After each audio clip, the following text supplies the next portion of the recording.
Hi, welcome back guys. This is your friend, the Broccoli Fanfics. Back with amazing fanfiction. This is the series of What If Deku Had Flight Mutation Quirk. Now before starting, please give this video a like and subscribe to the channel if you want more videos like this. Now let's get into the fanfic. Shoyuta Aizawa shifted impatiently from foot to foot. The mission had gone smoothly, for the most part. Shoyuta had a few new scrapes and a couple of bruised ribs, but other than that, he was free of injuries. The burn in his eyes was persisting, though that was nothing new, so he didn't bother cataloging it. If he was honest, his most pressing issue at the moment was the lack of food in his system. He wondered if Zashi was willing to make him Oyakodon despite the ungodly hour. Knowing his husband, he'd probably do whatever Shoyuta asked of him for the next couple of days. It had been 2 weeks since he'd gone home. His life for the past 15 days had been teaching at UA, doing what little grading he could in the hour he had to spare, and immediately clocking in as Eraserhead for the next 12 hours, occasionally traveling to Yokohama when he wasn't at the Muzutafu police station or doing related recon. Honestly, if he ignored the gaping hole in his chest he got whenever he was away from Hizashi for too long, and he could never really ignore it for more than a few hours at a time, the mission wasn't that bad. Some stakeouts, some recon, some light interrogation, and he was into a small drag ring in the southern bit of the Kamino ward. It wasn't all that difficult, but it was touchy and time-consuming and so aggravating and, damn it, if Shoyuta wasn't ready to get home and sleep, cuddled up to his husband for the next week. Unfortunately, he was supposed to be supervising the arrests made at the raid until the whole place was cleared out, which seemed to drag on and on and on, and he wasn't sure they would wrap up anytime soon. 16 arrests, 3 crates of chemicals that needed to be delicately secured, and the promise of partner businesses meant that the police were on high alert, and the few underground heroes that were still lingering around were circling the area as if waiting for something to jump out at them. Shoyuta himself was a bit on guard, to be honest. The whole thing felt a bit too easy, and one of the guys that managed to stay conscious during the raid kept ranting about the boss being upset, and how they were all going to be next, and whatever the hell else. Shoyuta knew they had partners, and he knew that whoever was buying from them couldn't be good news. He wasn't sure what the chemicals were, but toxicology reports came back quickly, and he'd be back to work looking for buyers and uses, but hearing dealers so afraid of whoever their boss was slightly concerning. So, yeah, Shoyuta was a bit on edge. He was tired and hungry and stressed and missing his husband, and maybe that's why he noticed the thing in the sky before anybody else did. At first, it looked like a very large, very wrong bird. And then it dipped, and Shoyuta swore he saw arms on the thing. And then it fell. And he was running. The thing in the sky wasn't a bird, but likely a person with some sort of bird quirk. And from the way they rolled and plummeted mid-flight, Shoyuta would say they were hurt. Pretty badly hurt if they weren't screaming. Shoyuta swung up onto the nearest roof with his capture weapon, ignoring the confused shouts below him, scanning the sky and other rooftops for a figure. A block away, he saw something hit the edge of the building and rebound into the street below, and he was moving before he thought too hard about it. The police would be fine without him. Potentially injured civilians were more important than official statements. It took a few seconds for Shoyuta to spot the figure in the dark, but once he saw them, he couldn't look away. Mangled brown wings were wrapped tightly around a small person. They looked like a child, but Shoyuta told himself that their wings were just big, blood pooling beneath their back. Jumping down from the roof, Shoyuta pulled out his phone to call for an ambulance. Gently, Shoyuta pulled the wings away from the the boys. He was just a kid face, giving his location to the operator as he checked for a pulse. Good, the boy still had a pulse at least. He breathed shallowly though his nose, almost as though he were hyperventilating. That was enough. Kid, Shoyuta said, slowly moving his hands down to the boy's ribs, trying not to press too hard until he found whatever was bleeding. I've got an ambulance on the way. If you can hear me, I'm going to ask you to stay awake as long as possible, alright? I'm going to put pressure on your injury. He muttered to the kid for the next few minutes, not managing to find the source of bleeding, but unwilling to roll him over. If he was bleeding from his back, rolling him onto one of his wings might be more damaging than helpful in the long run. Damn it, where was that ambulance? He heard the sirens before he saw the lights, and apparently, the kid heard them, too. His eyes cracked open, just a bit, and his eyebrows furrowed deep enough to shadow them. "No," he whispered. "Kid, can you hear me?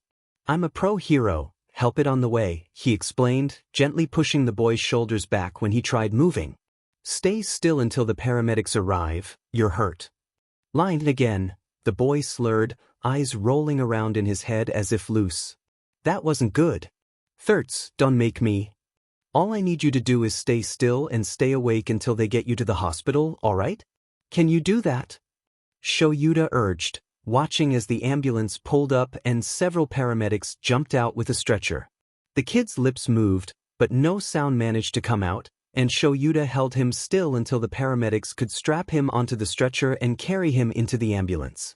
With his wings entirely unfurled, it was agonizingly apparent that the kid was, in fact, a kid.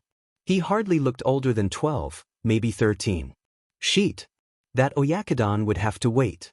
"I don't know, Hisashi. He's got these massive wings, and he obviously knew how to use them if he was in the sky like that, but he just fell. Completely. Gave up and bounced off a roof and onto the street." Shoyuta hissed into the receiver, rubbing at one of his eyes. It was morning now, and his husband was on his way to UA for the day. "Do you think it might have been exhaustion? If he's a kid, it's likely he's got school and a social life, so maybe he was up too late and couldn't force himself to fly properly anymore," Zashi, ever the optimist, offered. He was muttering about lying and making him do something. "I don't know, I have a bad feeling." "Trust your instincts, Sho. They've gotten you this far." "I know, he was cut off by a nurse walking into the waiting room." Eraserhead? "He's awake." The woman glanced anxiously over her shoulder. "I think you should go see him." "I gotta go, see you later," Shoyuta muttered into his phone, barely catching Hisashi's quick, "Love you." "He's in the ICU room, please hurry," she muttered as he stood from his chair, hurrying off once he nodded at her. That wasn't a good omen. Shoyuta briskly set off in the direction of the ICU, noticing the issue as soon as he stepped into the wing. The kid and Shoyuta had to assume it was him was shrieking, screaming so loudly that it seeped through the closed door of room 12 and bounced off the walls of the hall. Nurses and even a couple of doctors congregated nervously around the door, glancing between each other and the door and the ends of the hall as though help were coming. Shoyuta supposed he was that help, though he wasn't sure what he was meant to do. He didn't know the kid, and he wasn't the type to check in on victims after crimes. He supposed now was the time to change that, huh? He pushed through the group of medical professionals. Didn't they have something better to do than stand around and marvel at a scared child? And slid the door open, immediately assaulted by the sheer volume of the boy's yells. "Sir, please calm down." "Get off of me, get off." "Kid," Shoyuta urged, closing the door behind him. The boy was being held down by several people in lab coats, thrashing and sobbing and so furious. "Hey, do you remember me? I saw you crash in the street. You're in a hospital now. Calm down." "You're lying. You're lying, you're lying. I know this isn't real." "Get the midazolam," one of the doctors whispered, and Shoyuta couldn't help but glare at him. The kid was just going to have another meltdown when he woke up again. Sedation wouldn't help any. Still, he wasn't a medical professional, and he tried to help calm the kid down, a seemingly fruitless endeavor, while one of the nurses prepared a needle. As soon as the kid saw the needle, though, he froze. The room went eerily silent, and he stopped struggling, and Shoyuta watched warily as the nurse hesitated to poke the kid. "It's just a mild sedative to help you calm down, dear," one of the women muttered, a weak smile on her lips. "No one here is trying to hurt you. You fell from a pretty high height and needed medical attention. They're doing whatever they can to help," Shoyuta told him, watching as the kid's eyes flicked from one person to the next, never leaving the syringe long. He hadn't noticed it earlier, but the kid had two different colored eyes, one a deep forest green and the other light gray, almost white. Shoyuta wondered if he could see out of it. "This isn't real," the boy whispered. "This is real, kid. Want to tell me your mom's name? We can get your parents in here if that would make you more comfortable," Shoyuta urged, but apparently it was the wrong thing to say, because the boy's eyes widened and he started thrashing again, screaming about this being fake, them being liars. It only took a few seconds for the nurse with the needle to add the sedative to his somehow still intact foredrip, and hardly more time for the kid to start calming down, his limbs going lax and eyes going unfocused. Shoyuta continued to glare at the medical professionals in the room. No, it's not real. Not again, no more. As soon as the kid was out, the room let out a collective sigh. Shoyuta crossed his arms. Hanako, will you deal with his fore and bandages while I speak with Eraserhead, please? One of the doctors asked, rubbing the bridge of his nose. One of the nurses nodded, and the rest warily left the room, muttering to each other. The doctor turned to Shoyuta, his eyebrows furrowed, looking him over. You said you're a pro hero? Only slightly discomforted by the amount of people who know that, Shoyuta nodded. I found him while cleaning up a scene last night. Did he tell you his name? Was he with anybody? The doctor pressed, and Shoyuta shook his head. Neither. Did he not have an ID on him? He had nothing on him. No ID, no wallet, no phone. Nothing but that necklace of his, but our analysts are thinking it's quirk-related, because it can't be cut. The pause. Usually, we'd need parental consent to perform the surgery we did, but we had no way to contact them, so we went ahead and worked on his back. The doctor sighed and ran a hand over his face and through his hair. He's got quite a few scars on his back, most of which look freshly healed, and a few we found on his arms and ribs. Not to tell you how to do your job, sir, but if you find his parents, I'd say you need to investigate their parenting style. He's got a number tattooed on the back of his neck like cattle. That had Shuta's skin prickling, and he couldn't even find any satisfaction in the fact that his instincts were right, because they were. Shoyuta glanced over at the sleeping kid and frowned, staring at the gaunt look of his face and the deep bags beneath his eyes. In the hospital light, Shoyuta could see that the boy's hair, what Shoyuta had originally thought was black or dark blue, was actually green and incredibly dirty, matted in places with blood. His wings, too, seemed not to be brown, but a dirt-covered white, his flight feathers crooked and broken. When you do find them, though, let them know we had to perform surgery on his left scapula and his third and fourth ribs on that same side. His scapula was fractured, but his ribs completely shattered, and there were a few splinters we needed to remove before we got healing quirks involved, the doctor explained, and Shoyuta didn't understand how the kid managed to struggle so violently after undergoing surgery to his ribs and shoulder blade. Hell, he wasn't sure how the kid even managed to struggle after breaking his ribs and shoulder blade, let alone the surgery. The doctor must have seen the look on Shuta's face, because he snorted and nodded, glancing back at the kid. We got a couple of rounds of healing in, but he's still got a lot of healing to go, and probably some physical therapy after that. We'll keep him here and keep an eye on him until you find his guardian. I'll look into it, see what I can do, Shoyuta agreed, digging out his wallet and slipping a card free, handing it to the doctor.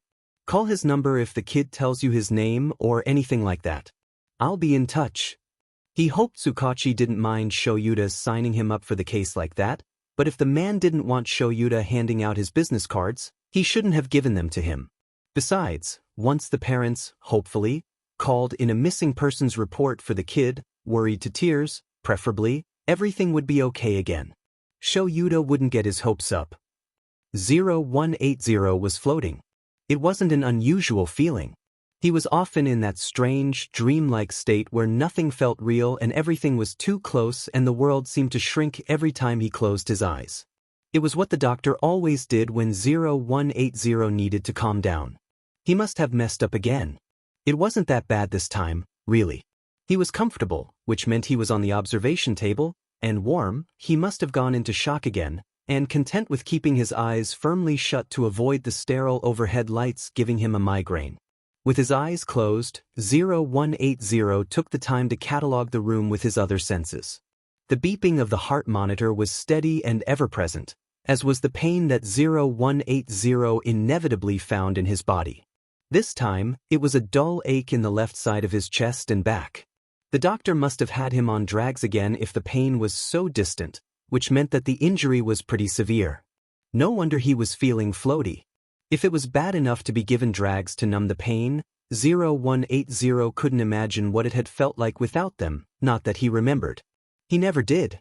The sound of a door opening startled 0180 out of his thoughts and brought him back into reality. Doors opening and closing weren't strange here.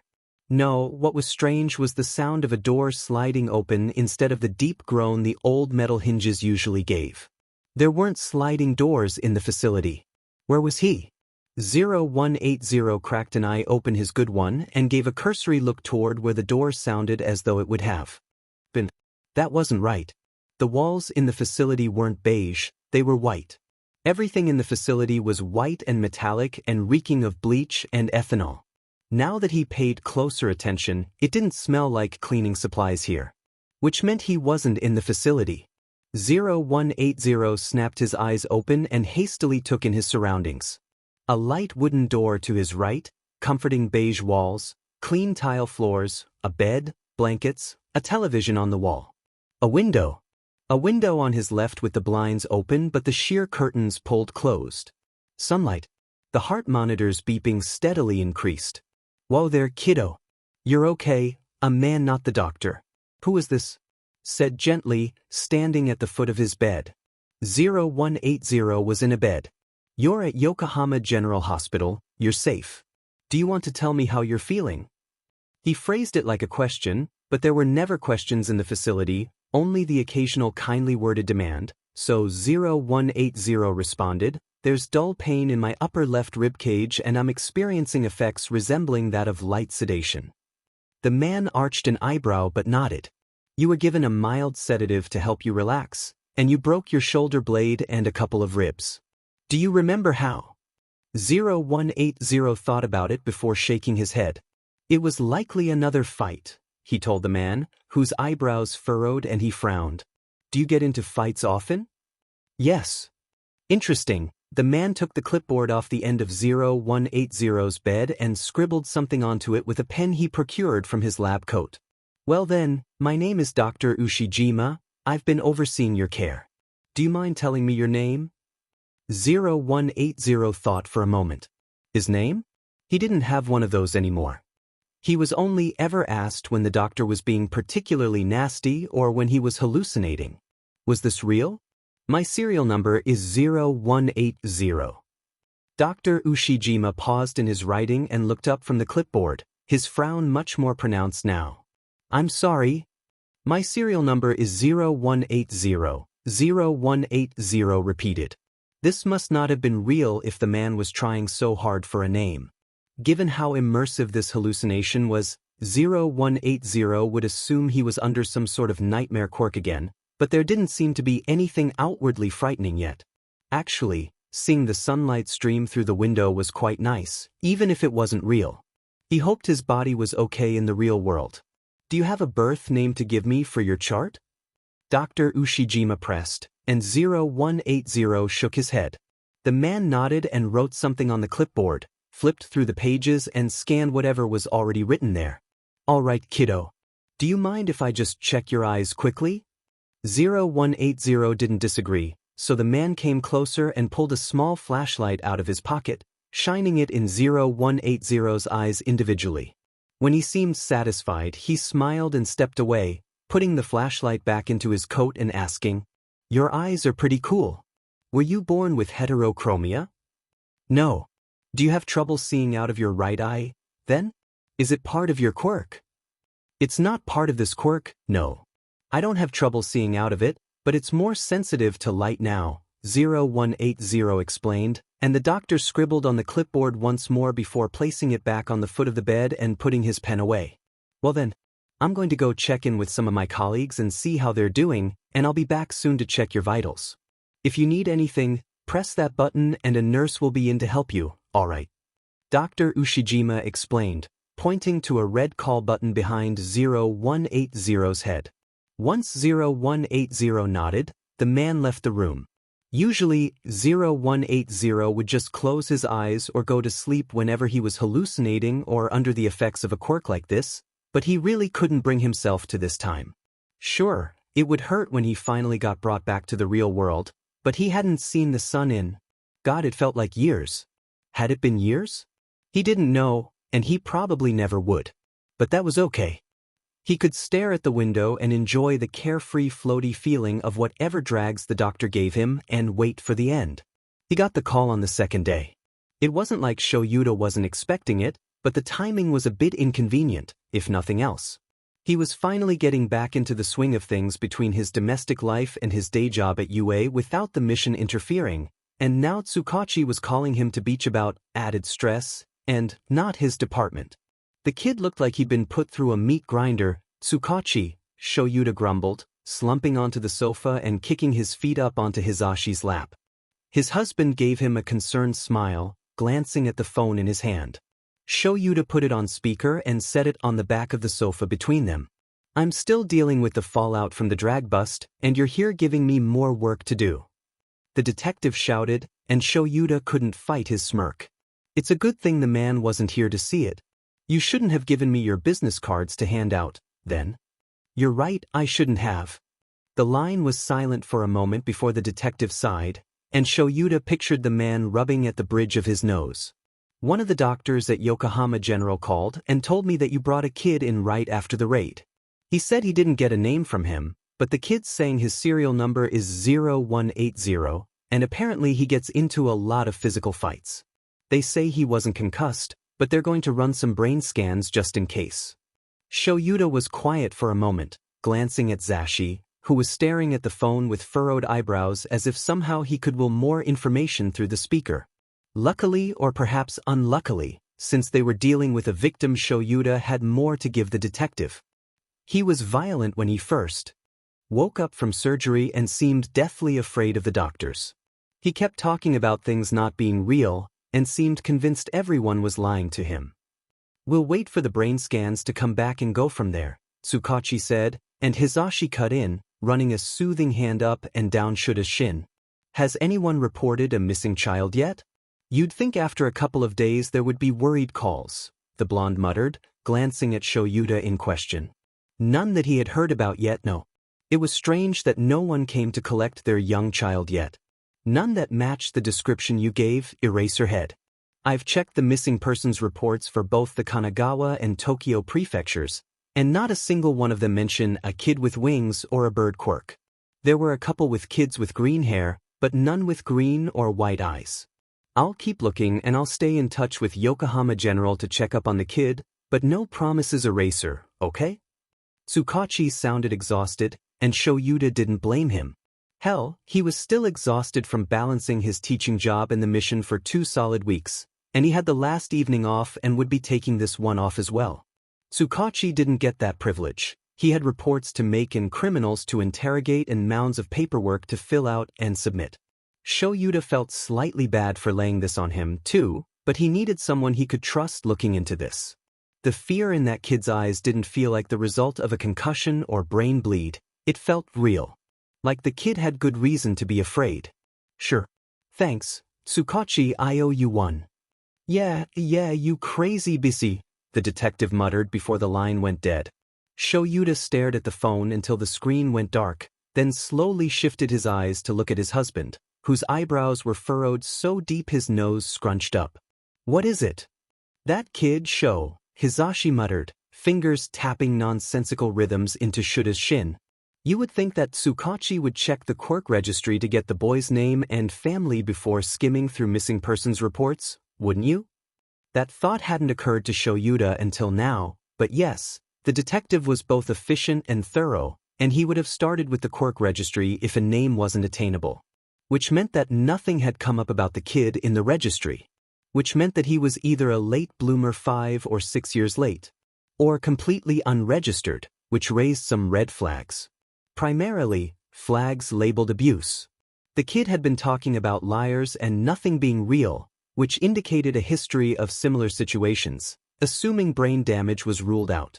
And with the addition of a serial number in place of a name, it was safe to assume the kid was either in some sort of severely abusive household or was being trafficked. Both options were entirely horrific, and Shoyuta decided he didn't entirely want to wait for someone to come try to collect the kid. If he was being abused, and the police started reaching out to possible guardians. I think I should stop by the hospital tomorrow before patrol. If the kid was responsive enough to give his doctor his serial number, I'd say there's a pretty good chance that he's coherent and at least docile enough to have a conversation, Shoyuta decided, and Zashi nodded along. Will he need clothes? Hospital scrubs are. Zashi grimaced, and Shoyuta smirked. That would be perfect, love.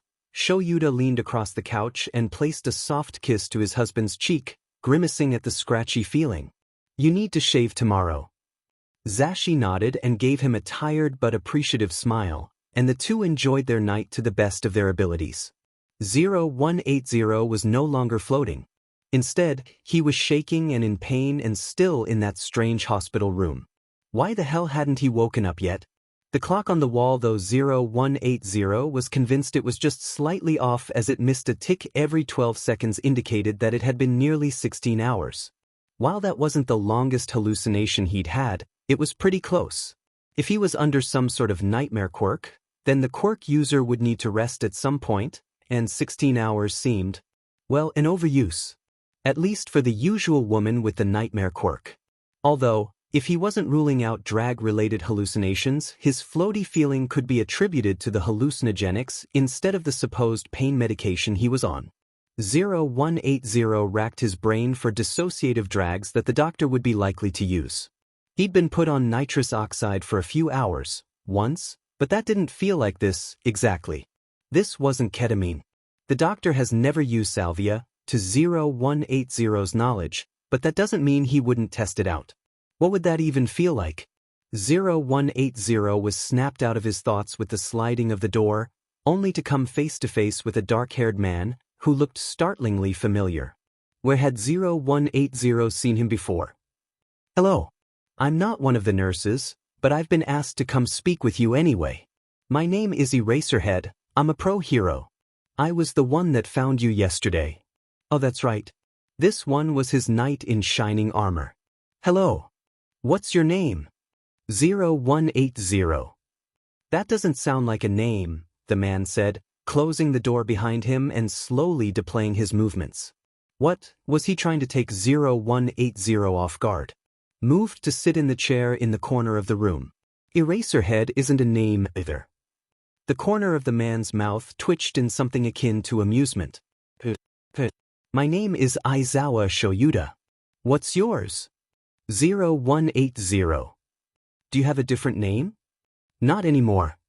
0180 wasn't allowed to have any other names. He had his serial number, and that would be what he was until he was no longer of use. The doctor was playing with him again, making the nightmares dredge up old memories so 0180 would remember, would feel something, and then he would be punished. Things don't have feelings, the doctor would say. What were you before you weren't anymore, then? And that had 0180 pausing. That was a new question. Sure, the doctor would have heroes in the nightmares, would place them in front of 0180 like candy, and if 0180 reached out, he would be punished until he learned not to. If 0180 reached out to his mother, he would be punished until he learned not to. If he acted as though he were still the person he no longer was, he would be punished until he learned not to. Positive punishment, the doctor called it. But this wasn't that. The hero in front of his face wasn't asking 0180 who he was asking who 0180 used to be. Would 0180 get in trouble for telling the truth and inherently admitting that there was a before, or would he be punished for pretending this was all there ever was, therefore implying that the effort the doctor put into disciplining 0180 was unappreciated? 0180 would lose either way. But the sun was shining through the window, and the clock was missing a tick every 12 seconds. And maybe 0180 missed walls that weren't white.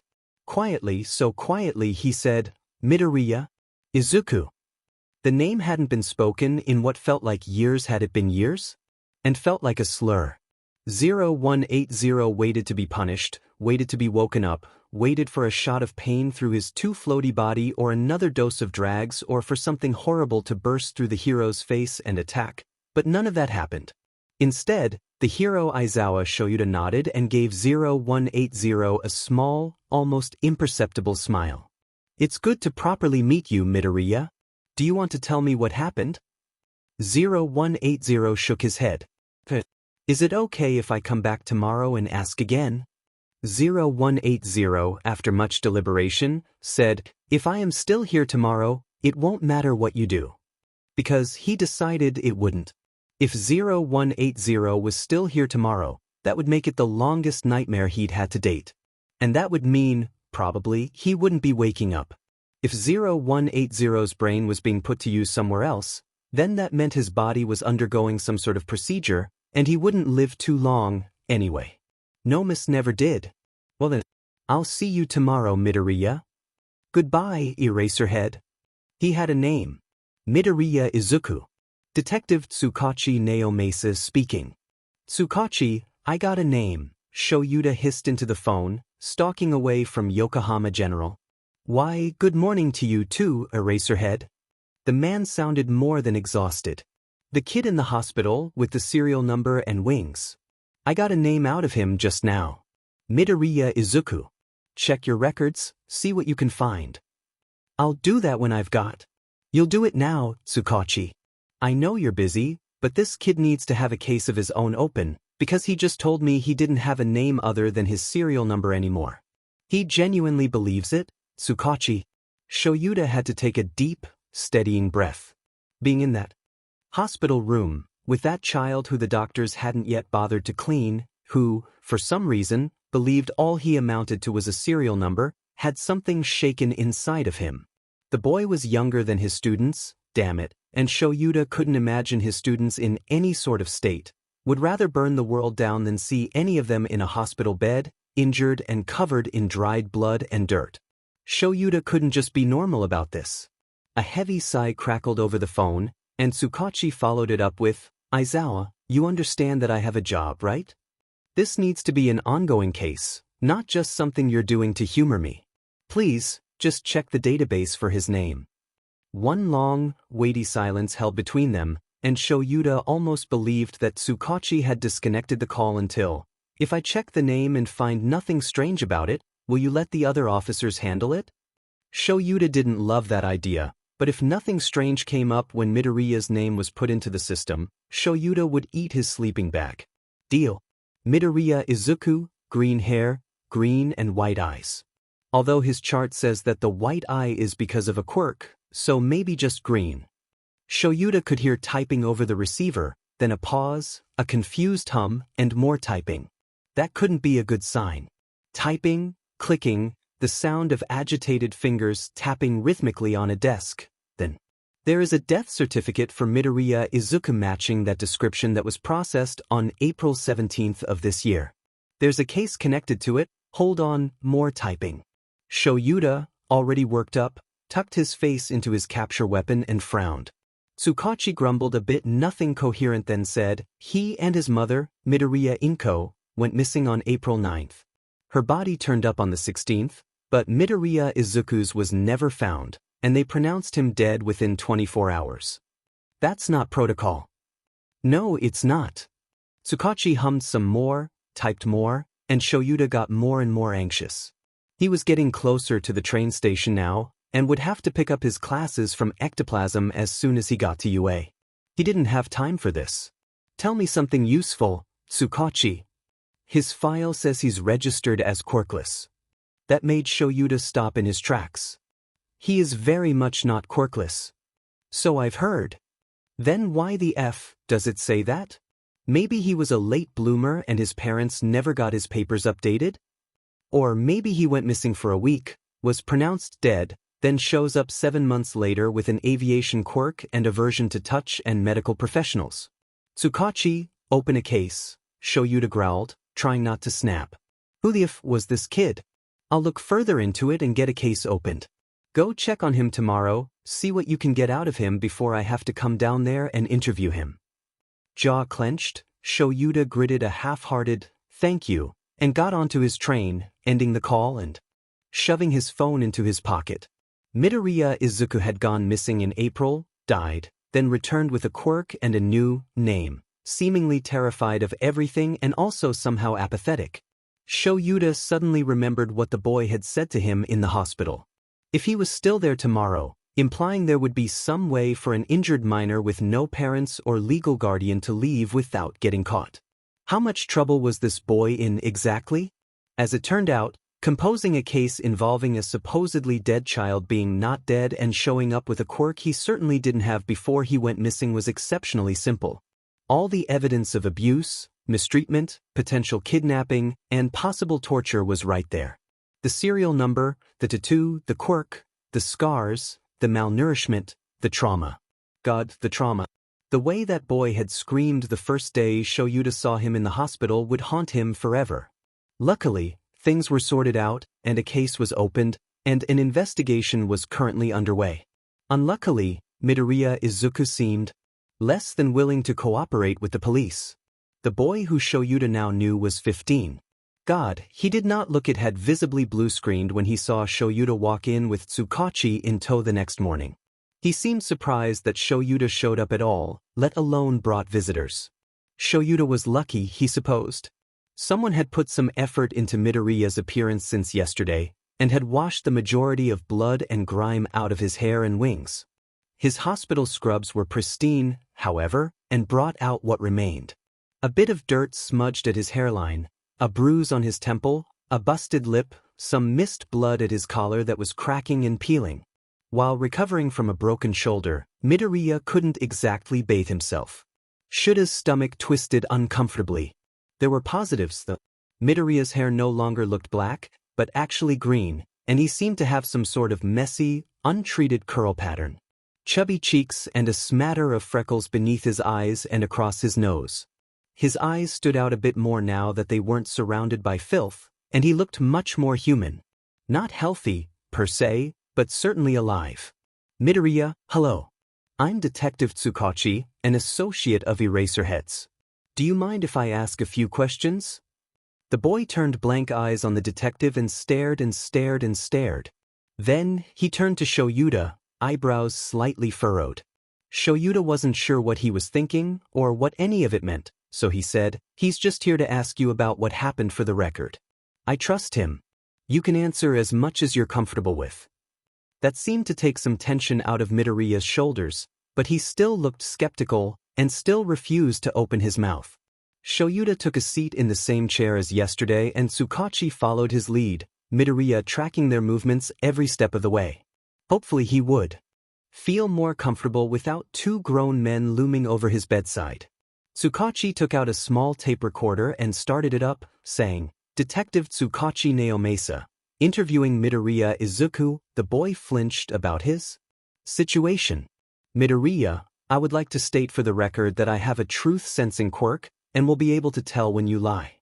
I will audibly note the validity of your statements for the record. Do you consent to be interviewed?" "I'm a minor," the boy said, eyes narrowed, making Tsukachi crack a smile. "You are. However, you are currently a ward of the hospital, and we've gotten permission to interview you with your consent." There was a short silence in which Midoriya stared at the clock, then glanced out the window.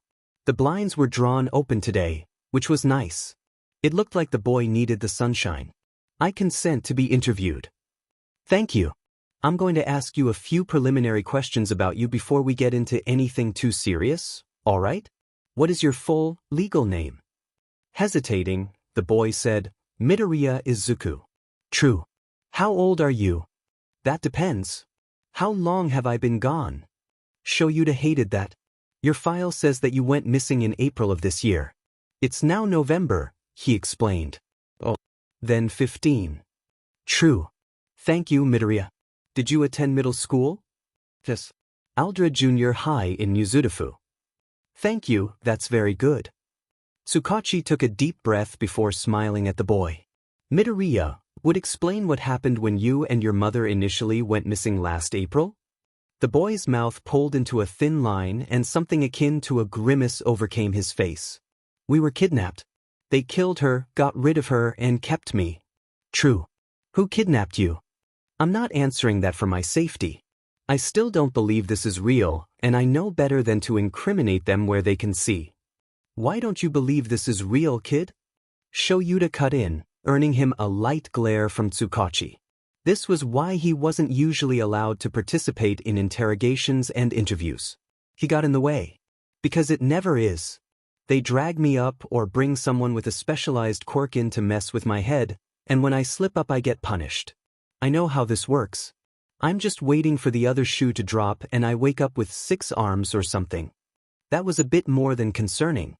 Shoyuta glanced over to Tsukachi, who looked grim, and decided that, yes, Midoriya was being honest. Whoever had taken Midoriya and his mother had regularly drugged and manipulated him into fearing honesty, into being unable to differentiate between what was real and what was fiction. The boys screaming about liars and nothing being real suddenly felt much more relevant. Shoyuta understood, now, why he seemed so afraid of needles. Your kidnappers, did they regularly use drags on you? What do you consider drags? Anything that alters your perception. Then yes. True. Did they do anything else? I'm not answering that. Kid, if you answered these questions we could get your aggressors put away. And for the first time, Midoriya laughed. It wasn't a happy, jubilant thing that one would expect out of the baby-faced boy. No, it was bitter and broken and cracking around the edges with what sounded like tears, but the boy's eyes were dry. When he calmed down, Midoriya, with the surety of someone who had tried and failed, said, "No, you couldn't." There was a short silence, and Shoyuta took it upon himself to fill it. Why do you say that? Well, they're not dead, are they? If they haven't been caught yet with all the shit they get up to, they won't be getting caught. Alright, Midoriya, Tsukachi said, his tone indicating a topic change. You mentioned that your kidnappers had used drags on you before. Do you know what kind of drags they used, and if so, would you be willing to share? Nitrous oxide, ketamine, propofol, lidocaine, any number of benzodiazepines, amoxicillin, methylphenidate, dimethyltryptamine, apixaban. The boy counted on his fingers, eyes trained on the blanket covering his legs, eyebrows slightly furrowed. I think they wanted to inject me with formaldehyde at one point, but I don't think they did, considering, well, he gestured to himself. Tsukachi took a deep breath and mumbled a quiet, "true," into the recorder. And, I mean, that's just what I know, Midoriya went on, seemingly on a roll now. Shoyuta would be happy that he was talking if it weren't for the fact that the subject matter was on his apparent brutal medical experimentation. Who the f gives a child DMT?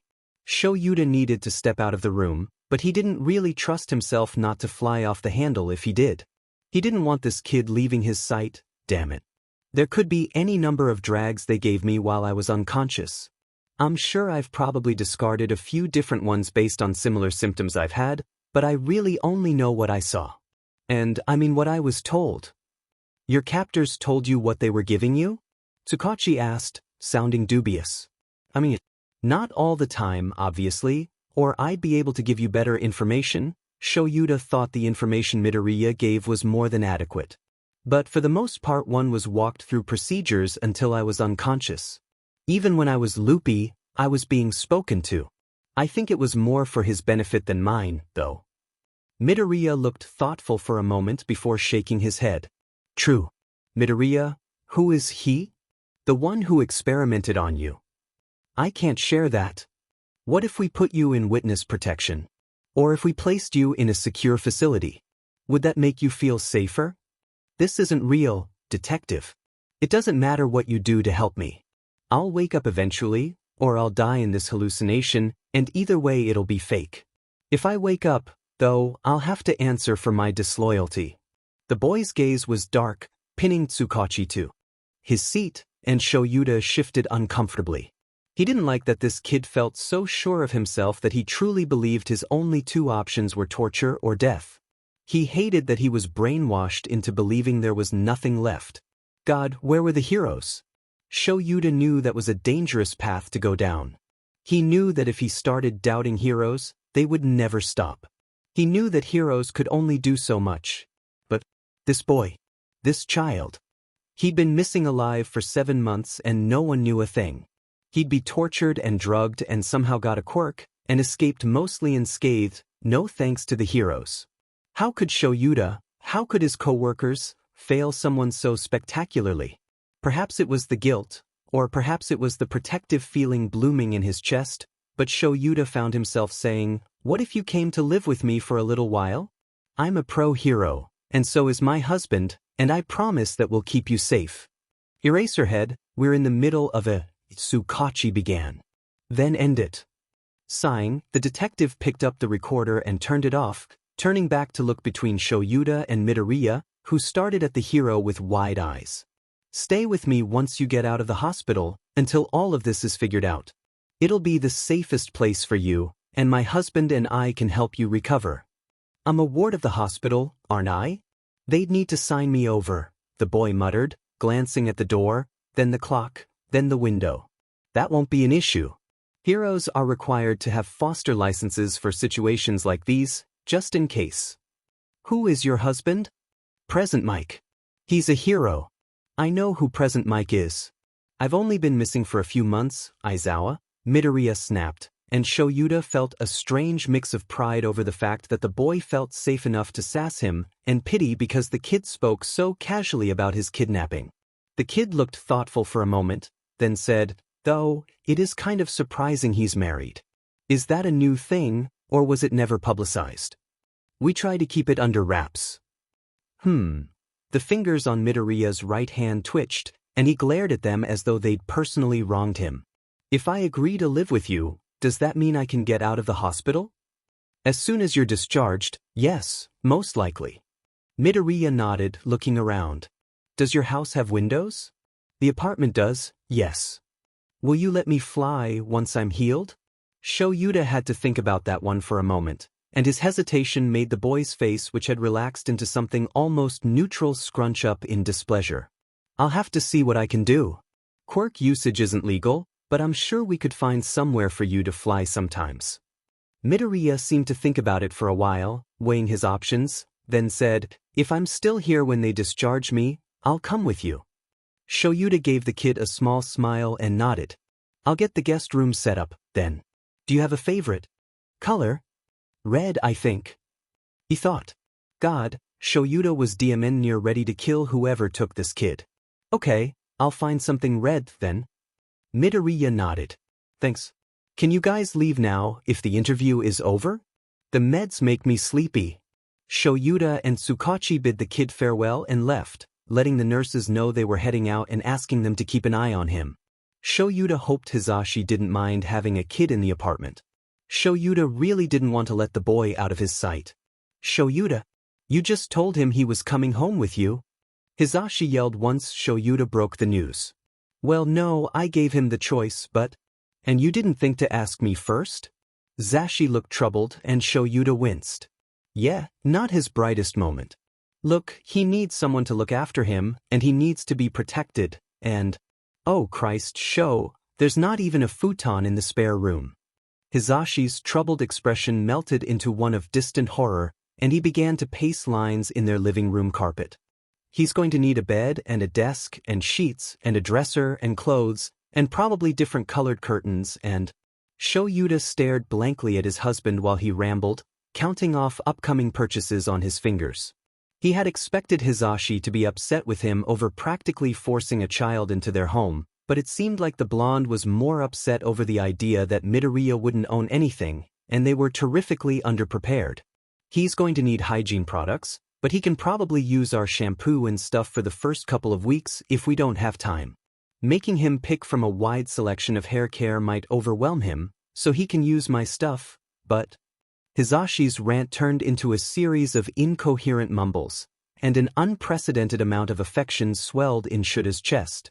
He loved seeing his husband get passionate about things, and loved how concerned he was for a kid he'd never met, and Shoyuta. Shoyuta just loved his husband. He was so good. He has curls, Zashi, Shoyuta cut in. Hizashi turned to look at him, eyes round and almost surprised at being interrupted.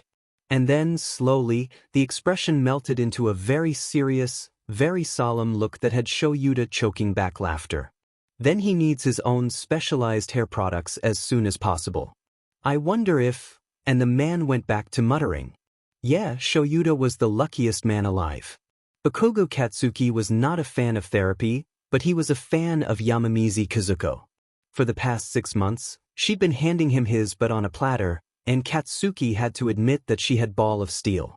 Very few people in his life were able to completely shut him down when he was on a rampage, and she was one of them. Katsuki never thought he needed anger management. his feelings were consistently validated through a number of channels, and he was never wrong about how he thought or felt. And then he walked into Dr. Yamamizi's office, and she metaphorically grabbed him by the scruff of his neck and shook his idiocy out of him. Sure, his feelings were valid, but he was so very rarely actually angry, he was mostly just lashing out because no one had ever stopped him. And, as Dr. Yamamizi put it, it was her job to stop him. Which, he supposed, was what she was doing now. Take a breath, Bakugo. We won't get anywhere if you work yourself into a rage, she told him, her voice flat and unimpressed. There's nothing to tell. I fed up again, and now I have to tell you about it. Dr. Yamamizi sighed and readjusted on her couch, bringing her feet up and tucking herself into the corner across from him. She did this, Katsuki thought, to make him more comfortable. To make it feel less formal. He hated it because it worked. Alright, how about we talk about your day, then? You walked into the room already ranting, so let's lead up to what caused it. You've made good progress, and I find it hard to believe that nothing caused such a strong emotional reaction. Damn it, she was right. Fine, Katsuki grumbled. She knew he hated wasting time, and asking him to stall was the best way to get him to hurry the hell up. I went to school and that was fine, whatever. But someone put spider lilies on Izuku's desk after lunch, and when I asked who did it, no one fessed up. And then some a-hole, Yamamizi gave him a look at his tone, and he took a breath.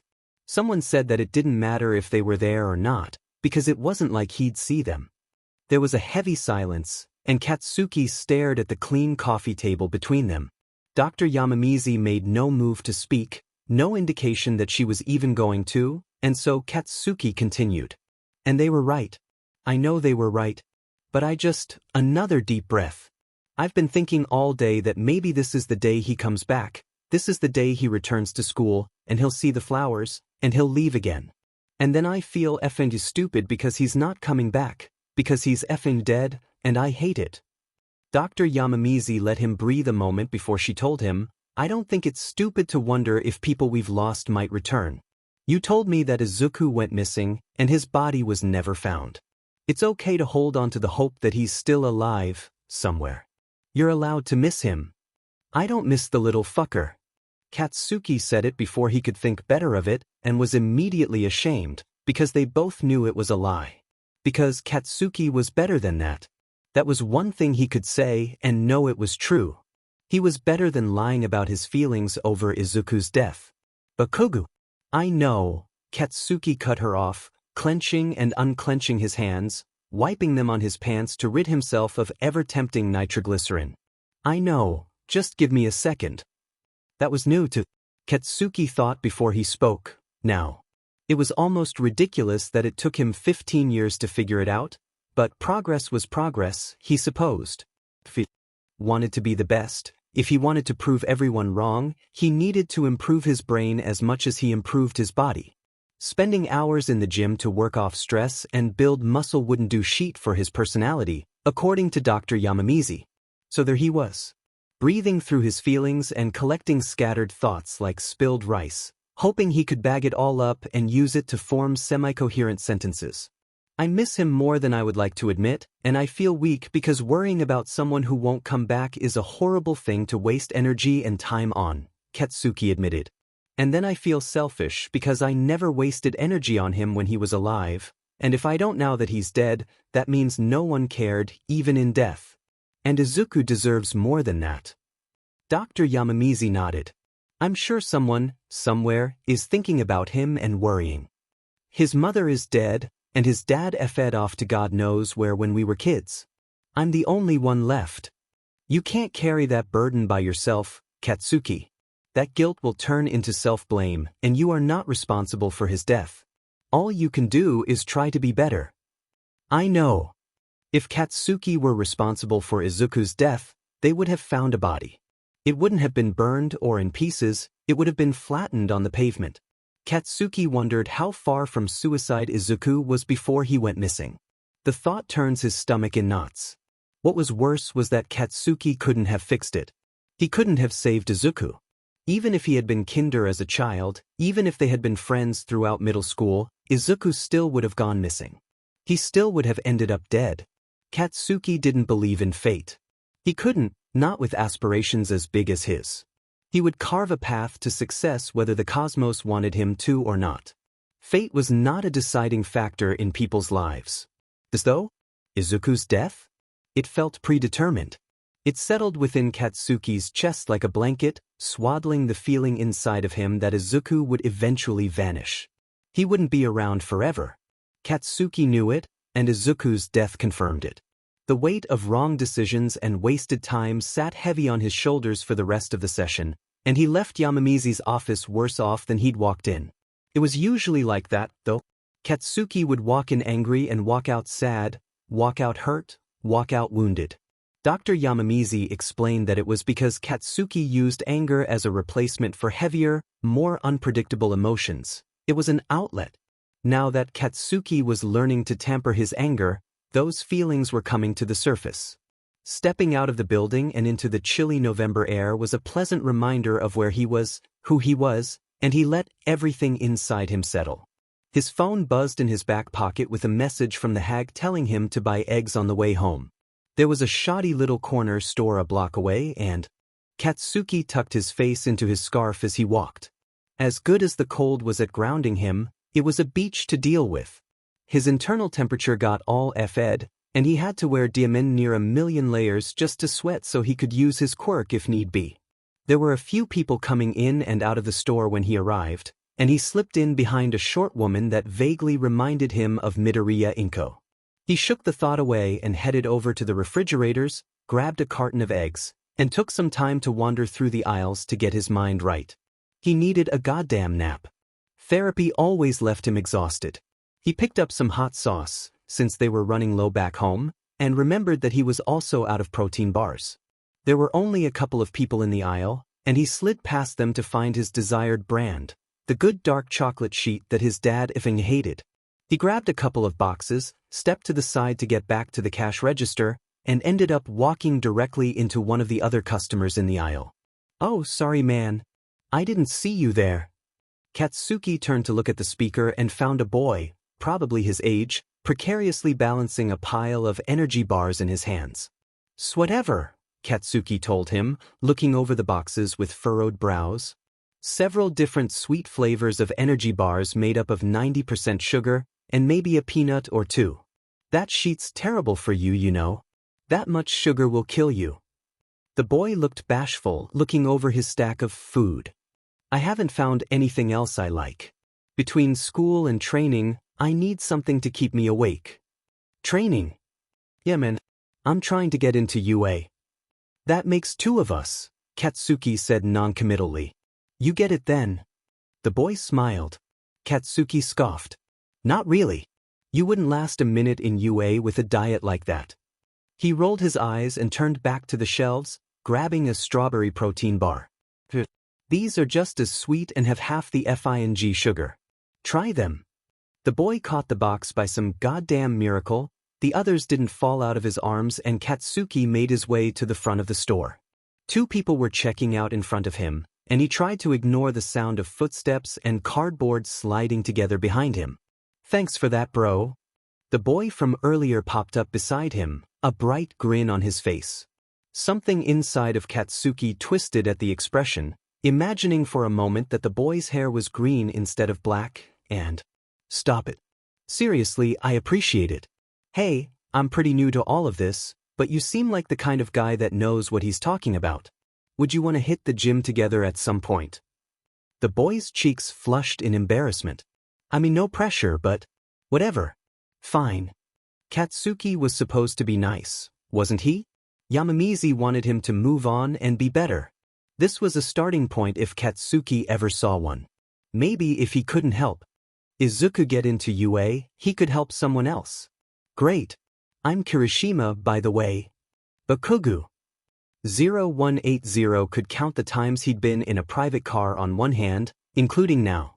He decided that he was not, in fact, having a vivid drag-induced hallucination because things were too uniform to have been thought up. He didn't even remember the last time he'd been in a private car, let alone recall details like the floor mats or the tint on the windows being visible. So it wasn't a hallucination. That meant he was under the influence of an external quirk. It had been nearly 5 days now, by far the longest span he's been under a hallucination quirk, so either the quirk user was making it seem like a long time when really it had only been a couple of hours, or the doctor had found someone with a better quirk. It would certainly help if the quirk user didn't need to be conscious to keep 0180 under. The doctor could experiment all he wanted without 0180 getting in the way. 0180 diligently kept his eyes out the window, a bit nauseous at the constant movement, but diligent nonetheless. There had to be some sort of mistake somewhere, right? How difficult was it to create layered hallucinations? Windows, he understood. The subject would be confined to a singular room, and a window would give them a limited view. But cars? That was a lot of area to create and maintain. 0180 highly doubted that someone could maintain the focus and precision required to create an entire city. So he tracked the road for mistakes. Analyzed people's faces, those were always a bit off under quirks at stoplights. Read every sign he could manage. Everything was perfect. It was terrifying. Midoriya, Izuku said from the diver's seat. 0180 tried to hide his look of alarm, but the expression on the hero's face told him he did a poor job. We're here. 0180 looked out the window to find a poorly lit parking garage. He wasn't afraid of the dark anymore, but he knew that it was usually where hallucinations either ended or got horrifically violent. He glanced at Izuku, who got out of the car, then in all of the mirrors, before getting out himself. The garage wasn't silent, but it was certainly quiet enough for footsteps to echo off the cement floor and ceilings. 0180 wrapped his wings around himself and let the golden band around his throat warm up just enough to hurt. He would not be caught unawares. Hisashi is upstairs cooking. I think he's nervous to meet you. If you feel overwhelmed, let me know and I'll have him back off, Izuku explained, pressing a card against a panel on the wall until it beeped, heavy metal doors opening beside it. Inside was an elevator. 0180 had never been in an elevator in his nightmares before. Would the cables snap? Would he fall? 0180 ruffled his wings a bit, peering into the elevator and looking up to the ceiling. It looked sturdy, but he could probably cut it open and fly out if need be. Midoriya? 0180 snapped out of his thoughts and straightened up, meeting Izuku's eye. Yes. Did you hear me?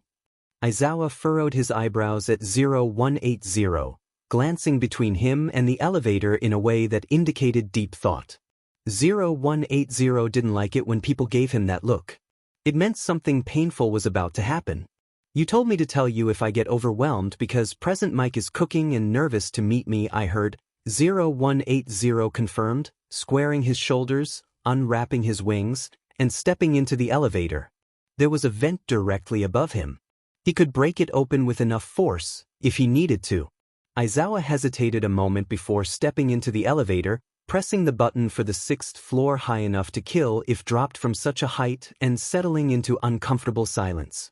0180 kept his eyes on the grate above him and his wings spread, prepared to launch straight through the ceiling if need be. Are you claustrophobic? Izuku asked just after the 5th ding.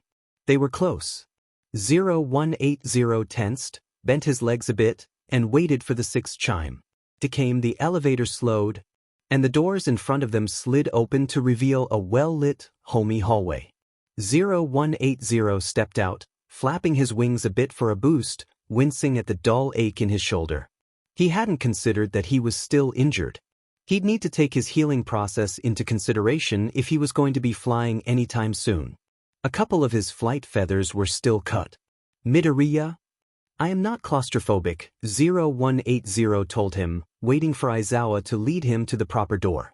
They have never put an elevator in a hallucination. You still believe you're hallucinating?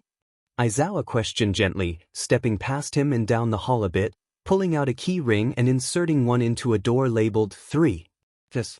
I find it unlikely I escaped and managed to get treated at a hospital without being found and taken back. Izuku held the door open for him and 0180 stepped inside, peering around curiously. The walls were a delightful dull peach color, complementing the dark hardwood nicely. Diagonally to 0180's right was a living room with a crimson sofa and cluttered coffee table. A television hung on the wall just beside the mouth of a dark hallway that made 0180's skin prickle uncomfortably. To his left was a small dining table, and just beyond that was a small kitchen, partially walled off from the rest of the apartment. Inside, stirring something on the stove whilst humming to himself, was who 0180 assumed to be present Mike out of costume, his hair down and a pair of glasses perched on his nose. You think they have the resources to take you out of a hospital without repercussions? Aizawa asked, slipping off his shoes. His tone made 0180 slightly uneasy. It was conversational in the way that meant someone was digging for information. 0180 knew that tone from before, and he hated it then. He liked it less now. I think they could do it if they wanted to, 0180 told him, trying not to give anything away overtly while also attempting to praise the doctor. If this was a quirk-induced hallucination and by God, 0180 was beginning to think it was something else, then the doctor would be viewing it one way or another, and 0180 didn't want to be caught giving away information. He was, according to the doctor, nothing more than a warm body to test. He needed to behave as such. Interesting, Aizawa muttered, leaving 0180 at the door while he sauntered into the kitchen to get present Mick's attention. At the gentle tap on his shoulder, Mike startled, reached for his ear, then gave a curious little hum before his eyes lit up with understanding and he whipped his head to the door. Oh, hello, you must be Midoriya, right? Present Mike grinned at 0180, tossing his mixing spoon haphazardly onto the counter and jogging over. 0180 wrapped his wings around himself and braced for an impact that did not come. Mike looked upset for a moment, then smiled again. I'm Yamada Hizashi. You can call me Hizashi, or Present Mike, or whatever. The smile on his face and outstretched hand waiting to be shook were, 0180 thought, supposed to be both charming and disarming, but neither quite made their marks. 0180 shuffled back against the wall, fluffed out his wings a touch and nodded. I am thank you for letting me into your home. Present Mike furrowed his eyebrows and glanced over to Aizawa, who had joined them at the door. The black-haired man was staring at 0180 with something akin to pity. 0180 did not appreciate it. Midoriya, kid, you're safe here. If you want to drop your serial number, you can. We won't be upset, Aizawa assured, but 0180 just shook his head. Maybe you won't be upset, but he will. 0180 gestured vaguely to the ceiling, not caring if it looked like he was referring to God. In a way, he supposed he was. God and the doctor seemed sometimes to be one in the same, powerful and awful in that power. Both adults stared blankly at him as though he were something to puzzle over, and 0180 felt his skin begin to crawl at the unwelcome attention. In a valiant attempt to change the subject, he asked, Am I allowed to go flying? Aizawa sighed and shook his head. 0180 bristled. He was always allowed to fly with the doctor. Perhaps more than he wanted to, sometimes. You aren't allowed to use your wings until you're fully healed, which will take another few days. Besides, I've not figured out a legal place for you to fly yet, and I'd rather you not get arrested. 0180 nodded. That made sense. Police were not to be spoken to. It was, 0180 realized, quite strange that he had only spoken to one police officer since this hallucination began. In hallucinations like these, the doctor always gave him opportunities to display his disloyalty. 0180 squinted at the heroes in front of him. You didn't vet me nearly enough before inviting me to live with you, 0180 told them, and Present Mike arched a friendly eyebrow. What do you mean, little listener? A random kid falls from the sky and you pick him up off the street and take him home. 0180 glanced between them, trying to decipher Aizawa's narrow-eyed gaze and mixed grin. For two supposed pro-heroes, that's wildly risky.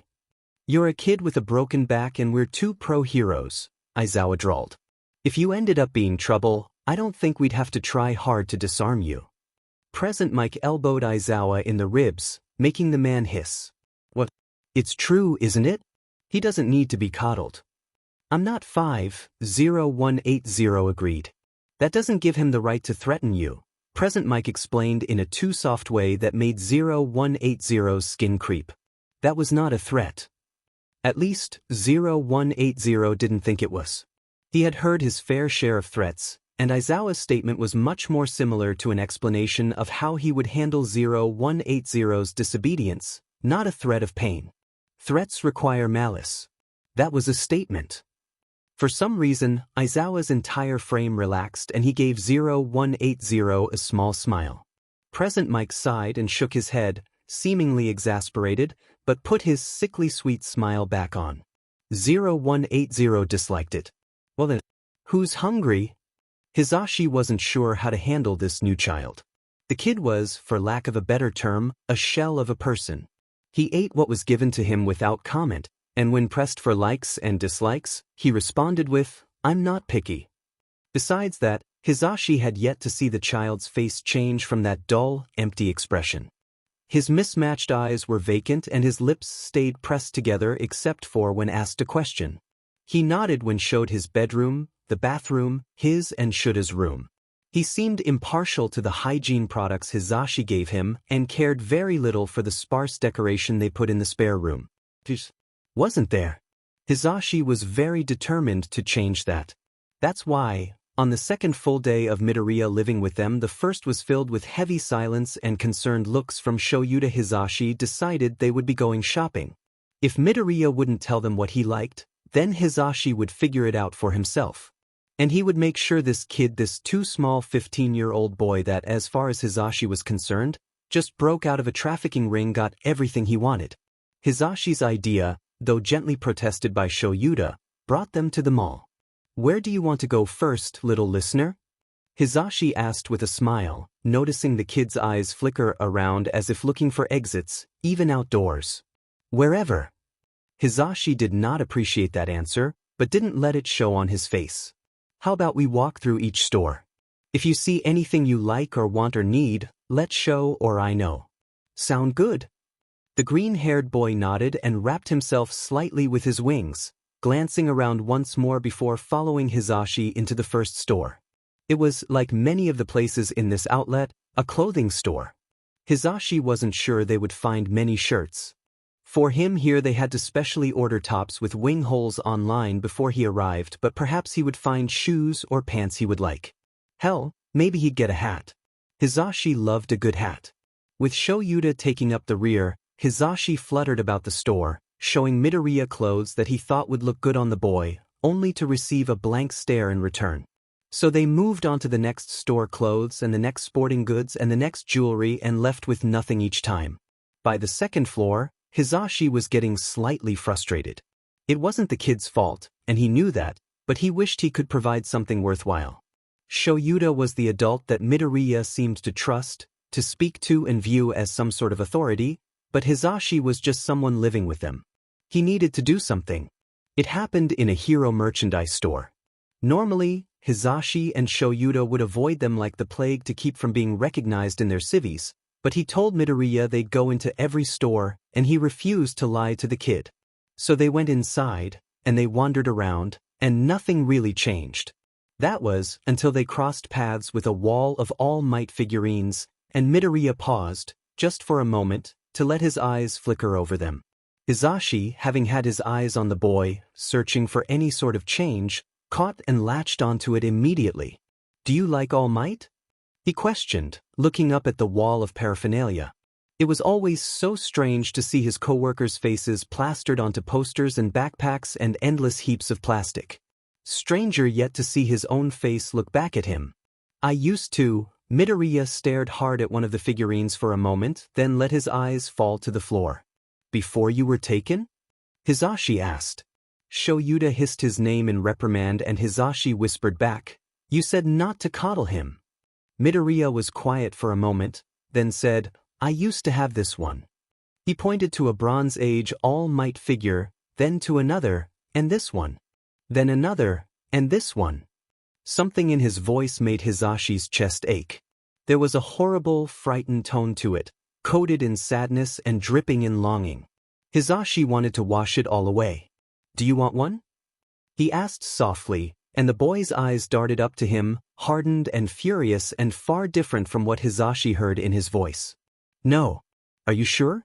It's not an issue. I don't want the figurine, Midoriya snapped, drawing his wings tighter around him and glancing all around the store. Hizashi realized then what he was looking for. It wasn't exits, it was enemies. He gets into fights. Hizashi thought about the scars that covered the boy hidden, but not well enough, and thought about where they must have come from. He was expecting to be hit. Okay, Hizashi shrugged and turned away from the wall, continuing through the shop. Faced away from the kid, he slipped his phone out of his pocket and texted Shoyuta. Buy him something before we leave. After a couple more minutes of browsing, Hizashi led Midoriya out of the merch shop, neither casting a glance back. They walked through the next shop, then the next, before Shoyuta stopped them and said, "Oh, Nemuri just texted and asked me to grab her one of those specialty calendars while we're here. You guys keep going, I'll be back." Midoriya frowned as they watched the man leave, then clenched and unclenched his fists before turning back to Hizashi for direction. He smiled and led the kid into an office supply store. He wasn't sure Midoriya needed anything in here, though if the boy wanted a notebook or something he'd get it. Maybe they should be buying him textbooks? What has Aizawa really gone to do? Hizashi stopped short while glancing over a rack of staplers, looking back at the boy quizzically. What do you mean? He didn't check his phone before leaving. He said she just asked, but the last time he checked his phone was over 20 minutes ago, Midoriya explained, voice even. Where is he going? Hizashi considered lying to the kid, but decided that trust was necessary, even if it spoiled the surprise a bit. I asked him to buy you something from the Hero merch store. Why? Because you said you had figurines before you were taken, Hizashi explained. He wasn't sure what lines he was supposed to stay away from and which were okay to cross for the sake of treating the kid like a peer, but this seemed like one they could step over. You looked like you wanted one, but I didn't want to pressure you into picking one out, so I'm having Shoyuta do it. How would you feel about personal tutoring? I don't need a tutor, Midoriya snapped, glaring at a stack of paper. I told you I didn't want a figurine. Sure, but you lied. Hizashi watched as the boy's entire frame tensed and his eyes raked over Hizashi, as if checking for weapons. It's okay that you lied. I'm not going to punish you for it. Why did you lie about the figure? Midoriya stayed quiet, so Hizashi shrugged and kept walking through the store, picking up little things that might look nice on his or Sho's or Nem's desks. Once they got to the back of the store, Midoriya spoke up. I'm not allowed to like heroes anymore. Says who? Says the doctor. The boy grumbled, and Hizashi filed that away for later. He couldn't be talking about one of the doctors from Yokohama, so it must have been one of the people that took him. Pieces slowly shifted in his brain to click together. The aversion to touch, the fear of medical professionals, the distrust of his surroundings, and the assortment of drags Shoyuta told him the boy had been on. They were looking for people with medical degrees that had access to prescription medication as well as enough spare money to facilitate personal experimentation. He's one of the people that took you, right? The boy tensed and looked away. It's okay, I won't make you answer that. If it was, though, I'd say a lot of what he told you is probably bullshit. And, to be fair, you likely don't remember much of it clearly anyway, given you were being experimented on. Why do you do that? Midoriya asked, glaring hard at him and wrapping his wings fully around himself. It was, Hizashi realized far too late, a mental barrier between himself and everyone else. Not only did his wings provide physical protection, but they were something to hide behind, emotional walls. Do what? Smile and tell me you won't press and then put words in my mouth. Well, you're not putting words in your mouth, are you? Hizashi grinned at him. Shoyuta always tells me I'm too chatty and speak up for people when it isn't necessary. I argue that it's all part of being a hero, but he doesn't jive with that. Hizashi went quiet for a moment and looked over the boy's face, filled with discomfort and distrust. If you want me to stop talking to you, I will, but know that the less input you provide, the more I'll provide. You have a choice here. With that, Hizashi continued to stroll through the supply store, stopping here and there to peer at items and put them back casually. They were almost to the front when, suddenly, Midoriya spoke up. I want a notebook. And some pens if that's okay. It came out frantic and slightly afraid, but Hisashi didn't give a single F-dash. He let himself grin for a moment, then turned back to the kid and nodded. Sure. Do you want to pick them out, or should I? So Hisashi picked out notebooks. The kid argued that he only wanted the one, but Hisashi got him 3, just in case. He also bought multicolored pens as well as plain back. He threw in some pencils, both colored and graphite, and large erasers, then checked out at the front cheerily with 2 bags of stationery. It was an odd thing to ask for, he thought, but as long as the kid was asking, he didn't care. Shoyuta was waiting outside, holding a bag that carried the label of the specialty calendar shop of it, obviously filled with something that was not a calendar. Midoriya eyed it dubiously but otherwise ignored it. Shoyuta, on the other hand, glanced between Hisashi and the bags of stationery like they held the secrets to the universe, and Hisashi grinned. We found something we liked. Do we want to keep looking or head home? 2 sets of eyes turned to look at Midoriya, and the boy, as Hisashi expected him to, did not shrink beneath the attention. Instead, he straightened out and unwrapped his wings, then seemed to find himself once more and swaddle himself again. Interesting, Hisashi thought. It was as though he was submitting for inspection. Hisashi did not like that. What do you think, Midoriya? Stay or go? The boy glanced between them, then around them, then literally everywhere else, and muttered out a small, go. So they bounced out of the mall, got back in the car and went home. When they returned to the apartment, Zashi gave Midoriya his bags and the 2 of them watched the boy sulk into his room and shut the door behind him. Shoyuta sighed and ran a tired hand down his face. Shopping with his husband always took hours without a traumatized child with them, but today felt extra exhausting. Shoyuta had noticed the boy was on edge immediately after leaving the apartment, searching for danger but, seemingly, not cataloging exits. Shoyuta should have felt good that Midoriya felt safe in the apartment, but that reassurance was quickly overcome by all-consuming anger toward those who taught him it was better to seek out a foe and fight than run. The child's paranoia, of course, set Shoyuta on edge, and the 2 of them were scanning for danger and exits the entire 4 hours they were out and about. He had no doubt that the child was just as exhausted as he was, though he did a much better job than Shoyuta at hiding it.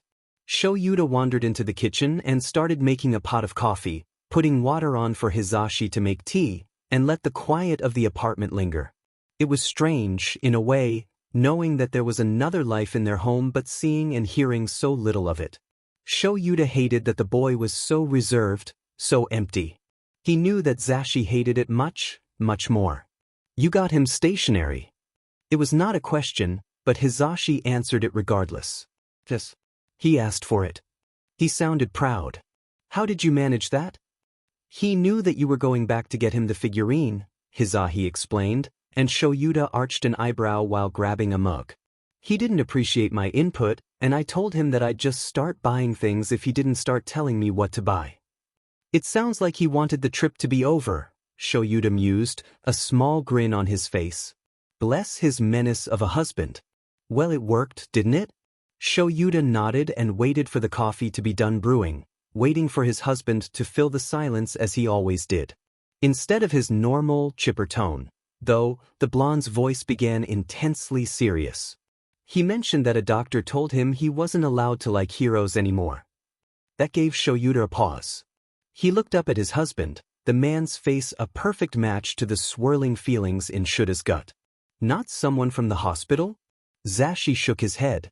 We're looking for people with medical degrees. People who have access to drags. He escaped during the raid in Yokohama. I found him while we were organizing the detainees. Shuta's brain was running at 100 miles a minute. The chemicals they'd uncovered were phenol, methanol, propofol, and formaldehyde, one of which he admitted to have taken and another he told Tsukachi was almost administered.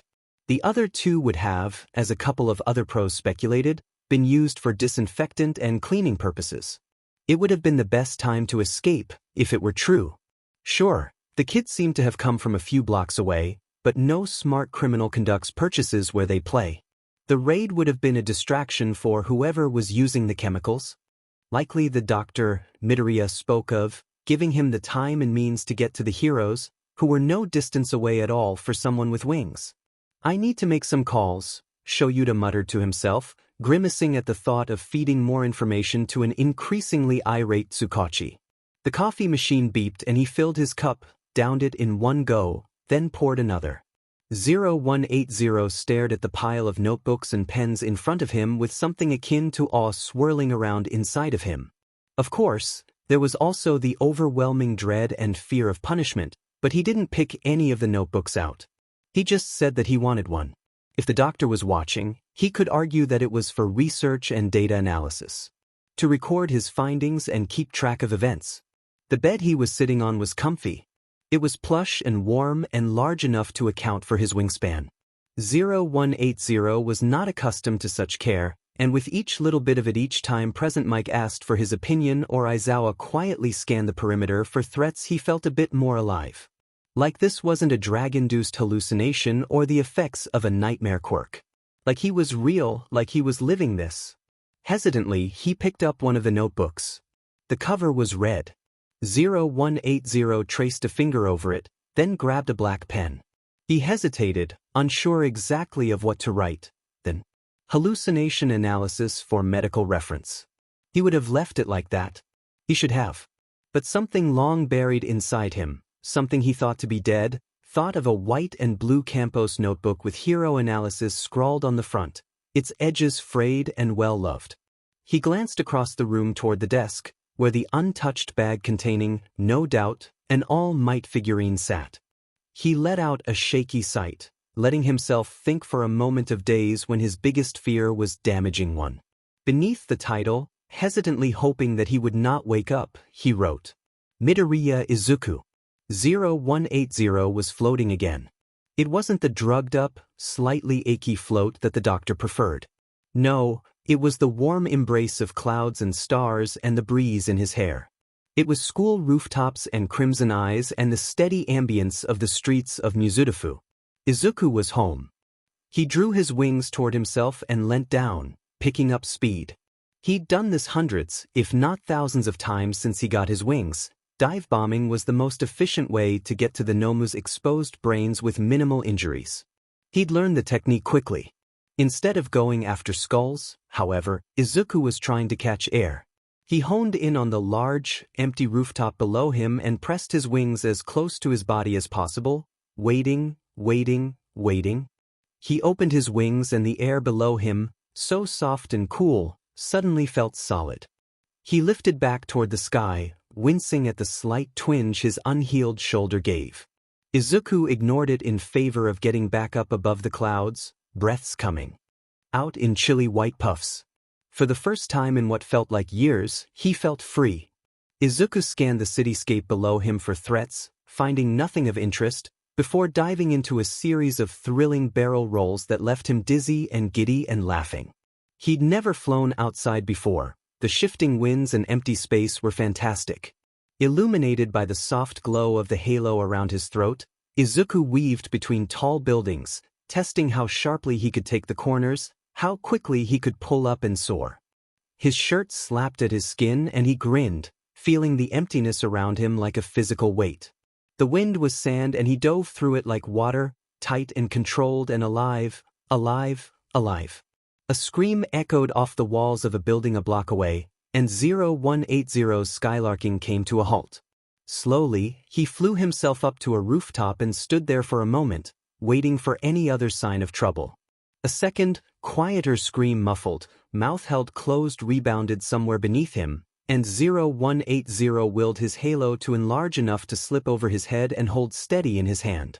In moments like these, when adrenaline was high and 0180 was filled with terror, the silvery, glowing metal seemed to rise in temperature as though it too were becoming hot in the face. It rarely burned 0180, but he had watched it leave scorch marks before. It was helpful in battle. 0180 stalked toward the sound, fluttering from rooftop to rooftop, peering down between the small spaces in between buildings until he came upon it. There, held against the wall with a rag pressed over her mouth by a large man, he had scales, probably a mutant-type quirk. 0180 would need to find a fleshy spot was a crying woman. Her purse was on the ground, another thug no visible quirk traits, 0180 would need to be careful sifting through the contents. 0180 took a sharp breath in and dove. He went for the second thug first, silent and undetected by the man by the wall. He landed on the man's feet first, knocking his face into the pavement. 0180 delivered a swift hit to the man's temple with his halo, the scent of burning flesh filling his nose. The first thug dropped the woman and turned, face flushed and furious. He did not have scales on his face, 0180 noted, only on his neck and hands. It was likely that they served at some sort of shell, like a turtle. The thug took a step away from the woman and 0180 lunged, going for the man's underbelly. He missed, but succeeded in getting the man further away from the victim. The turtle man swung at 0180 right, left, feint and managed to clip his jaw. 0180 bit his tongue, wincing and spitting out blood, raising his halo in the defensive position that always worked well with Nomu, at least for a moment. The man laughed. "And who the f are you? What even?" He taunted, but 0180 didn't let him finish, instead using his wings to boost him up over the thug's head. He hooked his halo on the thug's jaw before landing behind him, pulling him back with all of his body weight, forcing him to stumble.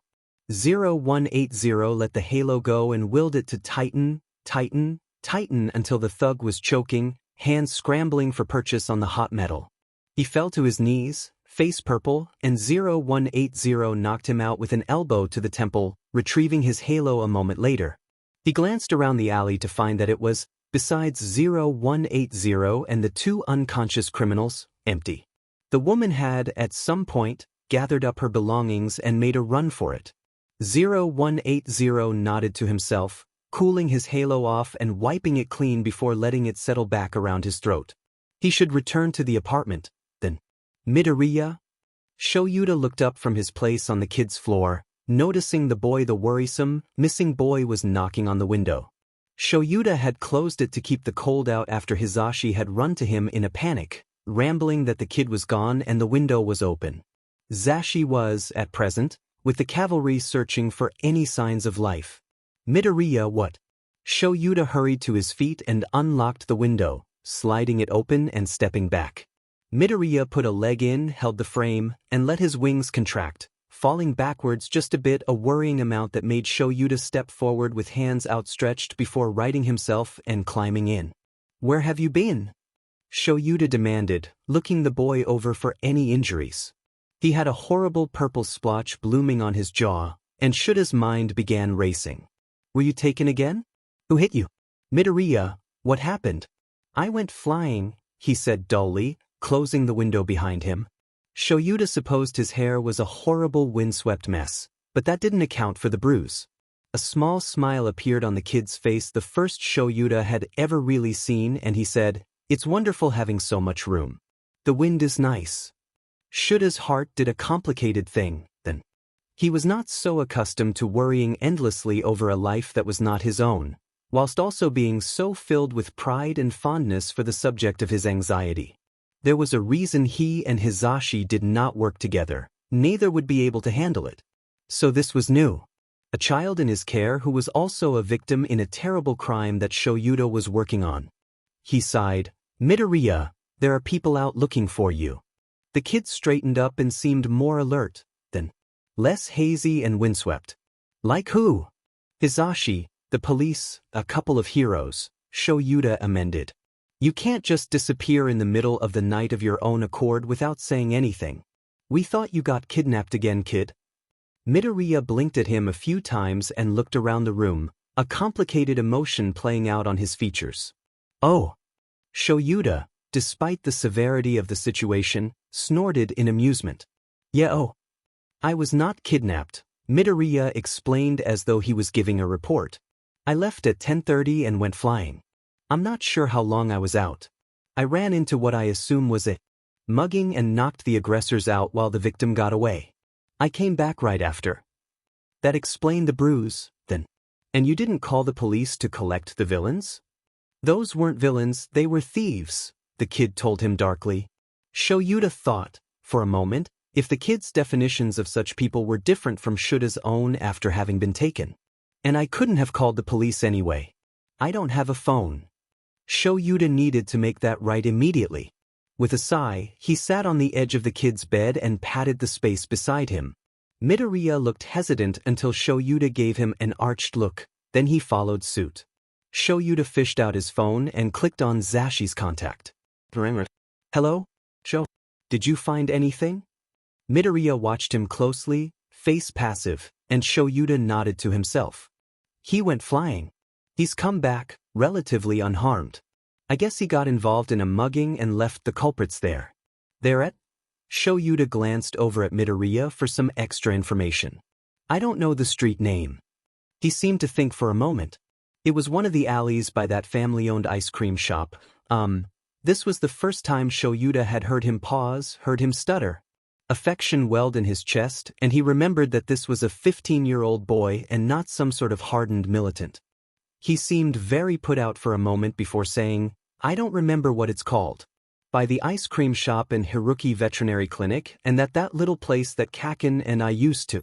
Midoriya cut himself off, eyes widening in terror and wings drawing tightly around him. The metal on his neck seemed to glow fiercely as his eyes darted from the open bedroom door to the window to Shoyuta himself. Shoyuta wondered who Kaken was and why Midoriya was so afraid of thinking about him. Sho? Is everything okay? Shoyuta snapped back to the phone call. Yes, sorry. He says he left them unconscious in an alley somewhere by Haruki Veterinary Clinic and some sort of ice cream joint. That's on the other side of Muzutafu, Shoyuta. Hizashi sounded both put out and wildly worried. He did say that he went flying. Shoyuta watched as Midoriya reached into the drawer of his bedside table and pulled out one of the notebooks Zashi bought him, along with a pen. He didn't catch everything that was written on the front, but he did notice the shakily scrawled Izuku beneath the title, and smiled to himself. Midoriya flipped to an empty page. How had he filled so much space already? And began to write furiously. I say just let the police know that he was found and that there are villains somewhere on that side of the city awaiting pickup, then come home. Hizashi sighed on the other line. You said he was relatively unharmed? He's got a bruise on his jaw. Nothing else that I can see.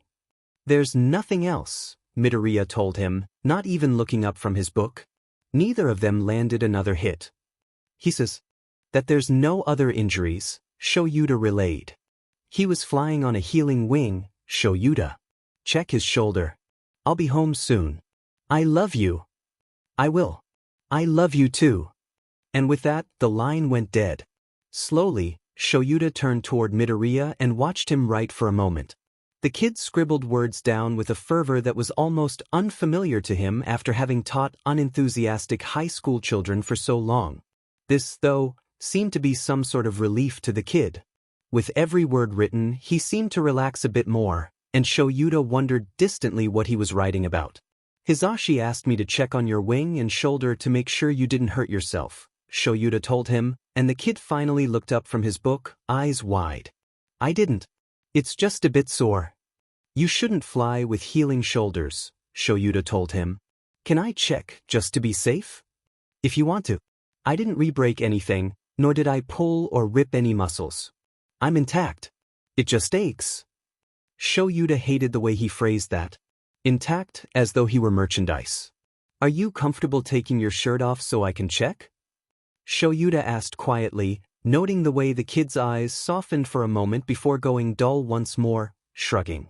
He unzipped the back of his shirt. Shoyuta and Zashi had them custom-made with wing holes and 2 zippers in the back leading up to them, and pulled it over his head. Shoyuta choked on a gasp. The kid's skin was a mangled wreck. With his back turned, Shoyuta could see the myriad of fresh scars that the doctor had mentioned that first night in the hospital, precise slashes in his lower back and more jagged, rough scars covering his ribs. The former looked like scalpel wounds, which would check out given the doctor theory, but the latter looked, horrifyingly, like claw marks. Then, as Midoriya stretched out and moved his wings, Shoyuta caught glimpses of large, almost fist-sized circular scars near his shoulder blades. They didn't look quite deep enough to be anything but superficial, but still, it was a terrifying sigh. Shoyuta pushed down heaps of rage and let his discontent travel out with a deep sigh. I'm going to touch your shoulder and wing. Is that okay? Yes. Slowly, Shoyuta reached for the kid's left shoulder. It was a bit swollen, angry, and reddened around the base of his wing. He felt around the bone there, checking for breaks or torn muscle or anything concerning, but found nothing. Midoriya was right, nothing had changed. I told you not to fly until you were healed. I am healed. It's just sore, Midoriya snapped, drawing his wings close to his body and subsequently pushing Shoyuta back. Your feathers are still broken, Shoyuta explained, both exasperated and mildly impressed by the boy's attitude. Only some of them. Not nearly enough for me to have trouble.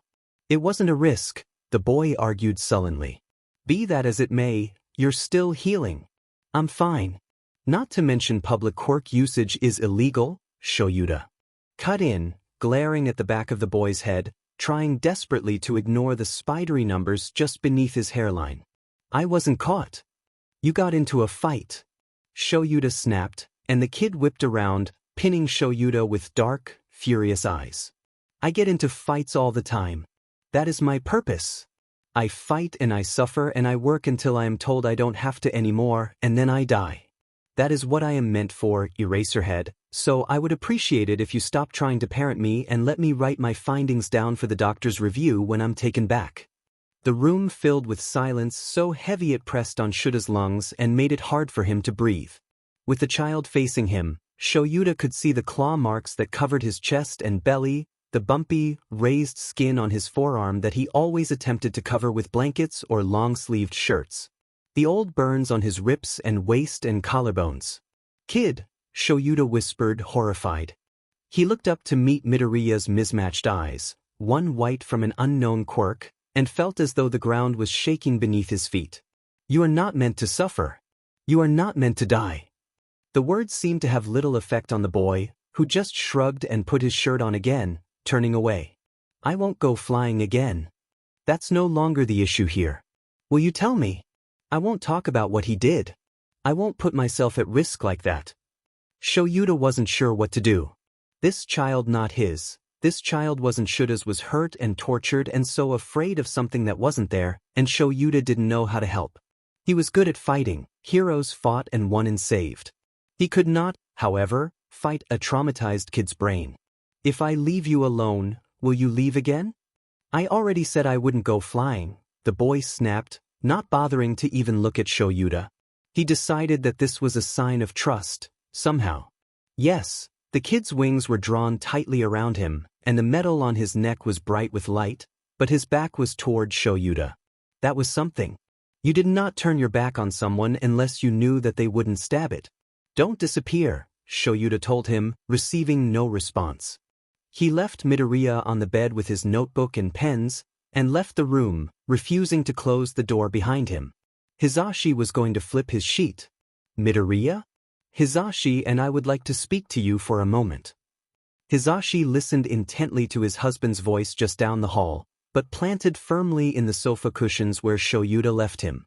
He was trying very hard not to absolutely lose his sheet at the moment, but it was a bit difficult when a child under your care goes missing, turns up 4 hours later with news that he left willingly, as well as beat 2 people into unconsciousness and left them in an alley.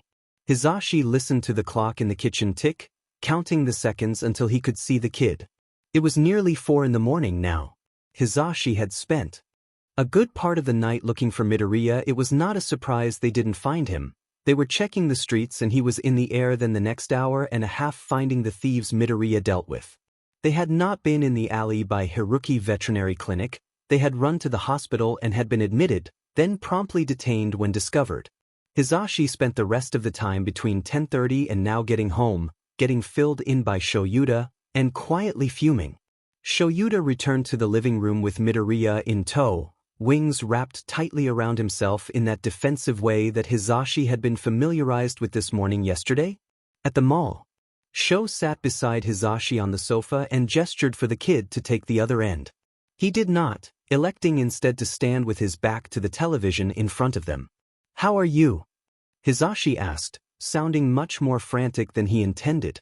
Sho shifted beside him. Fine. You're not hurt. Midoriya shook his head, curls bouncing slightly.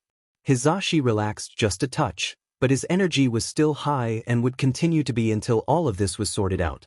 You were right when you told us we were being irresponsible by inviting you into our home without getting more information from you, Hisashi began, hissing sharply when Shoyuta elbowed him hard in the ribs, glaring. Midoriya just nodded understandingly. I'd like to talk about your quirk. At this, Midoriya's face slightly troubled. Hisashi realized too late relaxed entirely and he unwrapped his wings, once again taking up the stance he had at the mall. Submitting for inspection. He seemed all too familiar with it, and Hisashi hated it. Can you give us the details of how your quirk works, please? Why is this at all important? Shoyuta asked before Midoriya could respond, and Hisashi pressed his lips into a thin line. He neglected to tell his husband about this detail of his evening upon his return to the apartment. Turning to Midoriya, keeping his voice as gentle as possible, Hisashi said, "Kid, the men you fought on your flight were found at Muzudafu General Hospital with severe burn wounds to the neck and head. Police are asking how it happened. You won't be in trouble, I just want to know how it happened." Shoyuta seemed gently surprised by this and turned to look at the boy in front of them, who just nodded again as if this kind of questioning was normal. What did they do to him for Midoriya to be so placid in the face of interrogation but highly paranoid in every other situation? My wings allow me to fly at high speeds, though after this evening I can no longer give you an accurate approximation of my top speed. I believe I was stunted with so little flight space, he recites dutifully. Hisashi listened intently. My right eye, he points to the white one with an enlarged pupil. Doesn't change dilation and lets more light in than should happen for the safety of my retina. How does that pertain to the bird quirk? Sho asked, and Midoriya shook his head. It doesn't, that was a different one. The collar. What do you mean it was a different one? Hisashi hissed, and the boy's eyes narrowed in on him and he froze, mouth clicking closed. He was trying really hard not to use that tone for this exact reason. Still, the boy didn't step back or wrap his wings around himself again. I can't answer that, he said simply, mechanically, and Shoyuta sighed beside him. He gestured for Midoriya to continue, and he did. The collar is made of titanium metal, though I suspect there's a quirk factor somewhere that makes it indestructible because I've never even scratched it. He said it like this was a major feat. I can change its size and temperature at will, though the temperature also reacts strongly to emotional change. It doesn't burn me and I can't lose it. To demonstrate, the boy slipped a finger beneath the metal ring around his throat and slipped it over his head as it enlarged, tossing it across the room. Within a moment, it was off the floor and back on his wrist, glowing faintly. As if reading Hisashi's mind, the boy said, "Tests on the object's glow have remained inconclusive." There was a short silence as the two adults watched this 15-year-old boy with a myriad of abilities that had so little to do with each other loop the metal band around his throat again. Where did you get it? Hisashi found himself asking. He wasn't sure why, but he had the distinct feeling that it was not at all part of the bird quirk that Midoriya possessed. It came after. It was a gift, Midoriya responded. Then, almost as an afterthought, glancing at the ceiling, he said, "From the doctor." It's FNG collar. Hisashi thought bitterly. Then, a more horrifying idea came to him. It's FING tracker. Can I look at it? Hisashi asked gently, and Midoriya nodded, taking it off again and rounding the coffee table to hold it in front of Hisashi. Gently, he took it from the boy's hands and inspected the glowing ring, ran his fingers over the warm metal. It was perfectly smooth, and Hisashi thought, too thin to contain any sort of tracker within the metal. He understood then why Midoriya was so amazed at the state of the thing. With the depth of the reported head wound on one of the villains, Hisashi thought the weapon would have been much larger. Something as dainty as this surely would have dented while giving a blow like that. The ring vanished and appeared back on Midoriya's wrist. Where did the quirk come from, Midoriya? Shoyuta questioned, and the boy froze just a moment, a millisecond as he put the band back around his throat. From the doctor. He is very intelligent. How did he give it to you? Hisashi saw what Shoyuta was doing, and he didn't think now was the time. Hisashi himself had already badgered the kid enough this evening, if the way his wings were beginning to curl around the edges said anything about his mental state. Pushing for details about the kidnapping on top of details about the quirk was risky. I can't tell you that. Can't or won't. I won't. Midoriya snapped, eyes hard. I am not a traitor. Would they consider you that? A traitor? Midoriya hesitated for a moment, a boyish sort of contemplation overtaking his face, and he glanced around, down to his sleeved arm. The one that held the scar Sho described, then set his eyes back on the two of them. Yes. They would. But Hisashi understood what Shoyuta had just done. It was not just one doctor, but a number of people involved in Midoriya's kidnapping. They were looking for a syndicate of some sort, a group of likely underground villains. They would need to look into other quirk changes and missing persons cases, work with the kid, Hisashi said suddenly, his mind flipping from possibility to possibility in that frantic way that he was all too used to. Midoriya found his eye and seemed both wary of and intrigued by his tone. I know you already said you wouldn't fly anymore, but I need you to promise not to get into any more fights without supervision, okay? Both Sho and Midoriya arched questioning eyebrows at him, and Hisashi rubbed gently at his temples, attempting to stave off a headache. Look, I know you were trying to protect someone, but you put 2 people in the hospital with 2nd and 3rd degree burns. The police are asking questions, and that kind of attention spreads further than just the police department. Do you understand? Hisashi met the kid's knowing eyes, and he felt horrible guilt curl in his gut at his next words, but damn it, after tonight they needed to be said. You can't draw attention to yourself that might get you recognized until we catch the people who kidnapped you. No making scenes, no late-night flies, and no fights that end with anyone unconscious, hospitalized, or dead. Nothing that will make anyone want to know your history. There was a palpable fear in the boy's eyes just then, but it vanished in a second, leaving well-practiced composure in its wake. Hisashi mourned the genuine emotion, however negative it might be. We'll find you somewhere more private to fly, Shoyuta amended, drawing Midoriya's attention away from such a macabre subject. We'll ask some friends, get in touch with a couple of colleagues, see what strings we can pull. Just no more nights like these, yeah? The green-haired boy nodded and squared his shoulders. I understand, he said. No more nights like these.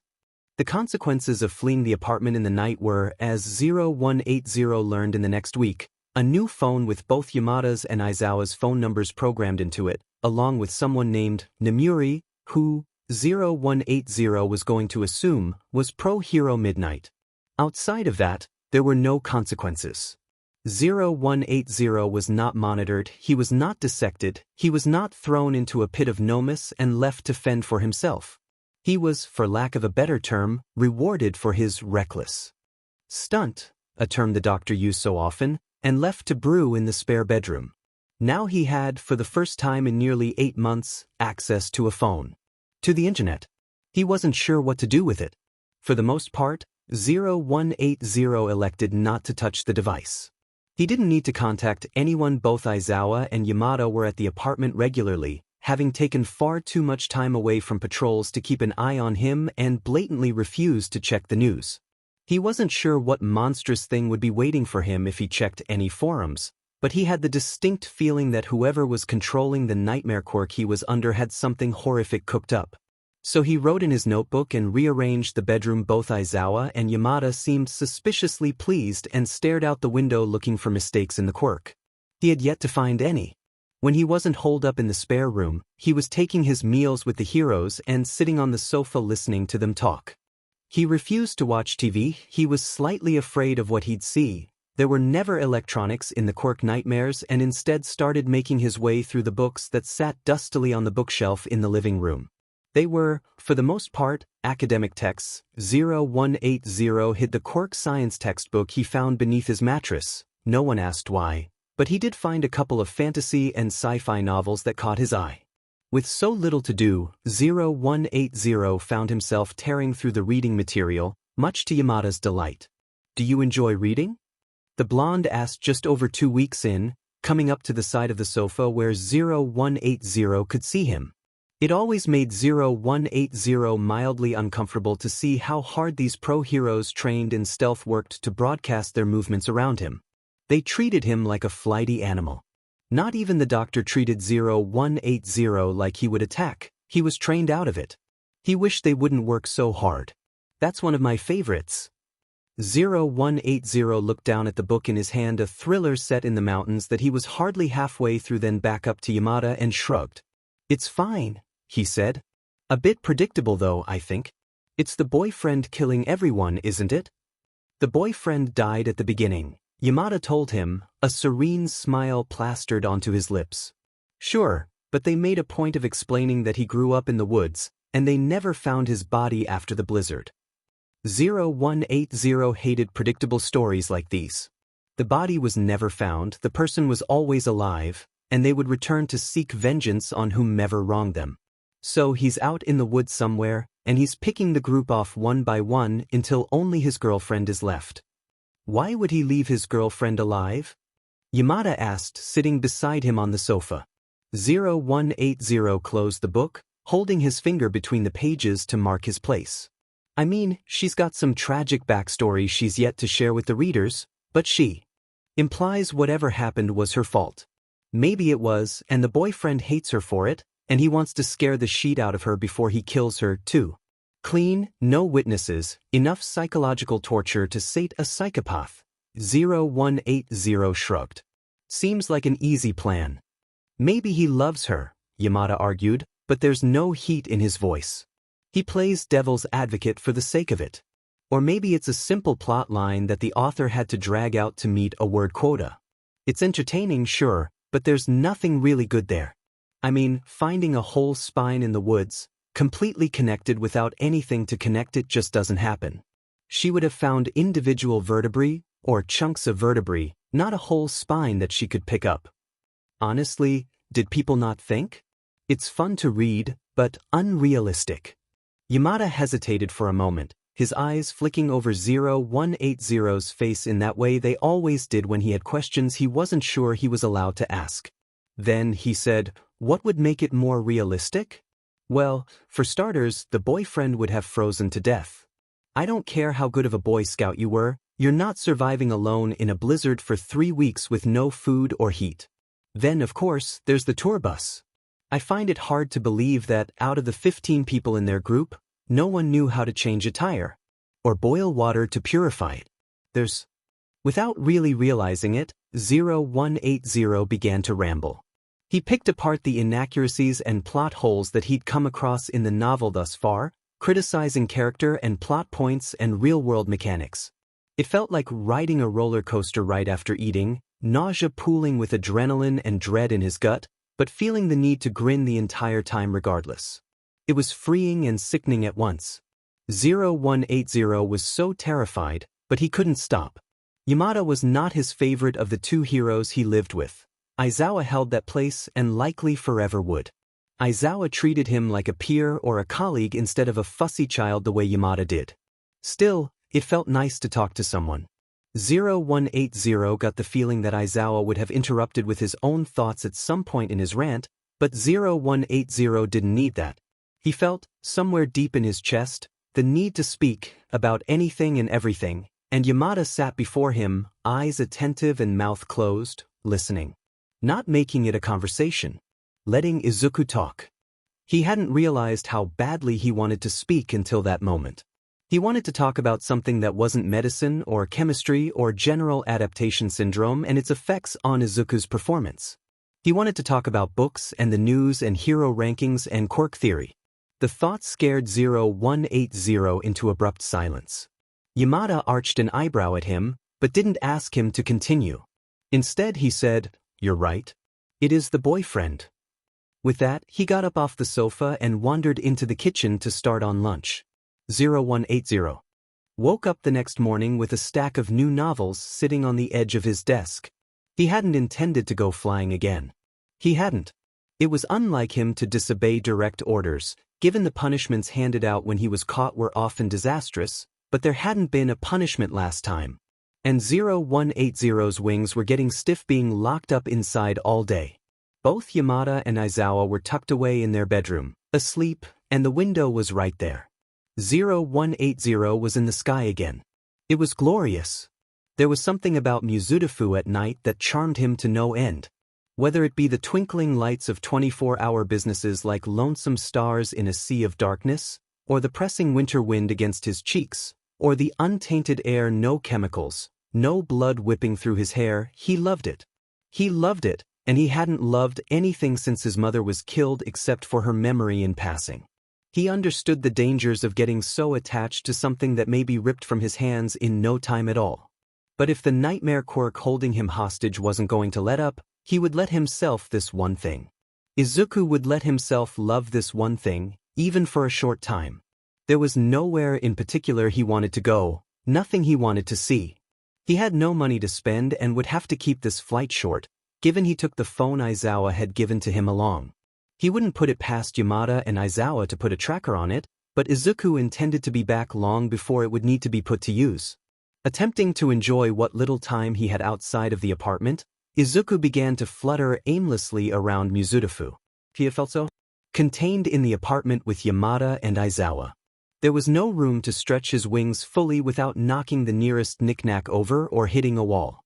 His wingspan was easily twice the length of his body, head to toe, and while he wasn't tall, he was big enough for that to be an issue. Even when he was kidnapped, the doctor gave him enough space to at least fly.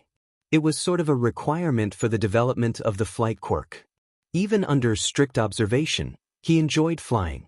It was freeing. Izuku wasn't paying all that much attention to where he was going, so when he began to recognize the residential area he was flying over, he found himself drifting toward the ground to get a closer look. Gently lowering himself to the nearest concrete sidewalk, Izuku found his chest giving an all-familiar ache of longing, the same one he felt whenever he thought of his mother. And thought of her he did as he wandered through their old neighborhood, eyes roaming over the apartment buildings with their dark windows and locked doors.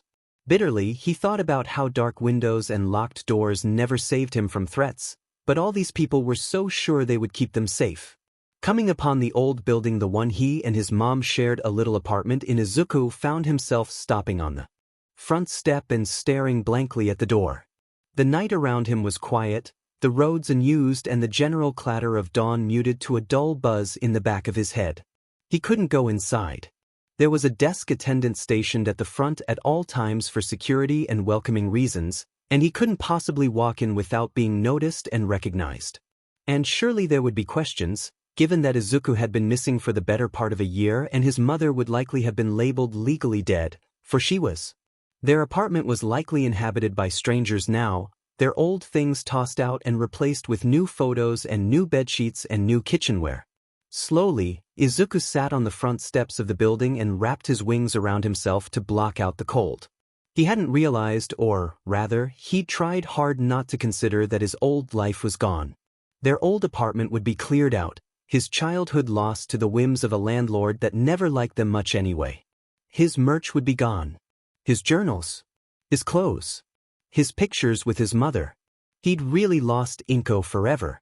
Izuku hadn't realized he'd been crying until the winter whipped at his face and froze the tears sitting on his cheeks. He wiped them away with a shudder and pulled the phone out of his pocket, feeling the ice settle into his bones. Hesitantly, Izuku called Aizawa. Midoriya? What's wrong? There was muttering in the background. Then, where are you?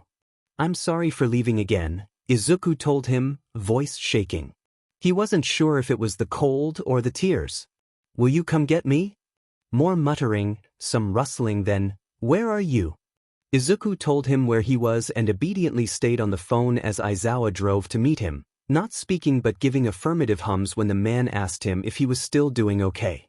He wasn't sure how long he waited on the steps of his first and likely only home, but eventually the same sleek black car he'd taken from the hospital to the apartment pulled up and Aizawa got out of the passenger seat, hanging up the phone and walking casually over to him as he shoved the device in his pocket.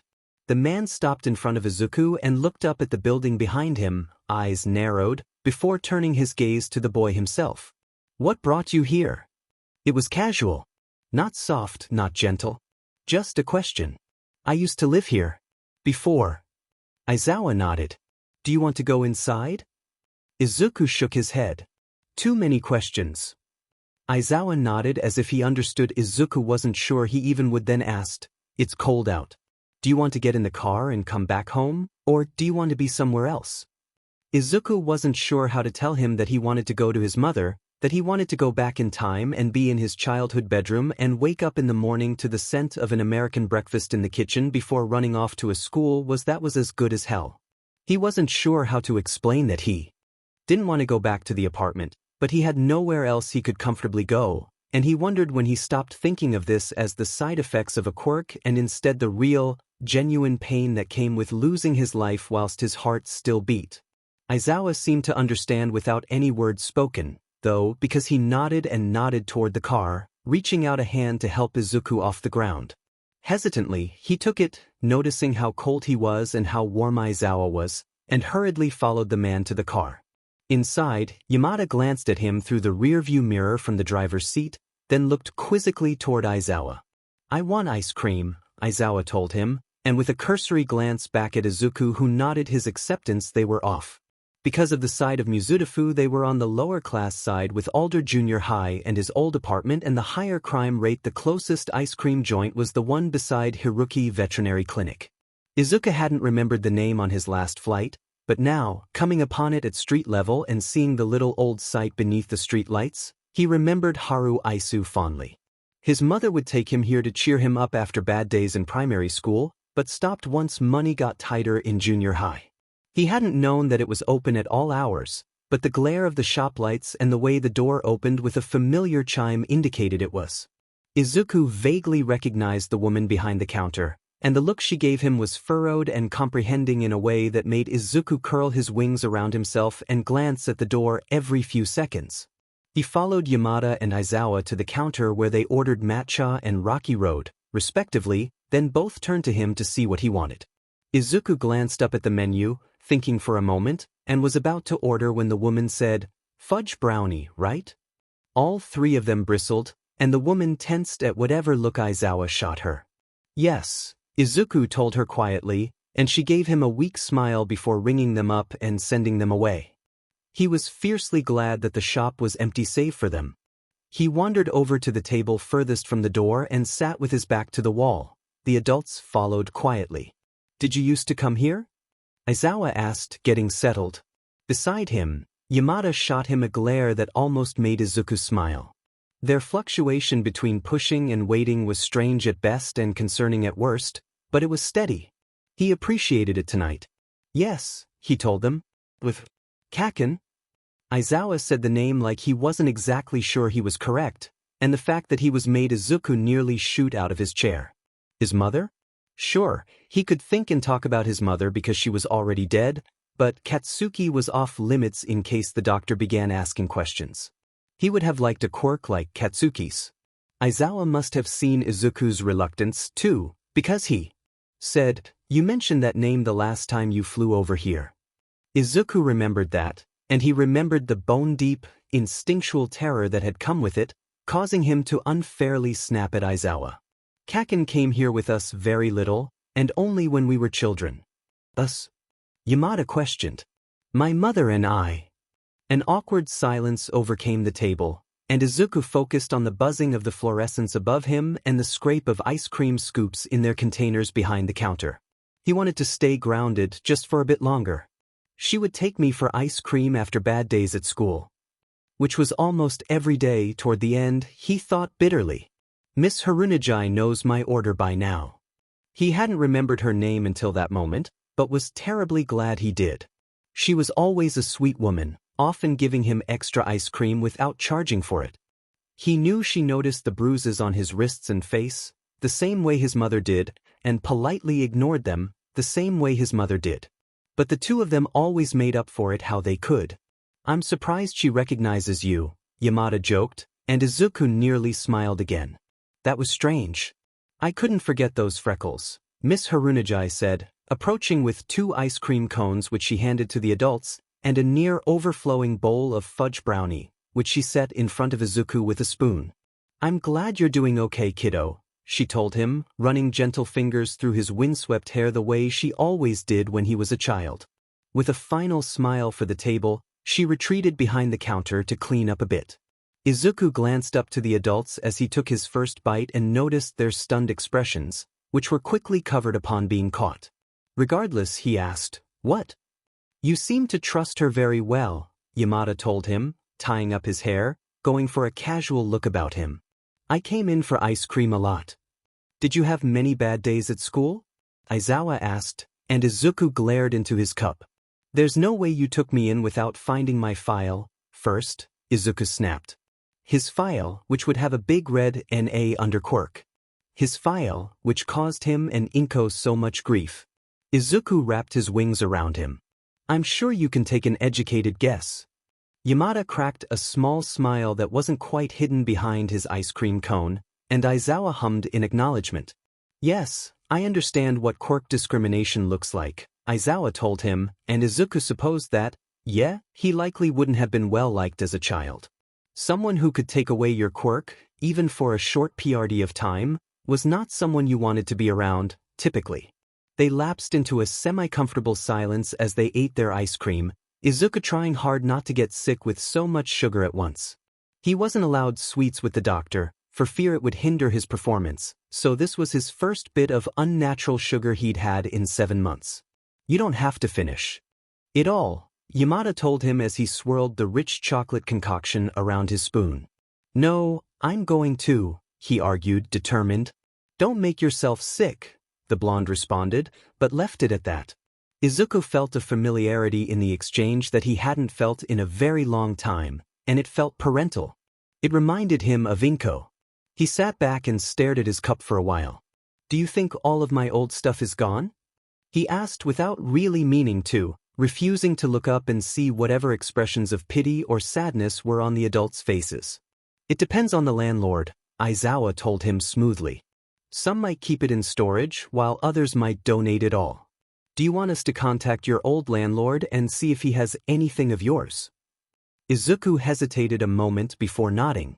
There was a knot in his throat, and he knew he wasn't allowed to cry anymore the same way he wasn't allowed to stutter or ramble when he wasn't drugged up, but it came so easily. He swallowed past the lump and said, I don't care about my own things, really. He hated the way his voice cracked. If there are any pictures, we'll find you some, Yamada told him, voice firm in a way Izuku hadn't heard before. He looked up and met the man's eye, finding only hard-willed determination there, and a matching expression on Aizawa's face, then nodded in acceptance. Thank you. The door opened with a chime and 0180 drew his wings around him, assessing the couple that walked in. They appeared to be in their mid-20s, holding hands and dressed in athletic clothing. 0180 thought it was strange that they were dressed for a fight when it was nearly midnight, and he took his halo off his throat and slipped it onto his wrist, easy to reach, easy to use if need be. Midoriya, Aizawa said, and 0180 suppressed a startled jump. He had forgotten about Aizawa and Yamada, who were both now glancing between his halo and his face. Do you know them? 0180 shook his head and watched them order and sit by the front window. They could very easily block the exit. 0180 knew that there was an employee exit that led to the alley beside Haru Aisu, tucked back beside the walk-in freezer where Miss Harunajai kept the extra crates of ice cream. She used to let him get out through the side door when he was in school, maybe. Midoriya, do you want to go home? Yamada questioned gently, and 0180 stared at him for a moment before looking toward Aizawa. They aren't armed.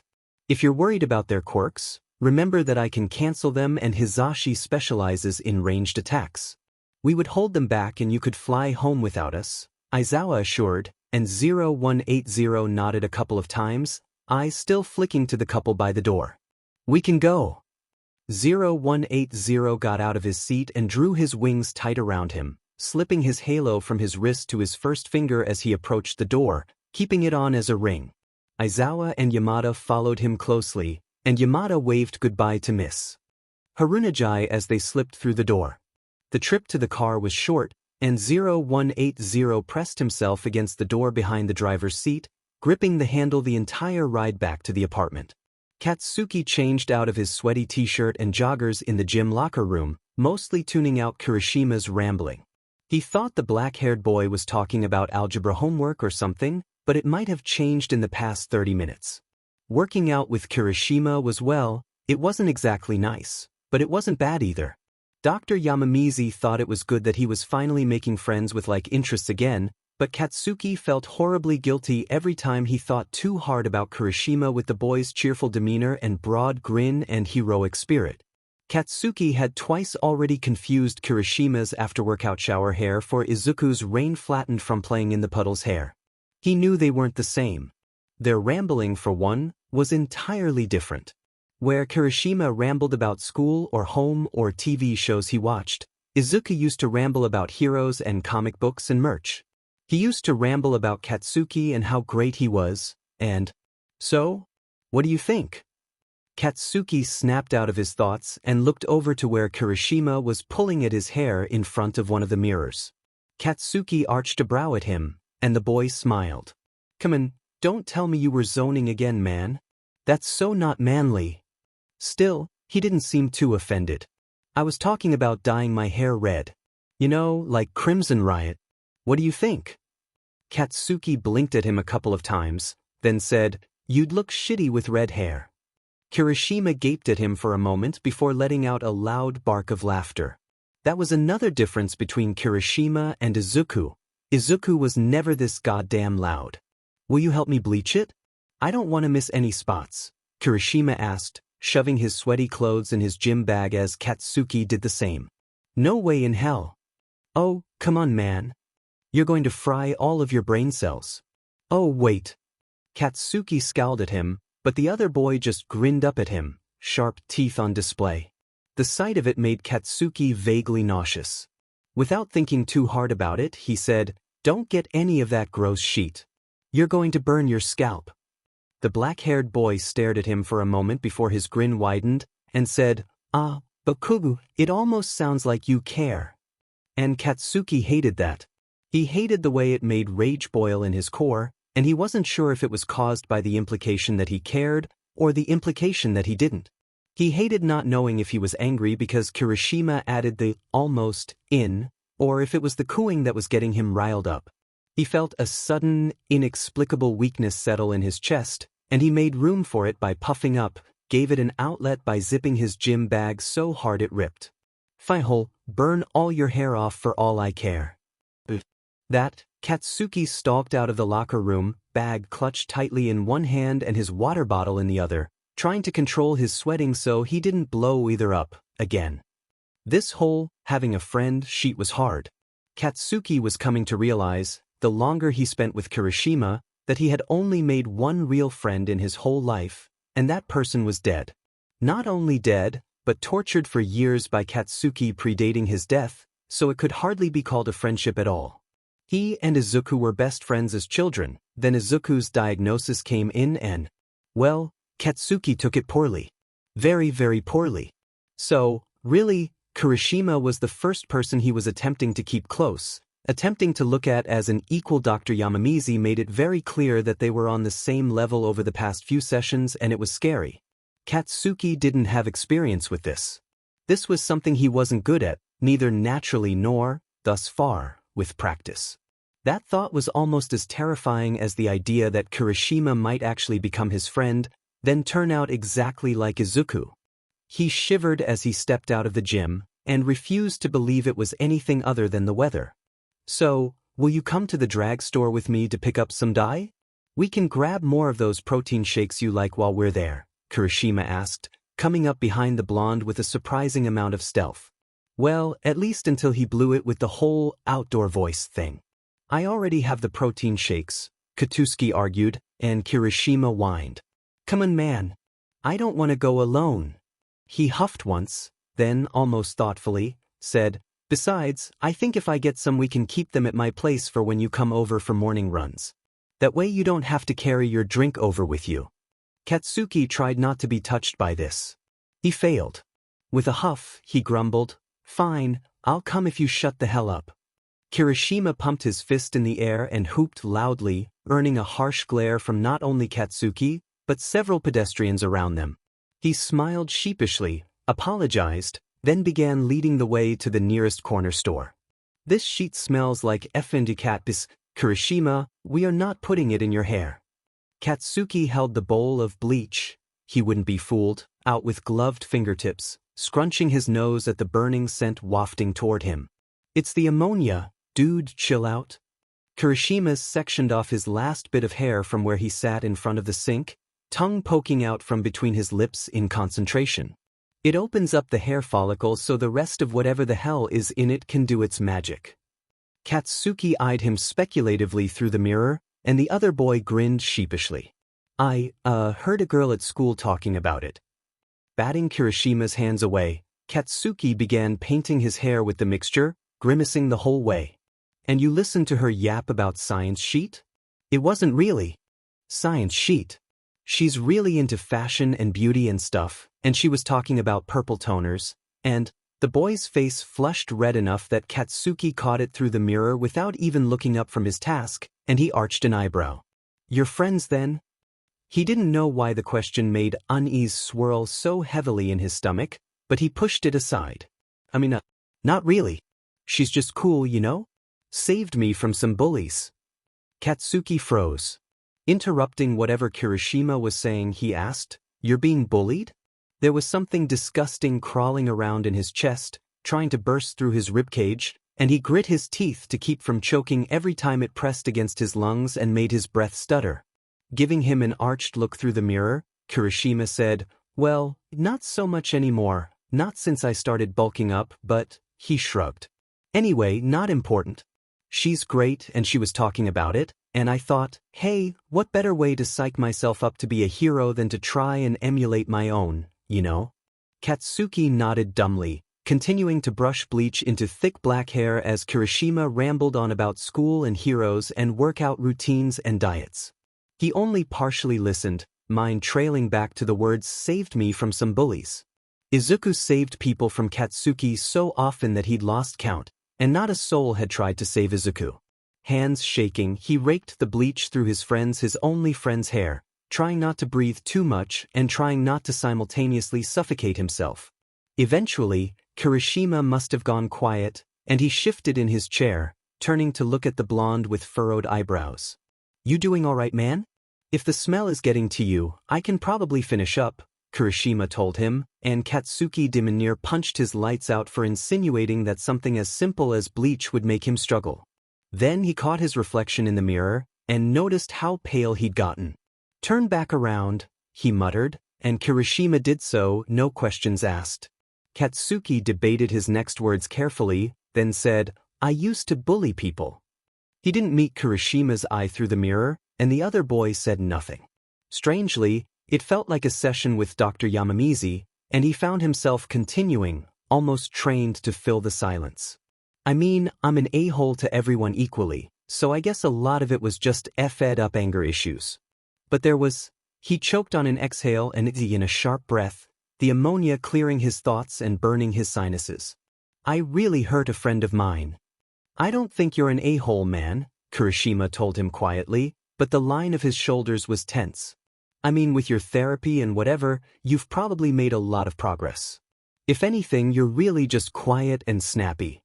I don't bully anyone because I don't talk to them, Katsuki snapped, scoping up a healthy dose of bleach and working it into the hair. I was awful though. Really, really terrible. Kirishima was quiet for a long time, and Katsuki bit his tongue to keep the rest of his thoughts at bay. It was like confessional. Katsuki wanted to spill his guts and be forgiven. But he knew that wasn't how it worked, and he wanted to gauge the other boy's reaction before saying too much. Katsuki had finished bleaching Kirishima's hair before the boy spoke again. They had waited in silence the entire 20 minutes, and said nothing as Kirishima rinsed his old hair color away. They dried it with his mother's hairdryer and broke out the red dye. Only when Katsuki was about to start the first strand did Kirishima speak. Did you ever apologize to that friend you hurt? Katsuki wished he'd died from the FING fumes. No. Why not? Kirishima glared at him through the mirror. Staring hard at the boy's orange-toned hair, Katsuki said, He went missing and was pronounced dead. But a bad moment when I found out. I got put in therapy after that. That seemed to stun Kirishima into silence, which just set Katsuki off. Why the F? Was no one telling him that he wasn't at fault? Izuku lived and suffered at Katsuki's hand, And Katsuki never put in the work to fix things until after he was dead. It was FNG bullshit, but everyone was too busy drowning in their FNG pity for him to call him on it. I F'd up his life every single day until he vanished and I couldn't anymore. That's awful. Katsuki nodded. He knew. I'm so sorry, man. What? Katsuki looked up from the hair dye with furrowed brows. Kirishima's eyes were glassy. He didn't deserve to be treated like that, but you don't deserve to carry that guilt, man. I'm sorry you lost him. Katsuki just watched him for a moment, checking for signs of facetiousness or sarcasm or a lie, but he found nothing but heartache etched into the boy's face.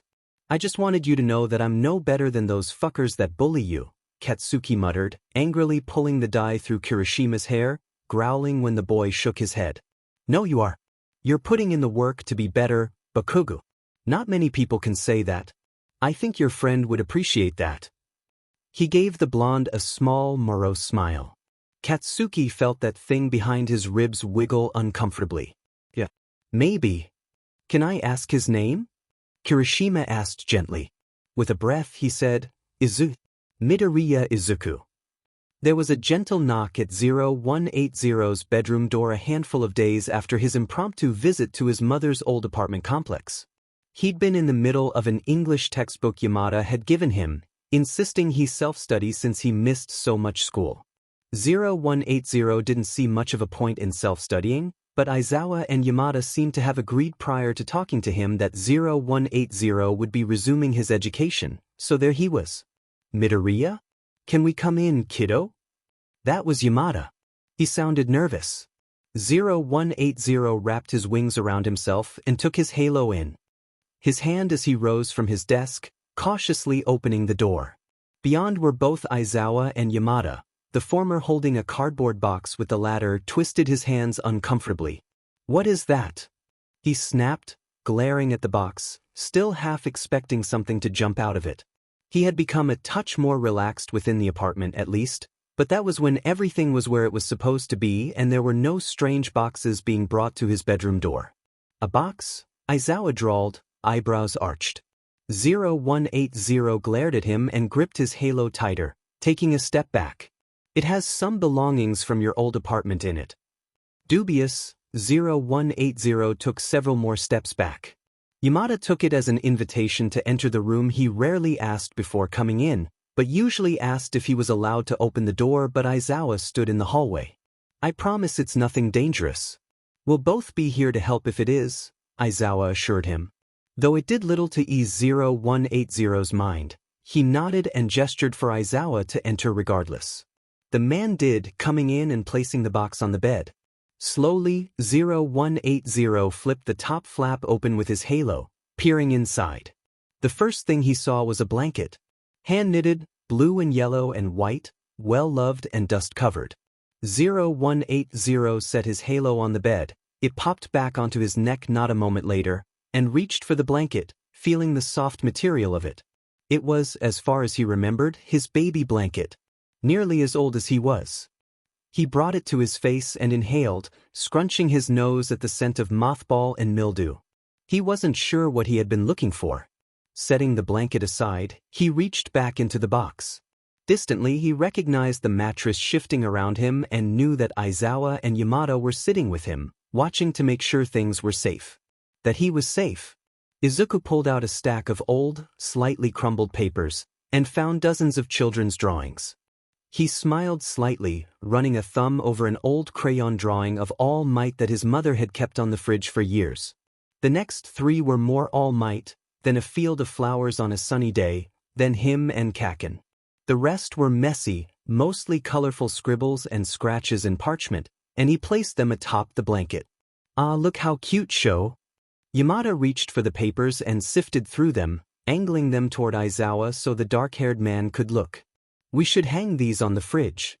Izuku felt a twisting in his chest and hurriedly looked back toward the box, pulling out the next thing. It was a large, fabric-bound binder. He moved to flip it open, and from inside slid a single photograph, taken years and years ago at an aquarium. Izuku and his mother were standing in front of a large tank, a shark swimming directly behind them. Izuku was on Inko's shoulders in an all-might onesie, hood pulled over fluffy hair. He was grinning wide, showing off missing teeth.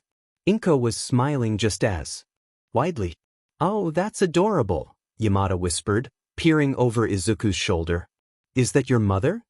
Izuku could only nod, not trusting his voice. "She was beautiful." Sniffing, forcing the tears back, he croaked, "She was." There was a moment of silence in which the men let Izuku stare at the photo, running his fingers over his mother's face as though he'd be able to feel the planes of it through the waxy paper. As though he'd be able to feel her soft skin and warmth. As though he'd feel the roundness of her cheeks and the crinkle of her eyes and the texture of her hair from beyond the grave. "We'll buy a frame," Aizawa said quietly, and Izuku looked up at him, slightly surprised. "We can clear a space for a shrine, if you'd like. We could set it up here or in the living room." Izuku couldn't help but gawk, tears streaming down his face now, as the man looked back so earnestly. He had never really paid his respects to his mother after her passing, not having been given the chance, and wasn't even sure what happened to her body after it was dumped. He never had time to think about how to memorialize her until now. "I think she'd like that," Izuku mumbled, looking back down at the photo. "She'd like to be close." Neither adult responded, opting instead to let him flip through the binder, which he quickly realized was a photo book. Pictures from the moment he was born to weeks before they were kidnapped, spanning pages and years, each with a written date and explanation somewhere in the vicinity. "Who is that?" Yamada questioned gently, pointing to a photo of Izuku and Kaken from when they were maybe 6. The two of them had made a sand castle at the playground and were standing around it proudly. Well, Kaken was standing proudly. Izuku was packing more sand against the bottom, not looking at the camera but a smile on his lips regardless. "Kaken," he said as though it explained everything, trailing fingers over the blonde boy's little face. "That felt like eons ago." He knocked it over right after the picture. "Got sand in my shoes." "That wasn't very nice," Yamada said conversationally. "He wasn't," Izuku snorted. Then he thought for a moment. "Isn't? Well, maybe he is now. He wasn't before." The room filled with silence, and Izuku flipped the page. "This was my 5th birthday. It was the last time anyone came to a party." Izuku and most of his class crowded around a table as Kaken pushed Izuku's face into his cake. "This was my first visit to the beach." Izuku, in the ocean up to his knees, and only that far. "This was the day my dad left. He bought Mom and I movie tickets and moved out while it played." Izuku, holding a box of popcorn bigger than his head. "This was when my mom got promoted at the hospital." Izuku, wearing a little apron and rolling out cookie dough. "This and this and this and this." His whole life in photos. Everything from before laid out perfectly. Izuku hadn't a clue that the binder existed before now. He hadn't even really known that most of these pictures were taken. He didn't remember some of these events. But Inko, she saw them, and she documented them, and she left them for him to see. There was no FING way that any sort of quirk could have fabricated these memories, these moments. No way that anyone could have replicated his mother's handwriting so perfectly. "This is real, isn't it?" Izuku looked up from the binder where his tears were soaking into the canvas pages behind the photos. Aizawa and Yamada were staring at him, wide-eyed and slightly confused, so he clarified. "It's not a quirk. You actually saved me?" Aizawa was the fastest to recover, a soft smile slipping onto his lips. "Yeah, good. You're not under a quirk. You're safe now." And Izuku broke down. This time, he got permission to go flying. Sorta. Aizawa, jokingly, said that nothing was against the law as long as he wasn't caught. Izuku intended not to be caught, and therefore wasn't breaking any laws. He couldn't understand how using his quirk to fly could be illegal when it was this brilliant. The wind leaving his cheeks and nose cold, leaving his hair messied, leaving his eyes dry. The wonderful swoop in his stomach as he dove, the full-body relief when he leveled out, the exhilaration of weaving between the tops of buildings. The view. Muzutafu was beautiful. He'd forgotten while he was away. It didn't take long for him to find the tallest building in the area that wasn't Ua. He didn't dare fly onto the property, and crouch on the ledge, looking down at the streets below with a sort of resigned fascination. He felt so large from so high up, like things weren't far away but they were in fact just that small. He liked it. He liked feeling big enough to crush things with ease. Tucking his wings close to his back close enough to hurt, he let himself tip forward off the top of the building. He kept his arms close, wings close, the ground was close, the ground was close. He opened his wings and soared up, laughing hysterically all the while. He let out a loud whoop, startling and nearly falling out of the sky at the responding laugh he heard behind him. 0180 didn't think. He curled his wings in, let himself free fall nearly 50 feet, then shot down the nearest alleyway in an attempt to escape whoever or whatever had been in the sky behind him. His attempts to outmaneuver this thing were mostly futile. Whatever it was fast and quiet, and could turn as quickly as he could. That ruled out most if not all of the Nomu he'd encountered, the things having been too large to turn as quickly as he did around corners. That meant that whatever was chasing him was smaller, enough to overpower, hopefully, with good agility and speed. 0180 just needed to get the jump on it. Timing it so his movements were hidden behind a sharp turn into another alley, 0180 slipped his halo over his head and molded it around his knuckles, forcefully raising the temperature to a degree that would certainly burn down to the hypodermis, at minimum, possibly further. When it got this warm, he began to feel it in his own body like the dull sting of a sunburn. 0180 flew up and over a building, giving the thing behind him time to catch up just a touch more, then down through another alley, around a corner, and he whipped around and swung at the thing full force, using his wings to propel him forward just that much more. The thing skidded to a halt just a hair away from the burning halo, and 0180's fist caught instead on one of its primary feathers, melting the edge off instantly. "Whoa kid, I'm friendly." Nomu did not talk, and usually neither did human pursuers, unless, of course, it was to threaten great agony. This made 0180 pause, though he did flutter up and back a bit so he had leverage. It was convenient that they had stopped around a street light, though Izuku thought he could probably recognize that silhouette even in the dark. "Hawks. So you do know me. I was starting to think you thought I was a villain." The man grinned up at him, and Izuku bit back the slightly snappish retort of "I did" on the tip of his tongue. Instead he asked, "If you're friendly, why are you chasing me through the city?" "Well, to be honest, I kind of thought you were a villain for a minute there." "You were watching me though," Izuku said, and it wasn't a question. He had jumped off the building, and Hawks was already in the sky by the time Izuku caught enough air to steady himself. He had seen Izuku's wings, heard him laugh, and laughed in return. How long he had been keeping his eye on Izuku prior, he had no idea. "I wasn't exactly up to anything nefarious." "You did run when I approached," Hawks pointed out, and Izuku scowled at him. "Didn't know you were a hero," he responded shortly, lowering himself to be eye level with the man. A year ago, Izuku would have been foaming at the mouth over having a conversation with Hawks. Hell, he'd have been foaming at the mouth even seeing Hawks. But the doctor had trained 0180 out of his hero worship early on, not even allowing the boy to think about heroes in a light that was positive, and regardless of whether or not he was still watching, that stuck. Heroes were cool, sure, but he couldn't afford to be such a fanboy. There were more important things to worry about. Actually, on the topic of worrying situations. "Why are you here?" "Well, I saw a kid jump off a building and thought." "No, why are you here?"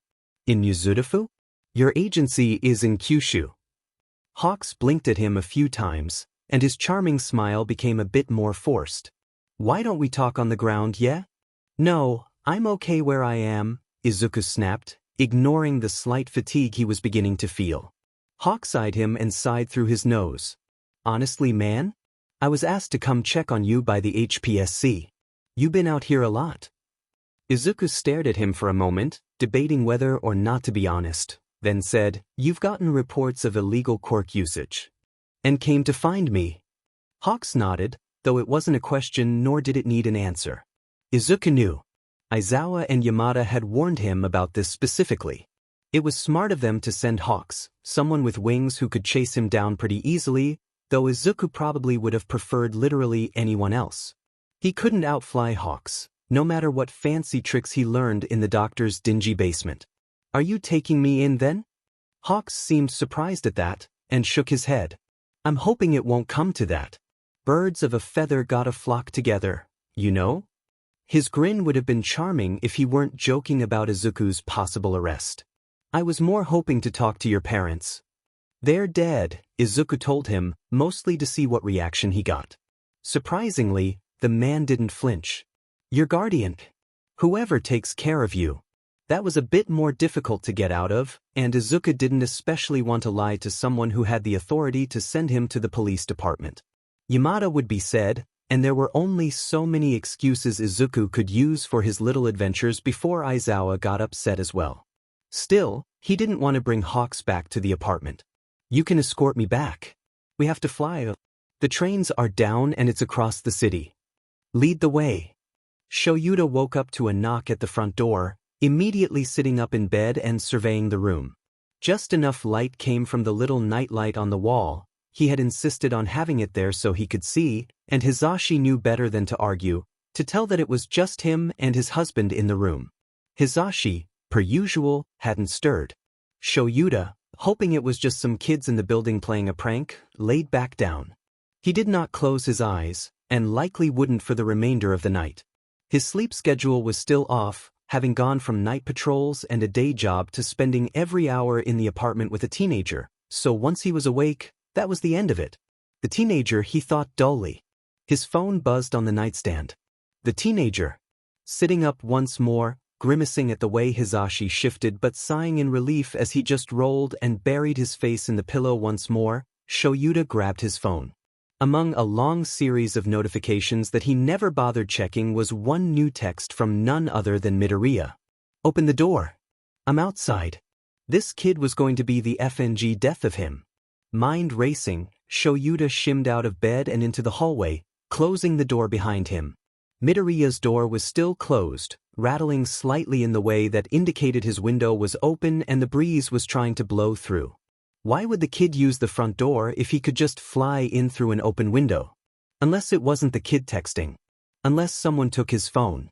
Shoyuta grabbed his capture weapon off the dining table, activated his quirk, and opened the door. Who the F? He stopped, seeing that it was in fact Midoriya at the door.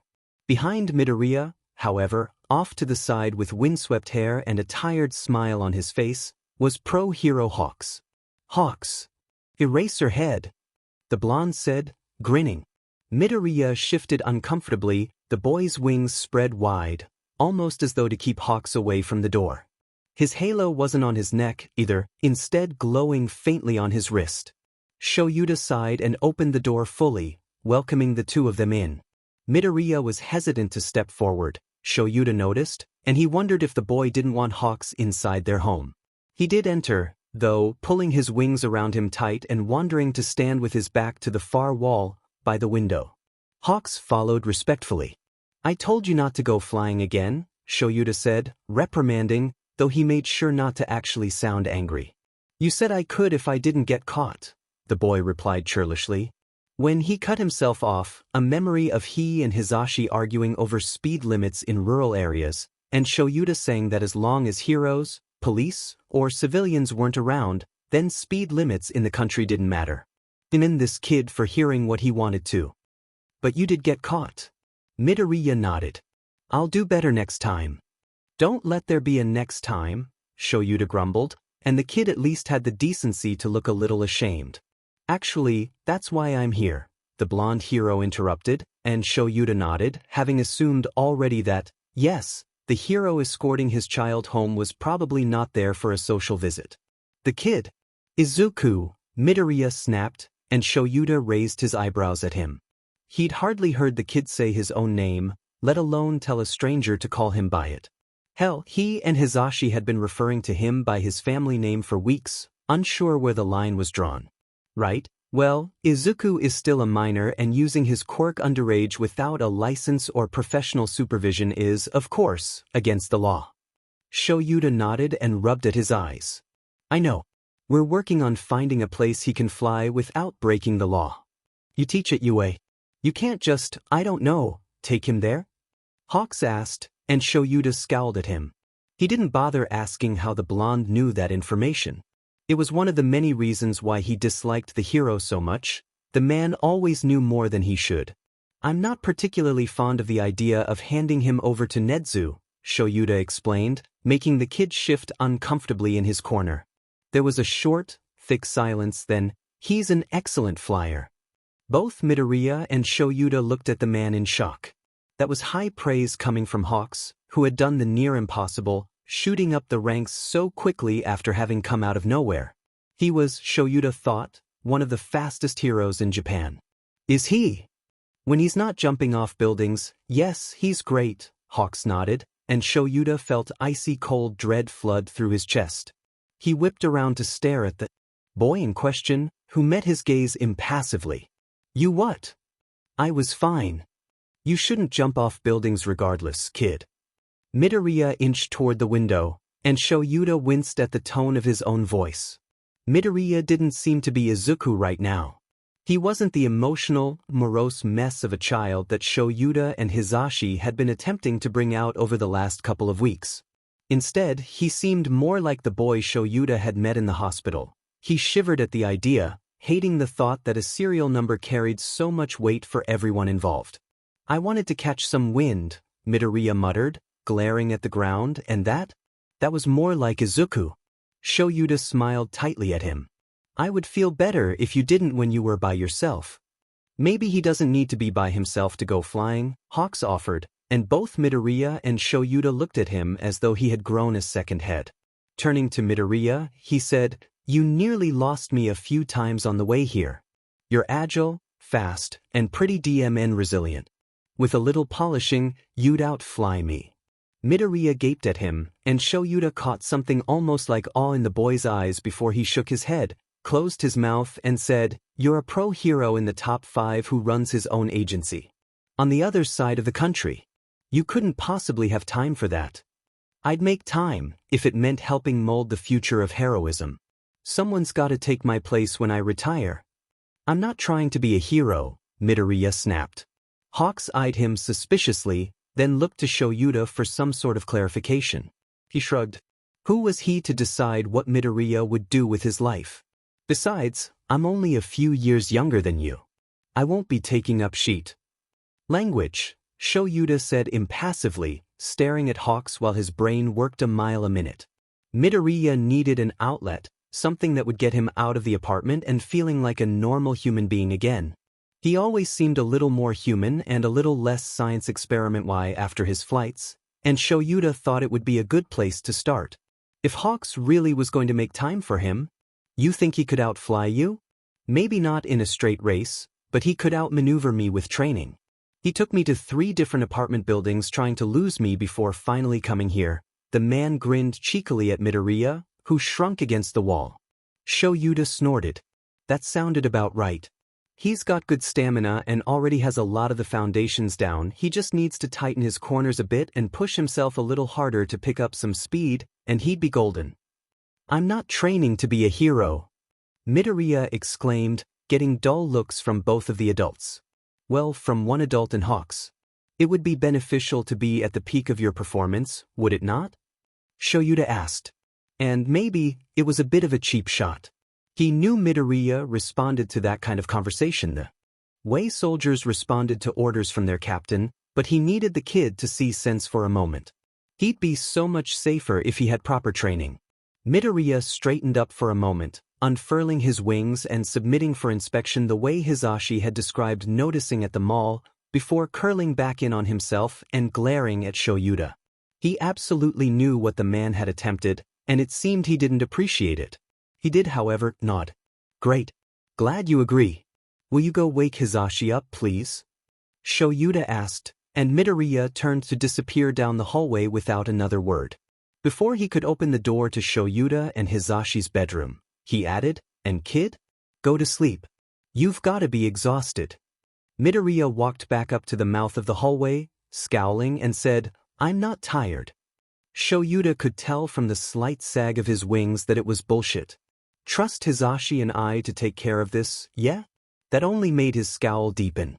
You don't need to set up playdates for me, Aizawa. Hawks laughed, grinning at the kid widely. Midoriya, in response, flushed a deep red and muttered, "I'll go to bed." He ran off without another word, wings flapping gently behind him to give him a boost. It was less than a minute later that Shoyuta heard a door open, close, then another further away do the same. It took not even 30 seconds for Hisashi to stumble into the living room, adjusting his hearing aids with one hand and flattening his hair with the other. He stopped dead when he caught sight of the unfamiliar hero in their home, however. "Hawks," he said, glancing at Shoyuta. Forcing a smile onto his face and straightening up, he continued, "What a wonderful surprise. Would you like some tea? Coffee maybe? It's rather late." The unspoken question was clear. "Why the hell are you in my house at 2 in the morning?" "No, thank you. I won't be staying long." The younger hero smiled warmly at him, and Shoyuta shifted uneasily. He had been settled while having the reason for Hawk's visit in the room, but now that Midoriya was gone, he wasn't quite so fond of the hero's presence. "I caught Izuku out on a flight this evening, and was wondering if you would be opposed to letting me supervise his future flights."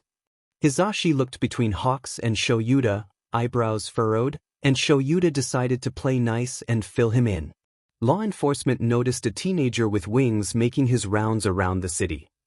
Hisashi's eyebrows furrowed more, if that was possible. "Look, I'm not trying to get your kid arrested." Hisashi made an affronted noise at that. Shoyuta knew the man would rather fight all might than let that happen. But the commission is worried that he might be looking to turn to vigilantism. "So what, they're just going to lock him up?" Hisashi hissed, stomping further away from the hallway, likely in hopes Midoriya wouldn't overhear. Shoyuta wasn't sure whether or not the kid would be eavesdropping, but he decided to lower his voice. "As well. Either that, or make a profitable hero out of him, right?" Hawks stared at him for a moment, gaze blank in the way Shoyuta had seen on Midoriya so many times, and his skin began to crawl. "I think it would be best," Hawks began slowly, "if I were to oversee his flights from now on." That was not a reaction that Shoyuta was comfortable with. Shoyuta exchanged a look with his husband, who seemed equally perturbed by Hawks' tone, and he nodded once. "This or that? Hawks or the commission?" Shoyuta got the uncanny feeling that there wasn't really a choice there. Turning back to the young hero, Hisashi asked, "What does your schedule look like?" "Izuku is a little set off the next time he goes flying. It's not a spontaneous need to get out of the apartment, not an emotional roller coaster that can only be resolved by fresh air. No, it's a knock at the front door at 11 at night, just over a week later, with Hawks on the other side asking if he's hungry.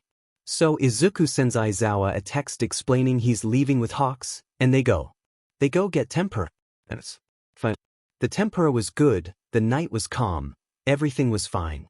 Izuku wasn't sure he liked being babysat. "You don't seem to like me very much," Hawks stated as they threw away their takeout containers. It wasn't a question, so Izuku didn't answer. "I mean, I wasn't expecting bright eyes and fan behavior given your eraser heads, but..." Izuku cut in before Hawks could finish. "I'm not his biological child," he explained. "Aizawa didn't even raise me. I moved in like last month."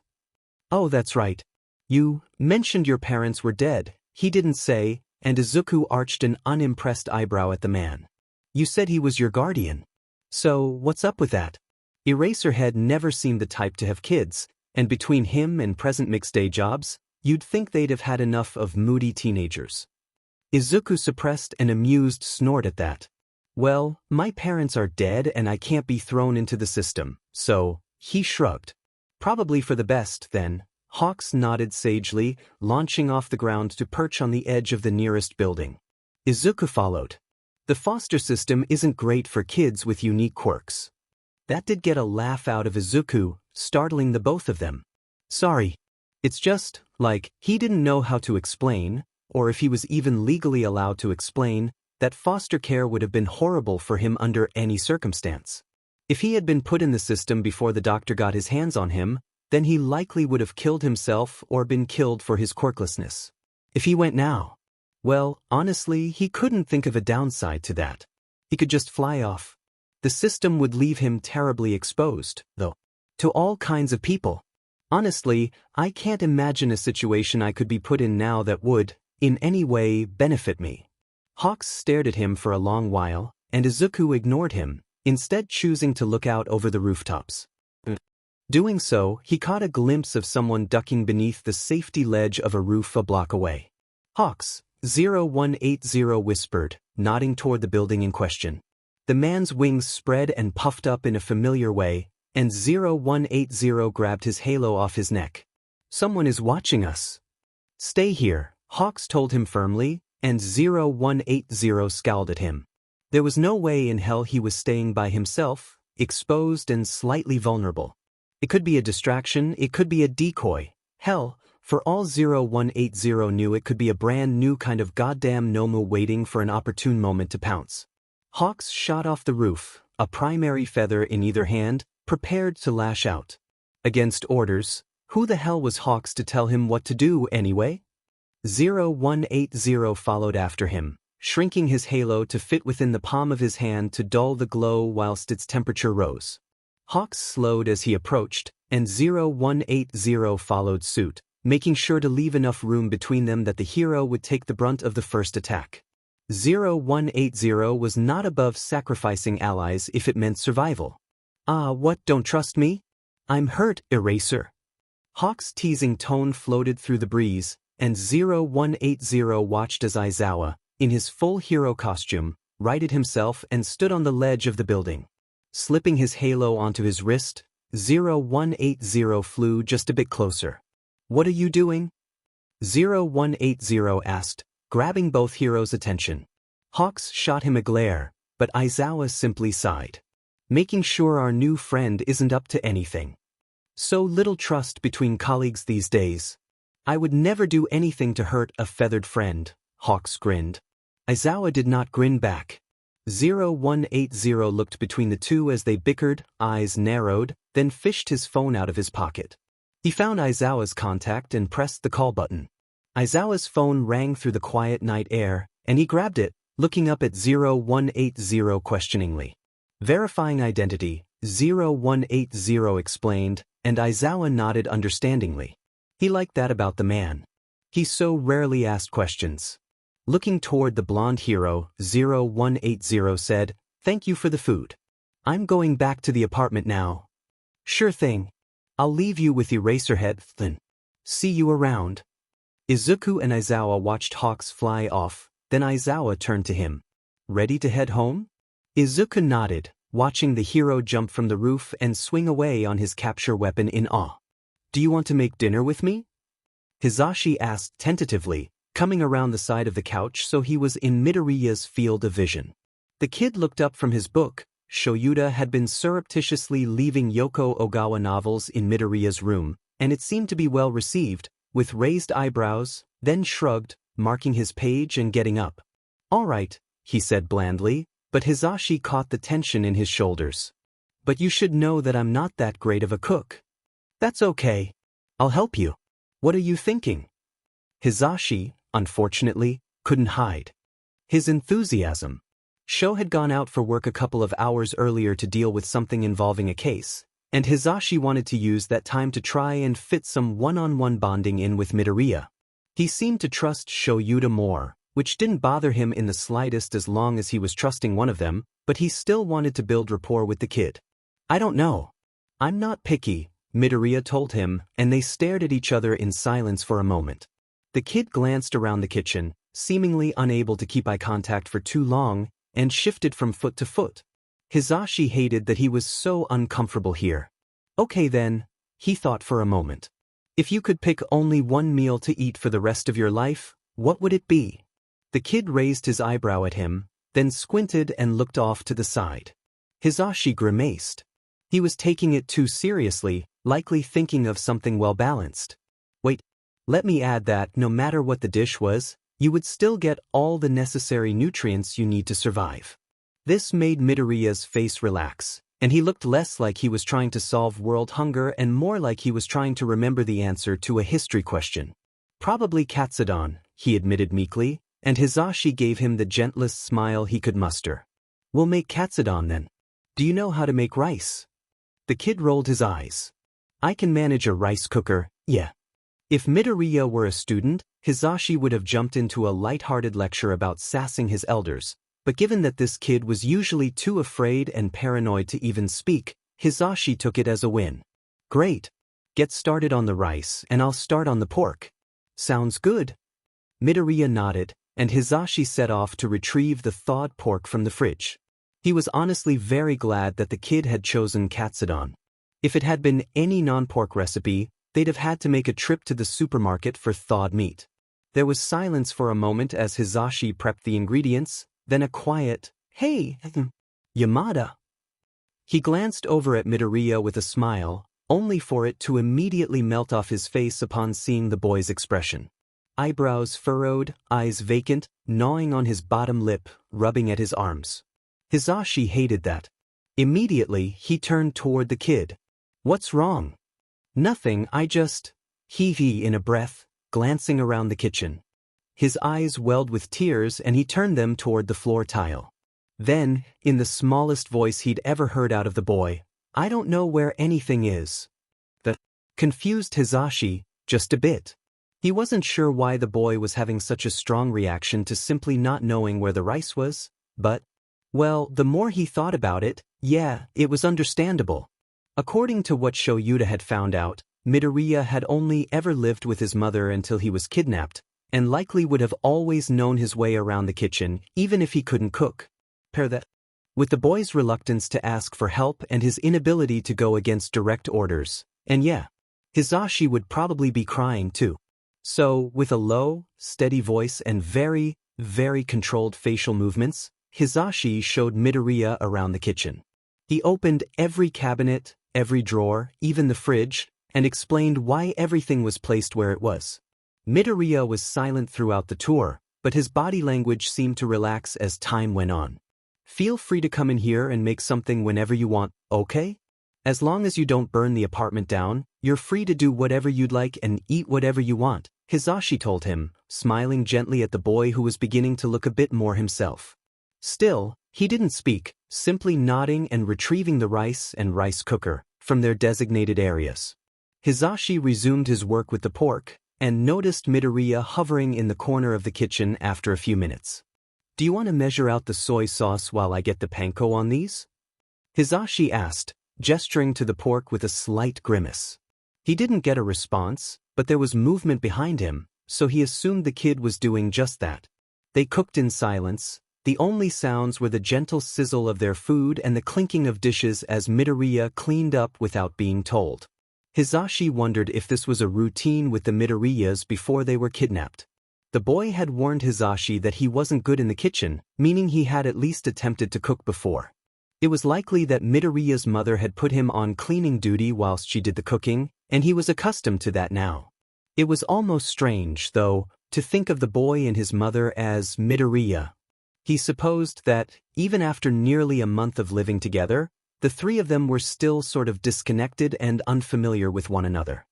He wondered if Midoriya was uncomfortable with living with him and Shoyuta when there was still so much hidden about them. He supposed he had to start somewhere. "Hey kiddo," Hisashi began, adding the eggs. "If you're comfortable with it, you know you're allowed to call Shoyuta and I by our given names, right? Neither of us mind.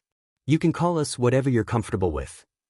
He didn't look at the kid as he said it, trying to keep things casual, but he heard the sharp intake of breath regardless and smiled to himself. After a moment of silence, he heard, "You can call me Izuku too. Both of you." Hisashi nodded but didn't say more on the matter. He finished up the katsu and the two of them cleaned up while the rice finished, then plated their food. Hisashi packed up the rest for show and settled at the dinner table to eat. Hisashi quite liked Izuku, he decided. He had known that already, but there was a steady affection that he felt watching the boy absolutely inhale his katsudon, obviously fighting a smile, that filled Hisashi to the brim and made him all warm in a way he wasn't too familiar with. He sincerely hoped Shoyuta didn't have plans to rehome the boy, because he was Hisashi's now, whether anyone liked it or not. Izuku was flying with hawks again, and this time they were going to the beach. He wasn't too sure on the specifics, but the hero had mentioned something about specialized flight training, and Izuku had fought to keep the stars from his eyes.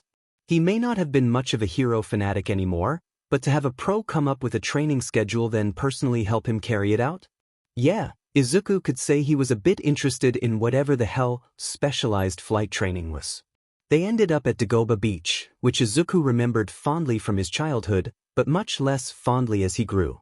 It wasn't especially clean when he was young, but this, well, the place was a dump. And, it seemed, that was precisely what Hawks had wanted as he grinned proudly upon landing. So, I've got a fun idea that'll probably make us both miserable, he explained, and Izuku looked warily between him and the oceanside junkyard. A thin layer of frost and snow coated everything in sight from flurries early that day, and Izuku, for once, was wearing a coat. It was specially made for his wings, but pulled a bit at his scapular feathers when he flew. Not nearly bad enough to excuse not wearing it in such weather, however. An icy chill blew off the ocean and into his face, the salt stinging his eyes. You excited? For what exactly? Izuku turned his attention back to the hero, narrowing his eyes at the man. You're gonna be cleaning, Hawks grinned, and Izuku shot him the most withering glare he could manage. That did not stop the man's exuberance. In fact, he seemed almost more thrilled with Izuku's displeasure thrown into the mix. You need to work on endurance and wing strength, so repetitive movement with added weight is the way to go. Besides, good heroes help a community in need, right? I'm not a hero. Good civilians, then.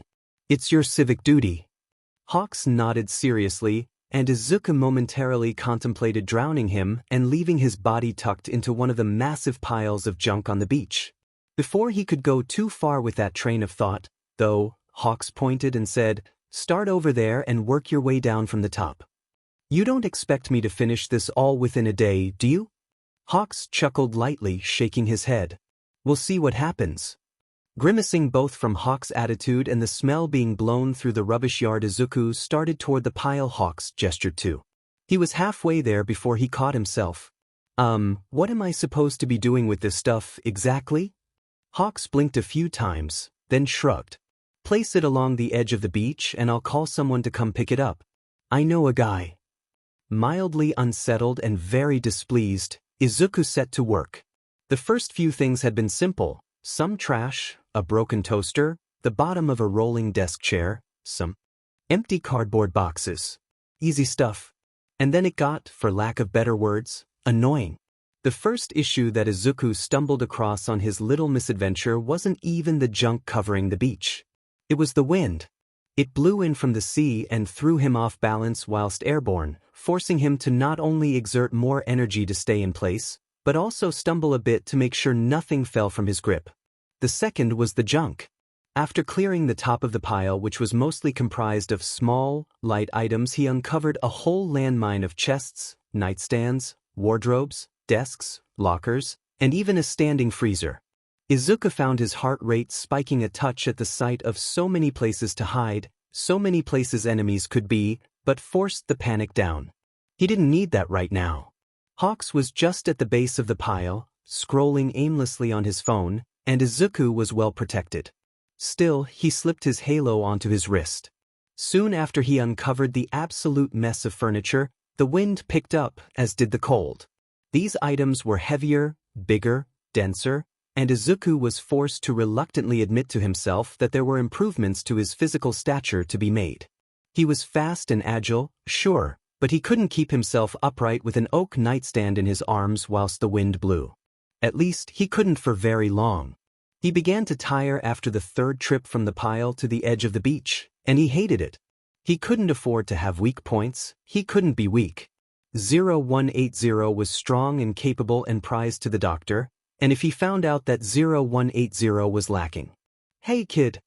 Hawks called from the ground, snapping Izuku out of his momentary misery. He wondered why the hero didn't just fly up to talk to him. Eraserhead wants you back home in half an hour. If we leave now, we can stop for food, or you can keep kicking butt and we can hurry back later. What do you want to do? Izuku stared at him for a long moment, a dusted-up school desk in his arms, panting heavily. He was sweating beneath his winter coat, and would have liked nothing more than a warm meal and a shower at the moment. Dropping the desk and sending a few items careening down the side of the pile, Izuku fluttered to the ground and immediately let his wings droop to the ground. He could feel the sand slipping between his feathers. He wasn't too sure he cared. "We're walking to a convenience store to buy instant ramen, and then I'm going home," Izuku snapped, appropriately surly for having been roped into something so goddamned ridiculous in the middle of the night. Hawks simply laughed and started his walk off the beach, not checking to see if Izuku was following.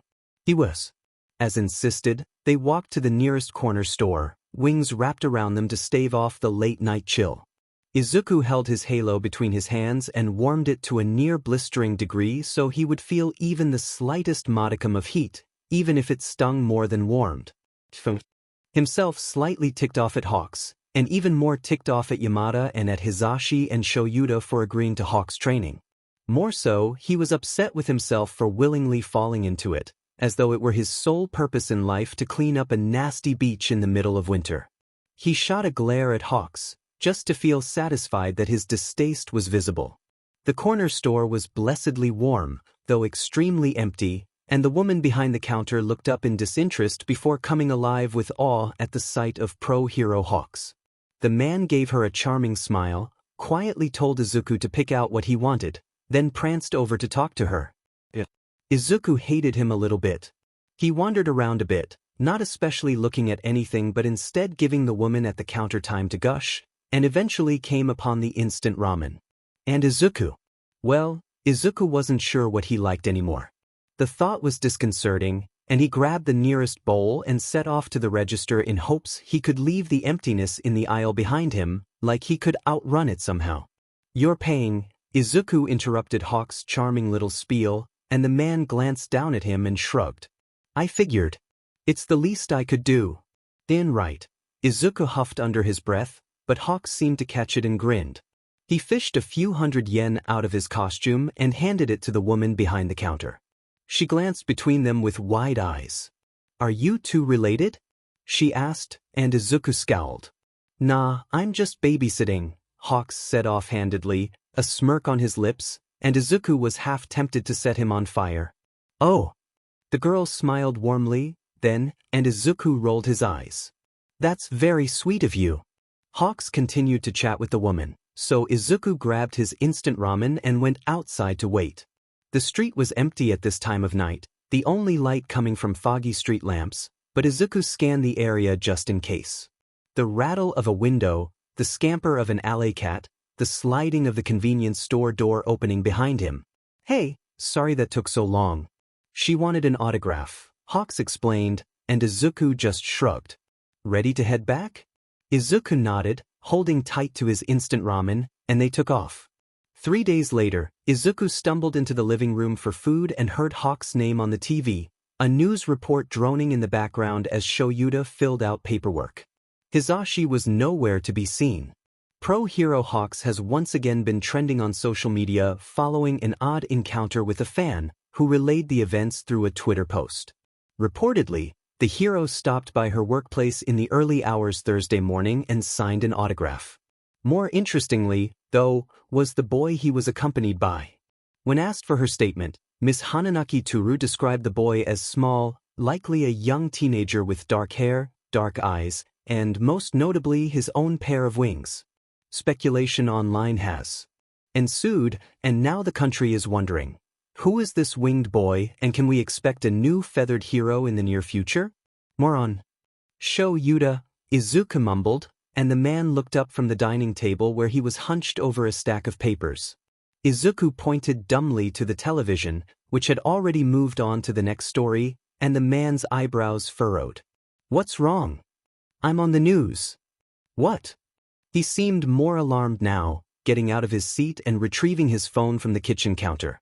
Izuku joined him, heart racing and breaths coming in short puffs. "What do you mean you're on the news?" "Someone saw me with Hawks and posted about it, and now I'm—" Izuku choked as Shoyuta searched for Hawks' name, and every article that came up was about the mysterious teenager with wings he'd been sighted with. "Oh God," he thought. "There are videos." Reaching over, Izuku clicked on the first link. It wasn't anything that showed his face. The quality was grainy, and the low light provided a good amount of cover for the both of them. It did, though, show two silhouettes taking to flight. One was obviously Hawk's, and the other was smaller with a faint glow coming off of one of his arms. Izuku knew that it was his halo. Izuku knew that it was him. Who else would be able to tell? Who else would know? Okay kid, breathe with me. Everything is going to be fine. Shura's voice cut through the fog in Izuku's brain, and he realized he was hyperventilating. Match my breaths, alright? Izuku tried his best to get his breathing under control, but his efforts only resulted in choking sputters that sounded more like sobs than anything else. He needed to calm down, or he was going to pass out. He needed to stop feeling like this. Just stop. 0180 SE in a deep breath and held it until he couldn't anymore, letting it out slowly and pulling another back in at the same pace. Shoyuda was staring at him with deep-set eyebrows, but 0180 found that he didn't care much. His breathing was under control, and his heart rate would follow, and everything would be fine from there. He needed to figure this out, though. 0180 wasn't especially keen on returning to the doctor so soon, though resisting when he was so openly alive and well maybe worse than returning of his own volition. He wasn't sure what they would take from him for staying away, but he figured it would likely be his wings. 0180 wouldn't be able to vanish if he had nothing to vanish with. The thought was oddly comforting, and he felt strong enough to shrug Shura's hands off of him and stand on his own. He looked down at the phone, which had long since gone dark, and thought for a moment. Should he return to the doctor, or stay put and wait for him to come retrieve him? He wasn't even sure if he knew where the doctor was anymore. Likely he would have relocated after 0180's escape, just in case he became a leak. He hadn't, he was very loyal, but he would have moved on regardless. 0180 couldn't return if he didn't know where to return to. So he would stay then. He would continue his training with Hawks and patch up the holes in his performance before he returned to the doctor, and hopefully that dedication would be enough to spare him from some of the more creative punishments the man had come up with. 0180 shivered at the thought. He wasn't too fond of fighting Nomo whilst on Lorazepam. Slowly, 0180 turned his attention back to the hero in front of him and said, I think I'm going to go call Hawks. See if he can get the media under control. You should let me do that, Shoyuda told him, soft but somehow also stern. It irked 0180 a bit. Have you eaten? 0180 had not. He shook his head. Let's make something, then we'll deal with this, all right? How about you go sit down, and I'll get you some water. 0180 did as instructed, and missed the concerned look he got from Shoyuda in the process. The next week, when Izuku left with Hawks at 10 o'clock, Shoyuda made minimal effort to hide the fact that he was following them. He didn't want to frighten the kid again, and by the way the boy glanced over his shoulder, made eye contact with Shoyuda, and rolled his eyes as Hawks rambled, it was mostly well received. The four of them, Hisashi included, though his contribution was mostly frantic bursts of worry rather than consistent effort, had yet to come up with a reasonable way to hide Izuku from the public without stopping his flying lessons entirely, which Shoyuda was reluctant to consider. It was a last resort in Shura's eyes, though probably more favored by Zashi and Izuku than either would admit. His husband was a worrier fretting over every little danger to his family, prepared to cut it away with a brutal efficiency that sometimes scared Shoyuda, while Izuku was, well, he was Izuku. Sassy, grumbling, and mildly catatonic, especially if woken up before 7 in the morning. Hawks seemed to enjoy their meetings, if his exuberant behavior was anything to go by. His voice carried loudly, dangerously, over the rooftops as he spoke to Izuku, the two walking amicably before fluttering over the gaps, rinse and repeat. Izuku didn't say much, but that wasn't unusual for him. The tired slump of his wings and hunched line of his shoulders, however, were.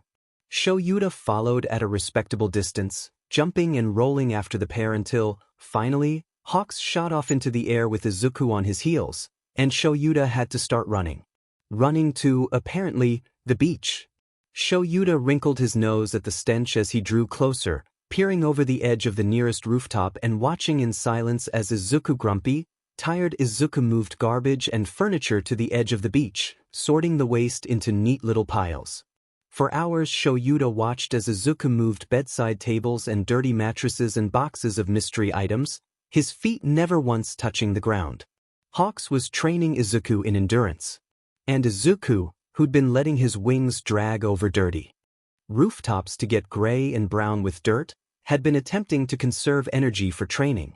Shoyuda was almost impressed by the both of them, really, but mostly Hawks for having surpassed Shuda's expectations as an absolute dumpster fire of a mentor. He already knew Izuku knew how to behave when faced with training. Still, that didn't make it any less brilliant. Some of Shuda's previous students hadn't even been bright enough to conserve energy for practical heroics. The thought struck Shoyuda in the solar plexus, and he stared at the kid as he went back to the beach to retrieve more junk. He wanted Izuku in his class. Sure, maybe the boy didn't want to go into heroics and that was fine. But there was potential there, and Shoyuda. Well, Shoyuda looked at Izuku and saw a great future hero, despite what the boy said aloud. Hawk's voice blew in over the breeze coming off the sea, though wasn't distinct enough for Shoyuda to make out actual words. Izuku's sharp, winded tone came in response, followed by a cackle, followed by Izuku flapping over and angrily throwing a box onto the nearest pile of salvageable items. The box tipped onto its side to reveal it was filled with 12 relatively new weights. Izuku scowled at it and flew off. Shoyuda watched for a couple more minutes before deciding that there was unlikely to be a change in plans, and decided to secure the perimeter. He missed hero work, missed going out at night and swinging across rooftops, but Izuku needed him more than the underground did, so he didn't mind too much. Still, it was nice to keep an eye out for villains or paparazzi or especially nosy civilians who would unknowingly put his kid in an unreasonable amount of danger. Thankfully, there was little to take care of other than a small vandalism a block away from the beach, which Shoyuda took care of by yelling sharply and letting the guy get away, because honestly, tagging a dirty alley wall wasn't the worst crime someone could commit, and Shoyuda wasn't too keen on anti-artisan laws. His shout did attract the attention of both Hawks and Izuku, however, who came flying in not even a moment after the guy rounded the corner. Izuku, however, was in the lead, his shoulders squared and halo in his hand as though prepared for a fight. He scanned Shoyuda for injuries and glanced around the alleyway. His eyes landed on the abandoned can of spray paint and the half-finished tag above it, still drying, and let the tension bleed from his shoulders. "Izuku, you can't just fly off," Hawks reprimanded, glaring at the boy before his eyes landed on Shoyuda. "Oh, hello, Eraserhead. What are you doing out?" Shoyuda regretted letting his child run off with this hero regularly. "Patrolling." "Stalking," Izuku corrected, his voice tight. Shoyuda noticed that he slipped his halo onto his wrist instead of back around his neck, for easy access. "All right. Fine. Just got spooked by a sound," Shoyuda responded vaguely, gesturing over to the dumpster next to the unfinished tag. Izuku would know what he meant. "Did you hear a noise?" Hawks asked, fluttering over to the dumpster. He lifted the lid a crack and peered inside, grinning. "Well, yeah, there's a kitten in here." Shoyuda froze and glanced at Izuku, who arched an eyebrow at him. He shook his head. No, he was not aware of the kitten in the dumpster. "Looks like the runt." Izuku's eyes softened slightly and he wandered over, peering inside the garbage crate. He heaved in a gasp, then reached in. "Izuku, careful," Shoyuda warned, and the boy waved him off with his free hand. A small meow more of a squeak drifted to Shuda's ears, and not a moment later was Izuku pulling a small, underfed tuft of fur from the dumpster. Izuku cradled it close to his chest and brought his other hand up to keep its back claws from digging into his shirt. "Hello," he whispered, running a finger between its ears. "Where's your mama?" The cat looked up at him, and Izuku's eyes widened. Slowly, he turned it around to reveal wide, emerald green eyes surrounded by dirty gray fur. Side by side, Izuku and the cat. "Can we keep her?" Izuku asked gently, holding the little thing up. Shoyuda was tempted to say yes, just on the basis that Izuku asked, but hesitated. That seemed to be enough to send the boy into overdrive, clutching the cat close again. "I'll feed her and clean her box and take care of everything, I promise. I don't know a lot about cats, but I'll learn, and I swear you won't even have to know she's there. I can keep her in my room and—" "Hey, Izuku," Shoyuda urged, putting his hands out and taking a step closer. We can bring her home and get cleaned up, okay? I'll talk to Hisashi and we'll go from there, but I'm sure he won't mind too much. Shoyuta had never, ever seen the expression that briefly passed over the boy's face before. He smiled wide enough to highlight faint dimples in the baby fat on his cheeks, and his eyes seemed to sparkle in the dull light. He nodded and looked down at the thing, then to Hawks. What should we name her? He asked the blonde hero, who Shoyuta had momentarily forgotten about.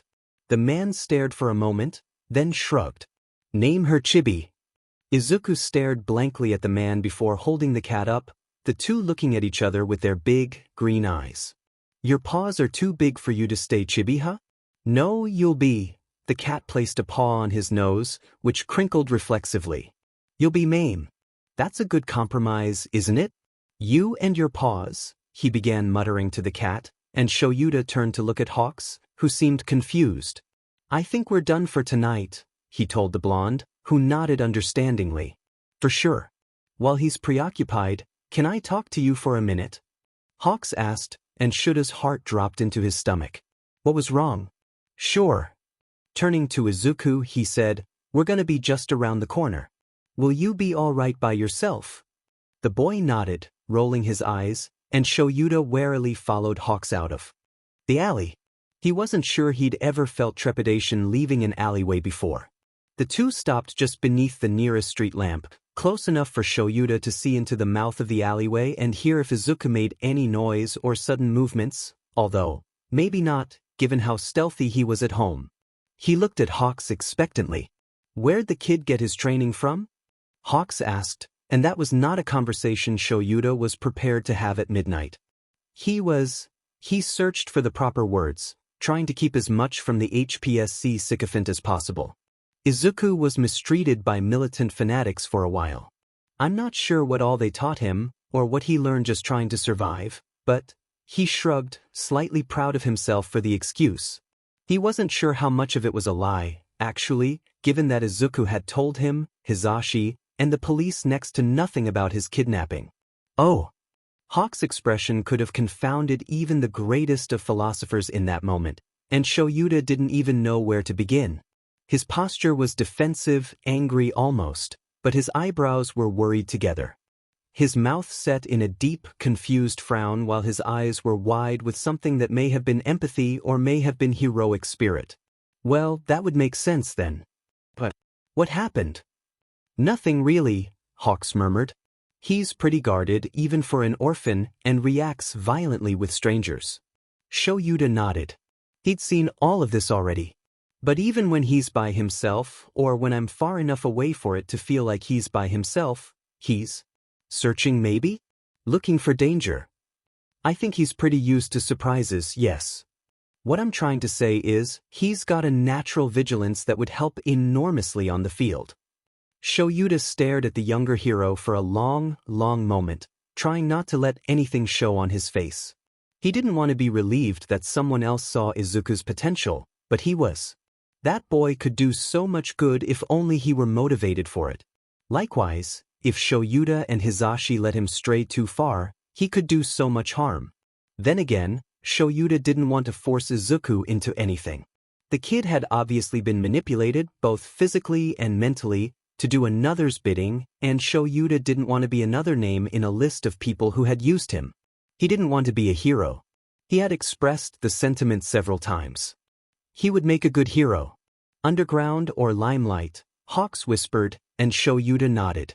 He didn't have to agree for that to be a true statement. What are you getting at, Hawks? I want to train him. Shoyuta heard a small squeak echo out of the alleyway, and both heroes snapped their heads toward the opening, finding Izuku standing there with Mame in his arms, batting at a white feather that Izuku was dangling above her. You want to train me? He repeated, and Hawks nodded. For heroism. I told you I didn't want to be a hero. And I understand that, Hawks replied breezily, and Shoyuta hated the easy way he spoke. He'd step in if things got too manipulative. You don't have to become a hero. We can train you to fight and think like one without getting you your license. Why? Because, Shoyuta cut in. You fight like you have to be the last one standing, and if you end up getting into another altercation, Hawks side-eyed him. We want you to be able to subdue the aggressor without causing lasting, physical damage. Izuku eyed him, the cogs visibly turning in his head. It was a good enough reason, as good as any other, really. You don't have to get your license if you don't want to. We won't even make you go to UA, even Gen Ed, if you don't want to. But you know as well as I do that you'll need to know how to fight without getting murder charges. Izuku sighed, then squawked as Mame clawed at his hand. He had stopped wiggling the feather for her. He stared down at her for a moment, then asked, "Well, what do you think? Hero training?" Mame meowed at him. "Yeah, thought so," he nodded solemnly, and Shoyuta sighed to himself. Izuku looked up at the sound, eyes dancing with amusement, as though he'd just gotten a brilliant idea. "I'll train," Hawks hooped, and both Izuku and Shoyuta shushed him. "But Shoyuta has to help. Hizashi too." "That was a given." Shoyuta nodded. "Great. This is going to be so fun. I've never had a mentee before." "Probably for the best, honestly." Izuku glared at him, then looked back down at Mame. "We should get her to the apartment now." Shoyuta was suddenly very aware that the three of them either flew or parked here, and would have to bring a cat back somehow. Izuku seemed to have the same idea. "How do you feel about flying, Mame?" Hizashi awoke to a gentle shake against his shoulder, the world dull and muffled. Groaning, he rolled over and squinted at Sho, who was backlit by their bedside lamp and looking gorgeous in the low light. Hizashi grinned sleepily at his husband, who just rolled his eyes and signed, "Here." Hizashi nodded and grabbed his hearing aids off the nightstand, putting them on and waiting a moment for them to turn on. When sound came to him, the first thing he heard was nearby running water. With how dark it was still and the fact that the clock indicated it was nearly 1 in the morning, Hizashi assumed immediately that something had gone terribly, horribly wrong. "Why is Izuku in the shower?" he asked, because he remembered the charred flesh on the muggers they found in the hospital, and remembered the way the boy had admitted to maiming them so easily. He didn't want to consider the idea that Izuku might be washing blood or the scent of burning skin away, but kept it at the forefront of his mind regardless. "What's wrong? What happened?" "A couple of things," Shoyuta told him, laying a hand on his chest when Hizashi moved to get up. "Nothing bad. Everyone is safe, no one is injured." Hizashi sighed, releasing the tension that had built with just a moment's notice. Hizashi hadn't really expected to have a semi-dangerous teenager in the house at any point in his life, and he was entirely sure that the boy was single-handedly raising his cortisol levels. Dangerous teens, who happened to also be in danger, did not pair too well with hero instincts. The most minimal action could and would spike his adrenaline.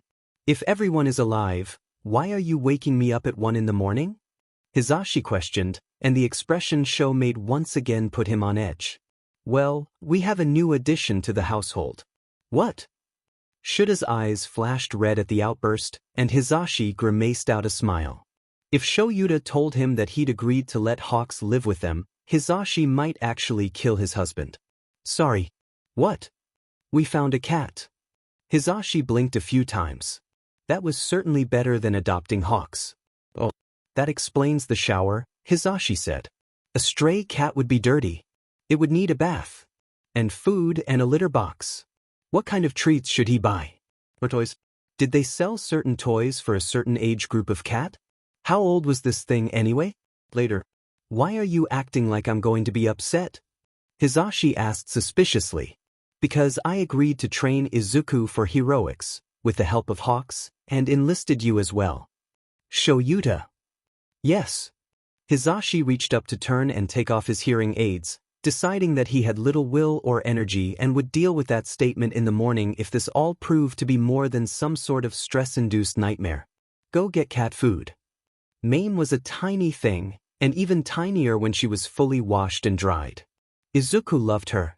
When Hizashi met her for the first time the morning after they found her, he'd looked once at Izuku, once at the cat, then snorted and shook his head. Izuku wasn't sure what kind of reaction that was, but it made him scowl and cradle Mame close to his chest, stroking her fur and whispering not to mind the grumpy blonde. Hizashi's behavior was making Izuku sort of nervous, actually. The man was typically very chatty and loud, but once Mame came home, it seemed like his entire personality turned down several notches. He spoke to Izuku the normal amount, he supposed, but he didn't seem to talk to Shoyuta very much. Izuku considered that perhaps bringing an animal into his apartment without his permission was crossing a line, but then remembered that Shoyuta had brought an entire person to live with them without saying too much, so decided that couldn't have been it. Maybe he didn't like cats? Maybe he didn't like the way Mame looked? That seemed almost impossible. Mame was adorable, and anyone who disagreed had something wrong with their hypothalamus. It wasn't until his first official hero training session with Hawks a week later that Izuku started to clue into the issue. Like usual, Hawks arrived around 10 in the evening with an annoying grin and a sparkle in his eye. Izuku followed the man out of the apartment building, noticing Shuta's presence a block behind them a few minutes in.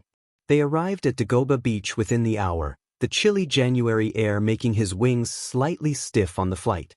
It was only after Izuku had begun moving junk off the beach and onto the curbside that he had noticed it. Parked down the road was a nondescript, dark car. The lights were off, but the gentle glow from the dashboard was enough to highlight the driver still within the vehicle. 0180 gently placed what he was holding back onto the pile and, letting himself free fall for a moment to seem fatigued, fluttered over to Hawks. "Someone is watching us," he hissed, flopping into the sand beside the hero. Smartly, the blonde didn't perk up to look. Huffing, 0180 said, 2 o'clock, the first car behind the street light. It felt strange to report danger to someone instead of dealing with it himself, but 0180 Izuku was trying hard to rely on something other than his overly paranoid brain. "Do you know where Eraserhead is?" Hawks muttered back, inconspicuously plucking a couple of feathers off of his wings. Izuku wished his feathers could turn into knives. Izuku stretched where he sat and laid back on the sand, face hidden behind Hawk's wings, and glanced around the rooftops.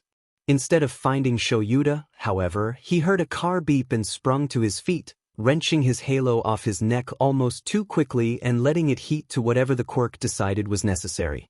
0180 Izuku 0180 scanned the street for threats. Finding that the car was now empty and entirely dark, its driver was walking up to the beach edge.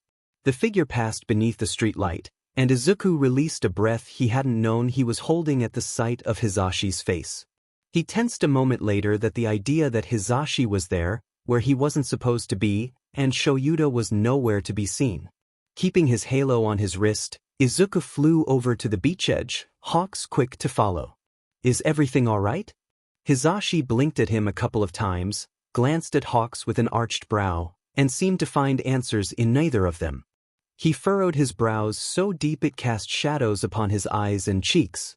"I was told I was helping with training, but figured I'd stay where it was warm until I was needed. I saw you fall. Are you all right? I couldn't see you in the car. Thought you were." He stopped himself, habitually glancing into the sky, waiting only a moment to be pulled away from the dream before shaking himself out of it. "I had it under control." Was trying to get to Hawks without looking suspicious. "Where is Shoyuta?" Hizashi stared at him for a moment, visibly troubled, then glanced around at the rooftops. "I saw him wander off a handful of minutes ago. Not too sure where exactly he is." Izuku worked to keep his breathing under control.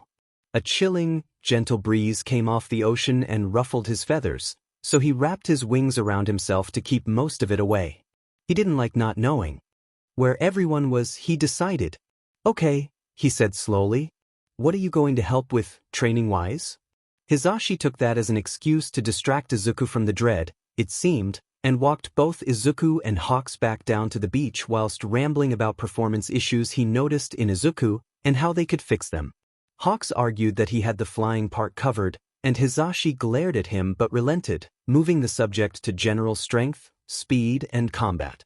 "Shoyuta will probably want to work on stealth, observation, and agility with you, so I'll be in charge of how you throw your punches, cool?" Hizashi gave him a tight grin, and Izuku furrowed his eyebrows at him. "You don't have to do this, you know," Izuku told him, and Hizashi seemed surprised. "I know I kind of just barged into your life, but you don't have to actively take part." If Izuku were a fish, Hizashi's expression in that moment would have gutted him. The man's eyes welled with pity, the line between his brows speaking to his horror, and the frown on his lips broadcasting his sorrow. "Izuku," he murmured, shooting a quick look at Hawks, who wandered off immediately. Once he was far enough away, the man continued, "You are not a burden." "I didn't say." "No, listen to me," he snapped, and Izuku shut up. "You didn't barge in. I opened my home to you because Shoyuda and I want you there. I don't have an issue with the effort being put into you, I have an issue with the fact that this was not something you wanted, and you're being made to do it regardless." Izuku stared for, probably, longer than was especially proper. Hisashi seemed to take this as confusion, because he went on. "You told me you didn't want to be a hero, and now you're doing hero training. You didn't want to go flying with Hawks, and Shoyuda and I forced you into it. He sighed and ran a hand through his hair, glancing around for help that Izuku knew wasn't there. "I worry that we're turning out to be much more like your kidnappers than we mean to."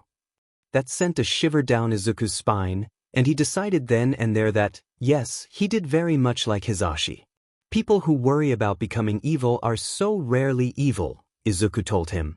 "Of all the terrible people I've met, not one of them worried about how their actions affected other people. None of them were worried about their morals. You aren't like the doctor." "Don't comfort me, that's what I'm supposed to be doing," Hisashi complained, and Izuku suppressed a snicker. "I'm doing this because," Izuku cut himself off, unsure of how far he was allowed to go. "I'm doing this because I trust yours and Shuda's judgment. If one of you says that I need to be stronger to protect myself from people I'm afraid of, I'm going to accept the help being offered." Izuku began to panic when he saw tears bloom in Hisashi's eyes, but the man simply laughed and waved off any concern he had, reaching out slowly to ruffle Izuku's hair. "I'm glad you have people you trust, kiddo," Hisashi choked out, and Izuku gave him a tentative smile. "Now, how about that training, yeah?" As it turned out, having a hero and 2 UA teachers, also heroes, share responsibility for training a single person meant that Izuku was exhausted constantly. He'd gotten used to lying around and only being allowed to go out and fly once a week at most, and he learned that he was lacking, severely, in the fitness department. Shoyuda assured him that it wasn't really an issue the break he took from fighting day in and day out, but the fact that his body was no longer constantly relying on adrenaline to get him through life. Sure, adrenaline played a part in combat, but the constant threat of drag use and physical torture loomed over Izuku's training when he was with the doctor, so he was in a constant state of fight or flight. Which Izuku knew.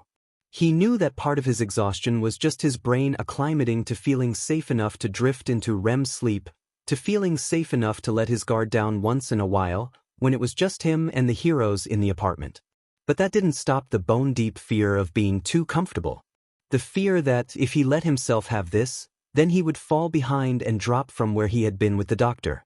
When the doctor eventually came to find him and 0180 was sure he would, he was a crowd favorite, then he would be too unused to the pain that came with experimentation and would either die or have to start from the beginning all over again. And if 0180 had to relearn the behaviors the doctor worked so hard to build in him, would he even have value anymore? Would a gentle 0180 be too much trouble? He shuddered to think about what may happen to him if he went back lacking. Which was why, every other day, Izuku threw himself into hero training like a man attempting to avoid the gallows. Hisashi had finally returned to his teaching position, so he was often back after he and Shoyuda had already begun, but the time he was given was well spent.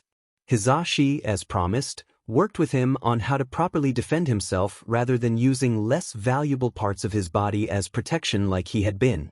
The blonde had been very concerned to learn that, where Izuku was concerned, his wings and arms were the best places to be stabbed or hit in a fight. If Izuku didn't have his wings, he could still run, and even without strength in his arms to punch, he still had his fiery hot halo to swing around. You want to get out of a fight with as few injuries as possible, Hisashi explained, mildly horrified after Izuku blocked a punch with one of his wings. Izuku rubbed gently at the muscle that had taken the hit. It shouldn't be a matter of what you can fight without. That won't matter if you're good enough not to get hit. There were a few hiccups. Izuku's defense, posture, and offense were all a bit wonky, given he was self-taught, but he was a fast learner and determined to be the best he could Once he was taught something, he perfected it with what Shoyuta told him was a frightening efficiency. Izuku was only a bit flattered by the compliment. When Hisashi wasn't beating him into the ground, something Izuku was quickly managing to do back. Shoyuta was taking him through Muzutafu in the middle of the night to sneak around and do nothing. That was a bit harder, given the fact that Shoyuta was a hero and would inevitably pause training to take care of a situation that Izuku was not under any circumstances allowed to get involved in, despite his eagerness and deep, paranoid need to make sure everything was safe by himself. But when Shoyuta wasn't taking down villains or petty criminals as Eraserhead, he was teaching Izuku the art of sneaking around and avoiding security. Which, if Izuku was honest, felt more villainous than heroic, but he wasn't trying to be either, so he didn't particularly care. Izuku was good at being quiet and efficient in his movements. It was instilled in him long before the doctor thanks to his quirklessness. His issue, however, was getting into tight areas to avoid security cameras or Shuta's watchful eye. The big white wings on Izuku's back might as well have been a bright green, kick-me, paper taped between his shoulder blades. It didn't help that he had a literal glowing ring atop his shoulders that wouldn't darken even if he tried. That, at least, could be hidden. His wings could not. It's good that you're aware of your inherent weak points, Shoyuta told him after having spotted Izuku slipping around a corner once again. You just need to figure out how to fill those spots in with other things. If you can't be unseen because of your wings, put them to use. You're a fast flyer, fly fast. That, of course, prompted endless endurance and speed training with Hawks, who seemed thrilled to finally have a flying partner. Since neither Shoyuta nor Hisashi could help with flight lessons, it was usually just the two aviants, and Izuku. Well, he would have liked it more if he wasn't constantly paranoid that Hawk's fame was going to get him kidnapped, but Hawks was fine. A good teacher. Fun to fly with. He was strange, though odd, like he was hiding something and using humor and feigned ignorance to cover it. It unsettled Izuku a bit, but the man had never once done anything malicious or said anything weird to him, so he mostly ignored it. They'd clean the beach or work on advanced maneuvers, then see what food joints were open to fill up before Hawks flew Izuku home. Flying had never been especially fun for Izuku. Freeing? Sure. Enjoyable? Only after he began living with Shoyuta and Hisashi. But fun? It wasn't fun until Hawks made it fun. The young hero made it a competition, and Izuku liked to win. The rules were simple. On days they cleaned the beach, if Izuku managed to move enough junk to the edge of the beach for Hawk's mysterious contact, whom Izuku had yet to see or learn the name of to make multiple trips to, get everything, then he would get to pick where they ate after training. If he didn't, Hawks would pick. On days they were working on flight agility and maneuvers, for every move Izuku managed to get down pat, Hawks would give Izuku a secret about himself, entirely honest. Nothing happened if Izuku didn't master his assignment before the night's end after the first time Izuku was asked about his past. He'd, embarrassingly, shut down and flew home alone, or, rather, Hawks had followed at a long enough distance for Izuku to feel like he was alone. The rewards for flight training weren't all that interesting, but Izuku certainly had a favorite. He was working DMN hard to perfect his maneuvers so he could learn as much about the elusive winged hero as he could. He told himself it was out of curiosity and blamed some of his anxiety regarding the man's inherent mysteriousness, but he knew a small part of him just wanted to learn more about the hero. Things that he never found online. Things that weren't in his analysis notebooks. So, slowly he learned about Hawks. The man wouldn't tell him his real name, which put Izuku on edge, but he did explain that he was trained by the Commission and that, yes, he was technically there to keep an eye on Izuku for them. But he assured Izuku that he was better than the alternative. He would not elaborate on what the alternative was. So training with Hawks was fun. Unsettling at times and absolutely grueling but fun. Training with the heroes had only gone on for a couple of weeks before Shoyuta and Hisashi sat Izuku down in the living room, a terrifying thing that he was no longer used to. Old thoughts of, am I in trouble? And did she see the bruises? Resurfaced to ask after future schooling. If you don't want to go anywhere in person, that's completely fine, Hisashi assured him almost immediately after bringing the topic up. We'd actually prefer it if you didn't attend public school, Shoyuta cut in, and Izuku shifted nervously. Why couldn't he just continue his own education at the apartment? But, in light of recent events, getting caught on camera and ending up on the news, he meant, "We are worried about leaving you alone without competent supervision." Izuku stared at them both for a long, long moment, taking in the nervous set of Hizashi's shoulders and the whiteness of Shuta's knuckles. Izuku had seen that posture in his mother hundreds, if not thousands of times before. They were about to ask something difficult of him. "Izuku, we think. And you can say no." Hizashi cut in quickly, earning a glare from his husband. "We think it would be best if you attended UA this year." If Izuku's heart wasn't thunder in his ears, he was sure he could have heard a pin drop. Hizashi was holding his breath, and Shoyuta seemed hesitant at best, and prepared for a meltdown at worst. "I don't want to be a hero," he told them. "You wouldn't have to be. There's the general and support courses, as well as business. And marketing. You wouldn't have to be a hero student," Hizashi assured. "I would prefer it if you were, so I could keep an eye on you and make sure nothing happened," Shoyuta told him, which left him on the receiving end of a glare this time. "You wouldn't have to get your license. Just be there, keep your grades up, and stay in my line of sight." Izuku didn't love that. "I would be taking someone else's spot." "Not if you got in on your own accord, which you would," Shoyuta told him, and Izuku scowled. "I'm not allowed to be a hero." "Says who?" the dark-haired man challenged. "Well," said the doctor, "of course, but the doctor wasn't there. He didn't have Izuku strapped to a medical table, or sitting in a tank full of oxygenated perfluorocarbons, or fighting Nomu. He wasn't allowed to tell Izuku what to and not to do anymore. Not unless he caught him again, which was an event that posed a higher risk if Izuku were by himself most hours of the day. "If I join the hero course," Shoyuta smiled and Hizashi seemed only mildly displeased. "Then I will be with you all hours of the day." "That's correct. And you won't let him take me?" he questioned, which seemed to make the men a bit sad. "We won't." "Fine," he told them, put out. "But if someone deserves the spot more than I do, I'm dropping out and moving to Gen Ed. There are heroes teaching there too." Shoyuta grinned one of his scary, nasty grins, while Hizashi offered something more polite and subdued. "Deal." As it turned out, attempting to apply for hero school when you were 1, legally dead, and 2, unregistered in the Quirk database, was incredibly difficult. It certainly didn't help that Izuku had no middle school to reference for his education, as technically he didn't complete middle school, although Hizashi waved that bit off with a scoff. "The rat hardly cares about student history, just where they plan on going with their lives," he explained, bent over a computer while across from him, Shoyuta sorted through paperwork. "The little if likes a mystery."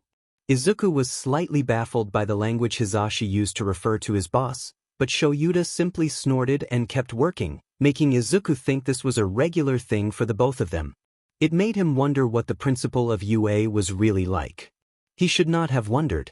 Within a week of agreeing to attend UA, the entrance exams were drawing awfully close. Izuku was slipping out of a car and being ushered through the school's front gates to meet with the animal person thing. UA was nothing like he had imagined, and he wasn't sure how to feel about it. Every door was twice his size to accommodate those with mutation quirks, and every ceiling was vaulted so high that Izuku could have flown above Shoyuta and Hizashi and had room for albeit small dives. Large windows sprawled over every wall, glittering views of the grounds and even the entirety of Mizutafu on the upper levels. The floors were polished to perfection, the air clean feeling in. His lungs and grass outside trimmed and vibrant. It didn't seem real. He felt, for the first time in weeks, that he was in some sort of quirk-induced dream. The entire situation put him on guard, and things only got worse once he noticed the hidden cameras scattered throughout rooms and hallways, disguised as vents or smoke detectors or outlets. He was being watched. 0180 was displeased by his circumstances and took up the spot just behind Shoyuta, to the man's right, Hizashi trailing them at a slower speed. He brought his halo down to settle around his wrist and wrapped his wings around his arms. "Are you feeling all right, kid?" Hizashi questioned as he stepped up to match his pace. "You seem a little nervous." 0180 glanced at him, then out the window to survey the grounds. The campus was empty. It was a Saturday, after all, but that didn't ease 0180's dread by much. Why are the cameras hidden? 0180 questioned, which earned a slightly surprised look from Shoyuta. Nedzu wants the students to feel secure while also keeping an eye on activity. He doesn't want anyone to feel monitored, the hero explained as they turned down yet another hallway. 0180 had failed to memorize the layout in his comfort. He would need to break a window to escape, if necessary. People don't usually notice them. They're everywhere. They are. The three halted before a large set of wooden double doors, and 0180 glanced between his guardians for instruction. The two waited patiently, not making a move to knock, and after a moment, the doors opened for them to reveal a spacious office backed by full-length windows, a small bundle of white fuzz propped up behind the desk. Aizawa, Yamada, Midoriya. Please come in. The rat said enthusiastically, voice shrill and more than a bit annoying. 0180 let Shoyuta step in first, watching as the man glanced around before deeming it safe to proceed and walking toward the chairs opposite Nedzu. 0180 followed briskly, Hisashi taking up the rear. Would you like tea? Please. Thank you, Hisashi agreed, and 0180 shot him a glare. They would not be taking anything from this panoptical rat. Wonderful, wonderful. Now, down to business, shall we? Nedzu said as he poured already waiting tea for the four of them, passing out cups like candy. 0180 didn't touch his. Neither did Shoyuta. But first, introductions for your feathered companion. I am Principal Nedzu of UA, and I'll be working with you to submit your application and get your paperwork in order. 0180 did not introduce himself, staring at the small creature with no small amount of hesitation.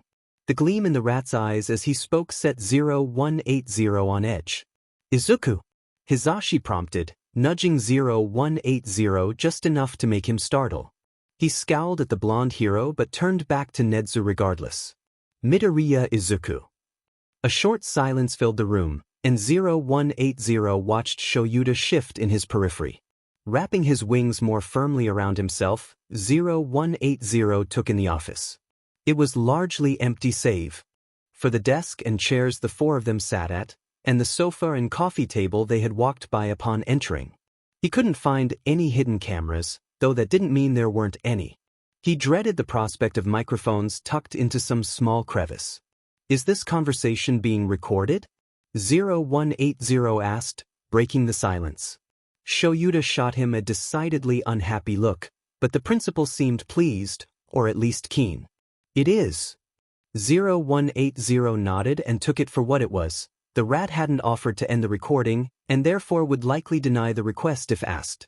The honesty, however, brought 0180 down a bit.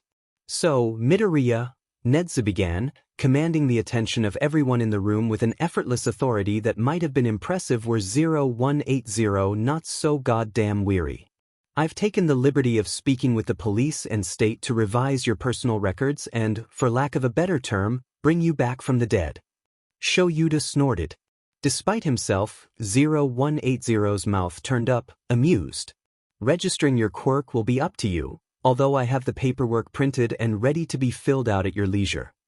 He laid a small paw atop a manila folder on his desk. Before that, however, I would like to ask you a few questions about your quirk. Your guardians told me what they know, of course, but I would like to hear it from you. 0180 watched the principal for a long moment. It was public knowledge, though he had always considered it more of a popular rumor than fact, that Nedzu had been experimented on before taking his position as UA's principal. The scar along his face supported the theory, and 0180 weighed the benefits of trusting him with the truth. UA was arguably the safest place in Japan thanks to Nedzu. It was only safe to assume that the man himself was a locked box. So, tentatively, Izuku explained the ins and outs of his quirk, the wings on his back, the size and temperature manipulation of his halo, and his broken eye which would help him see in the dark if it weren't for the halo flooding it with light constantly. The entire time, Nedzu paid rapt attention, his paws folded beneath his chin and leaning on the desk. On occasion, his ears would twitch and his nose would wrinkle, but Izuku hadn't spent nearly enough time around the chimera to know what those habits meant.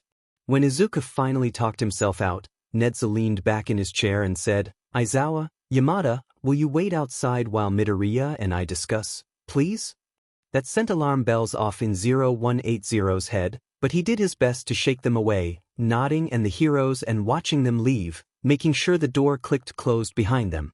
Once they were alone, Nedza spoke. "You have multiple quirks." It was not a question, holding instead the tone of an accusation. "I do." "You were not born with them." This came out more as a question, and Izuku confirmed his claim. "I believe I know where they came from." "So do I," Izuku snapped, refusing to think back to the exact moments they were move upon him. He may not have remembered much of his time with the doctor, but receiving a quirk always seemed to cut through the haze with a bone-deep terror that settled into his bones and left his mouth tasting like bile. "I would really rather not talk about it." Nedza sighed, then smiled widely and shrugged. "Well, what can you do?" Izuku watched as the man cheerfully rooted through his desk drawers until he pulled out a stack of paper and a pen. "What had your education been like before this meeting, Midoriya?" "I attended school until last year, when I was, for some reason he couldn't say kidnapped. No longer able to. The next 7 months went without much schooling or studying at all, but I kept up with the sciences. I've been self-studying since my return." The rat nodded and slid the stack of paper across his desk to sit in front of Izuku, the pen sitting on top. At the top of the first page a bold, black heading read, "UA Aptitude Exam, VRS, 6.3. If you have the time," Nedza told him, "I would appreciate it if you took this test. It would simply allow me to see where you currently stand academically, and how much ground we need to cover before the entrance exam." Izuku looked between the principal and the packet of paper at least 40 pages thick. With a sigh, he flipped the packet open. He did not miss formal exams. Hizashi paced anxious lines outside of Nedza's office door. He could hear no sounds coming from within, although he chalked it up to his hearing aids. When asked, Shoyuta was also unable to hear voices inside the room, which made Hizashi wonder if the kid had shut down, refusing to speak, or something worse.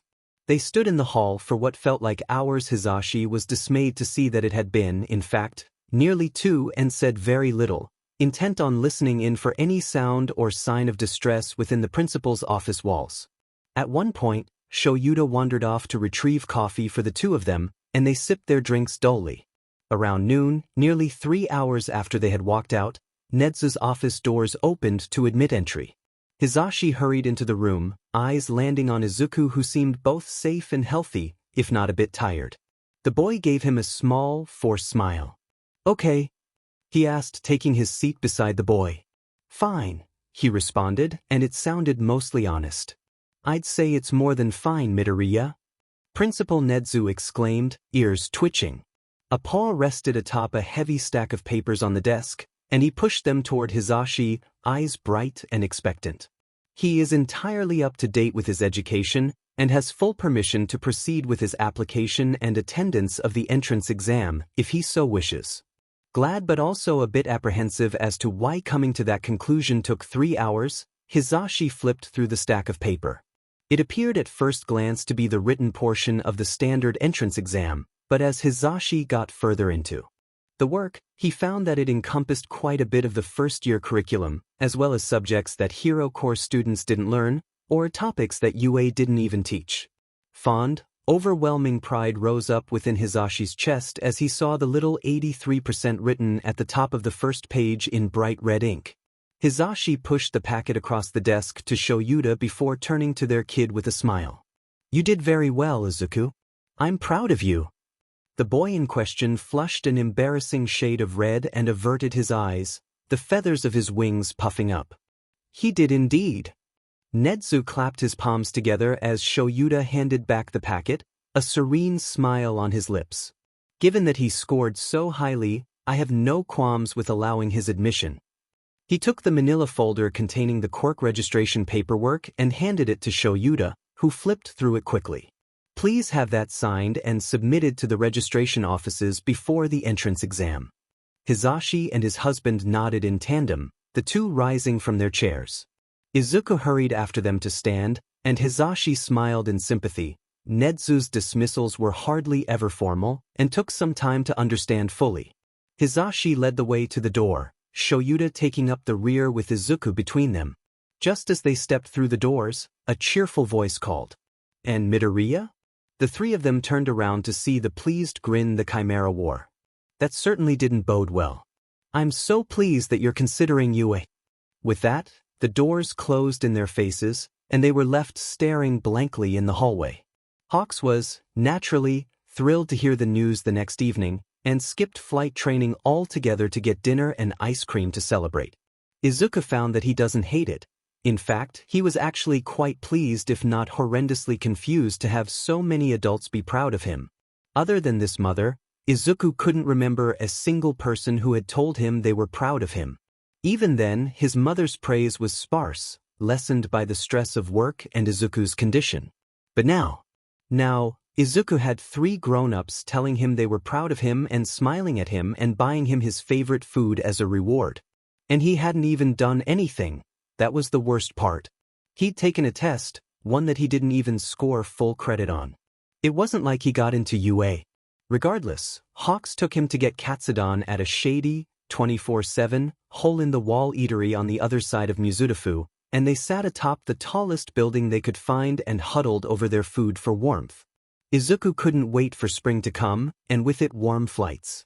He was getting especially tired of weighing himself down with warm clothes, the fabric making him less aerodynamic. He didn't understand how Hawks picked up so much speed with his baggy pants and coat. "If I get into," Izuku began hesitantly, his stomach clenching at the very idea. This was his dream. For years, and he was only a test away. "Will you help me design my hero costume? Something that'll be good to fly in."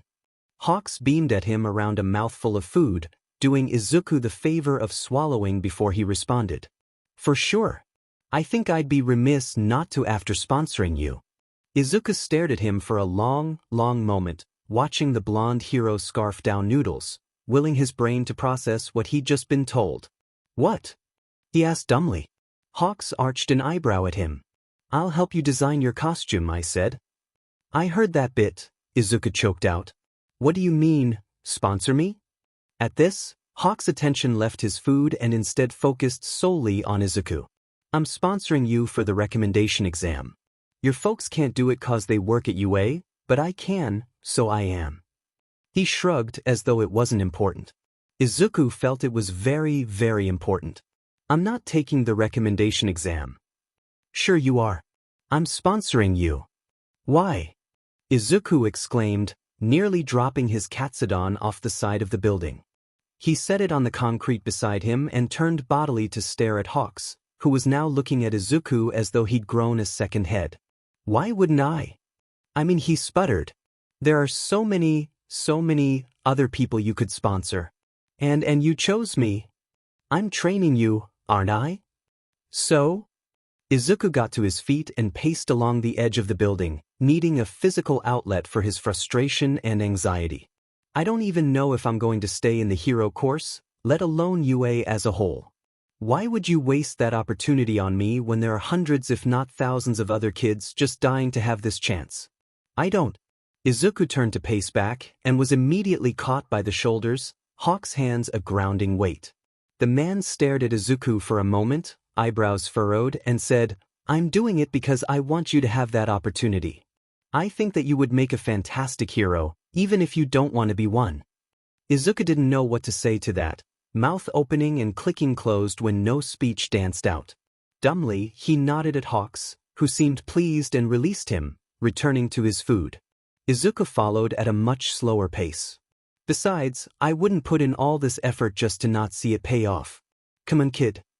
He rolled his eyes admonishingly, and Izuku flushed in embarrassment. "Right." He dug back into his food, though not at the same pace he had been before, and stared out over the dark city. "So," Hawks began, "I've got a few ideas for your costume. See, you've got this whole Catholic thing going on." Izuku listened to Hawks' costume ideas whilst they finished their food, shooting quite a few down. The man had, for some reason, decided that Izuku's wings would be fantastic advertisement for some sort of angelic hero, claiming that the color of his own feathers were half the reason anyone recognized him at all.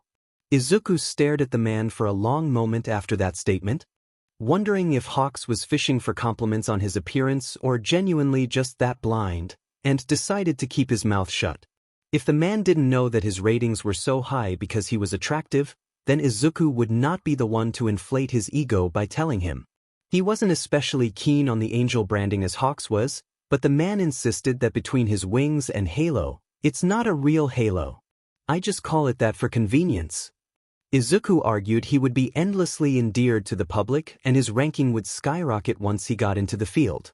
Izuku had to remind him on multiple occasions that he didn't plan on going pro, but the blonde just waved him off and kept on. Eventually, though, Hawks seemed to tire of the subject, and the two threw their trash into the nearest bin before flying back to the apartment. Hawks offered to race him, but Izuku knew a losing fight when he saw one, so he declined and instead chose to weave between buildings in an attempt to lose the blonde bstrd.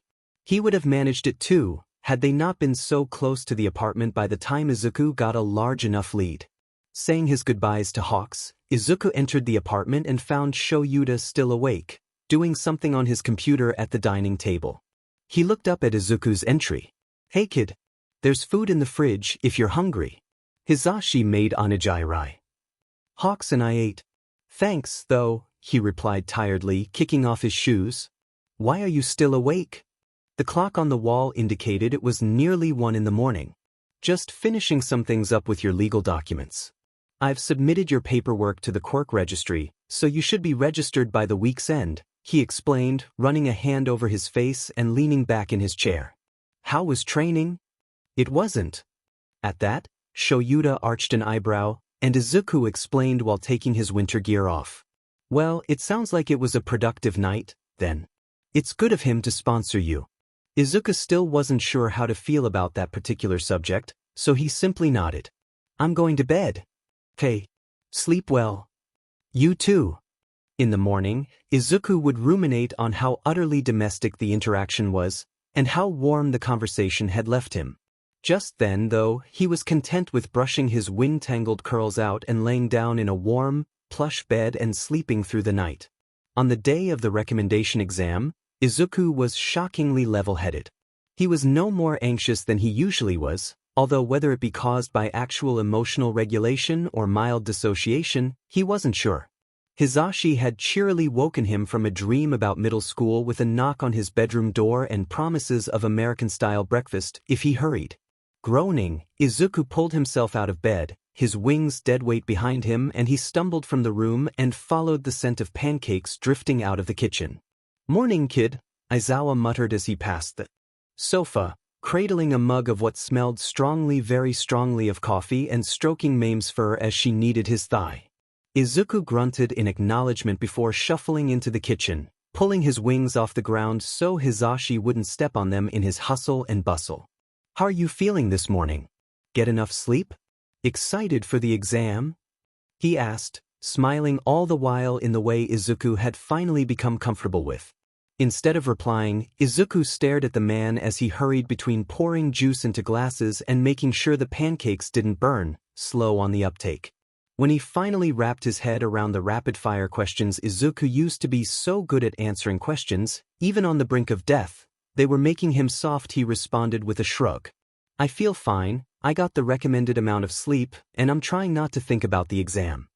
From the sofa, Shoyuta snorted. "Good luck with that, kid. You've got just over an hour before Hawks comes to get you, so you better prepare to face the masses sooner than later." Izuku thought that facing the masses sounded like the least enjoyable thing he could do, and slumped over to the dining table at Hizashi's prompting. "Will the exam be televised?" he asked, not recalling the entrance exams being on TV, but not knowing what changes had occurred while he was missing. "No, but they'll be recorded," Shoyuta told him. At Izuku's wide-eyed look, he shook his head and assured, "None of the recordings will be published anywhere, and they're all held and protected by Nedzu. It's not something you need to worry about." Izuku was, admittedly, dreading the idea of ending up on the news again. He had been lucky the first time, when his face wasn't photographed or described in too great detail, but he couldn't expect that luck to hold. Eventually, the doctor would come for him, and he would only be able to blame his own recklessness. He wondered if there was a way to opt out of the sports festival later in the year. Stop thinking and eat, little listener, Hisashi prompted, setting a plate of pancakes in front of him, as well as a glass of juice and silverware. You're gonna want to have time for your food to digest before the practical. Do you know what it is? He asked, cutting his food into manageable bites. We do, Hisashi nodded, ruffling Izuku's hair before hurrying back to the kitchen, leaving Izuku flushed and warm in a way he still wasn't keen on examining too extensively. We won't tell you though. Izuku shot a half-hearted glare at Shoyuta, who just grinned his scary smile back and gestured to the food. Izuku took the silent command for what it was and started shoving his face, mentally going over what he needed to prepare before the exam. What am I supposed to wear? Izuku asked through a mouthful of sticky pancake syrup. He heard Hisashi snicker somewhere behind him and an exasperated sigh from the sofa. Do you ever stop with the questions and breathe? Shoyuta asked. Izuku registered the sarcasm in the question. He did. But that didn't make the question sound any less like the patronizing taunts he heard growing up. God, Izuku, do you ever shut up? Midoriya, stop muttering. What's with your creepy questions, man? He sank a bit in his seat and curled his wings around himself, knowing that Shoyuta didn't mean anything by it but feeling raw from his dream last night regardless. Sorry. For a moment, the only sounds in the apartment were the sizzle of the pan and the analog clock in the kitchen. Then at once. Sorry, kid, I was just kidding. He didn't mean it, Izuku, don't worry. Nodding, Izuku said, I know, it's fine. He poked at his food then slumped in defeat, knowing it was better to actually say it rather than let them worry or press. I used to talk a lot. Kinda got forced out of it. Another short silence, then, do you want to talk about it? That, of course, was Hisashi. Izuku shook his head. We're here if you want to talk at any time, Izuku. That was Shoyuta, this time. And I won't joke like that again. To answer your questions, wear what you would usually wear to go flying with hawks. Athletic, but not too casual.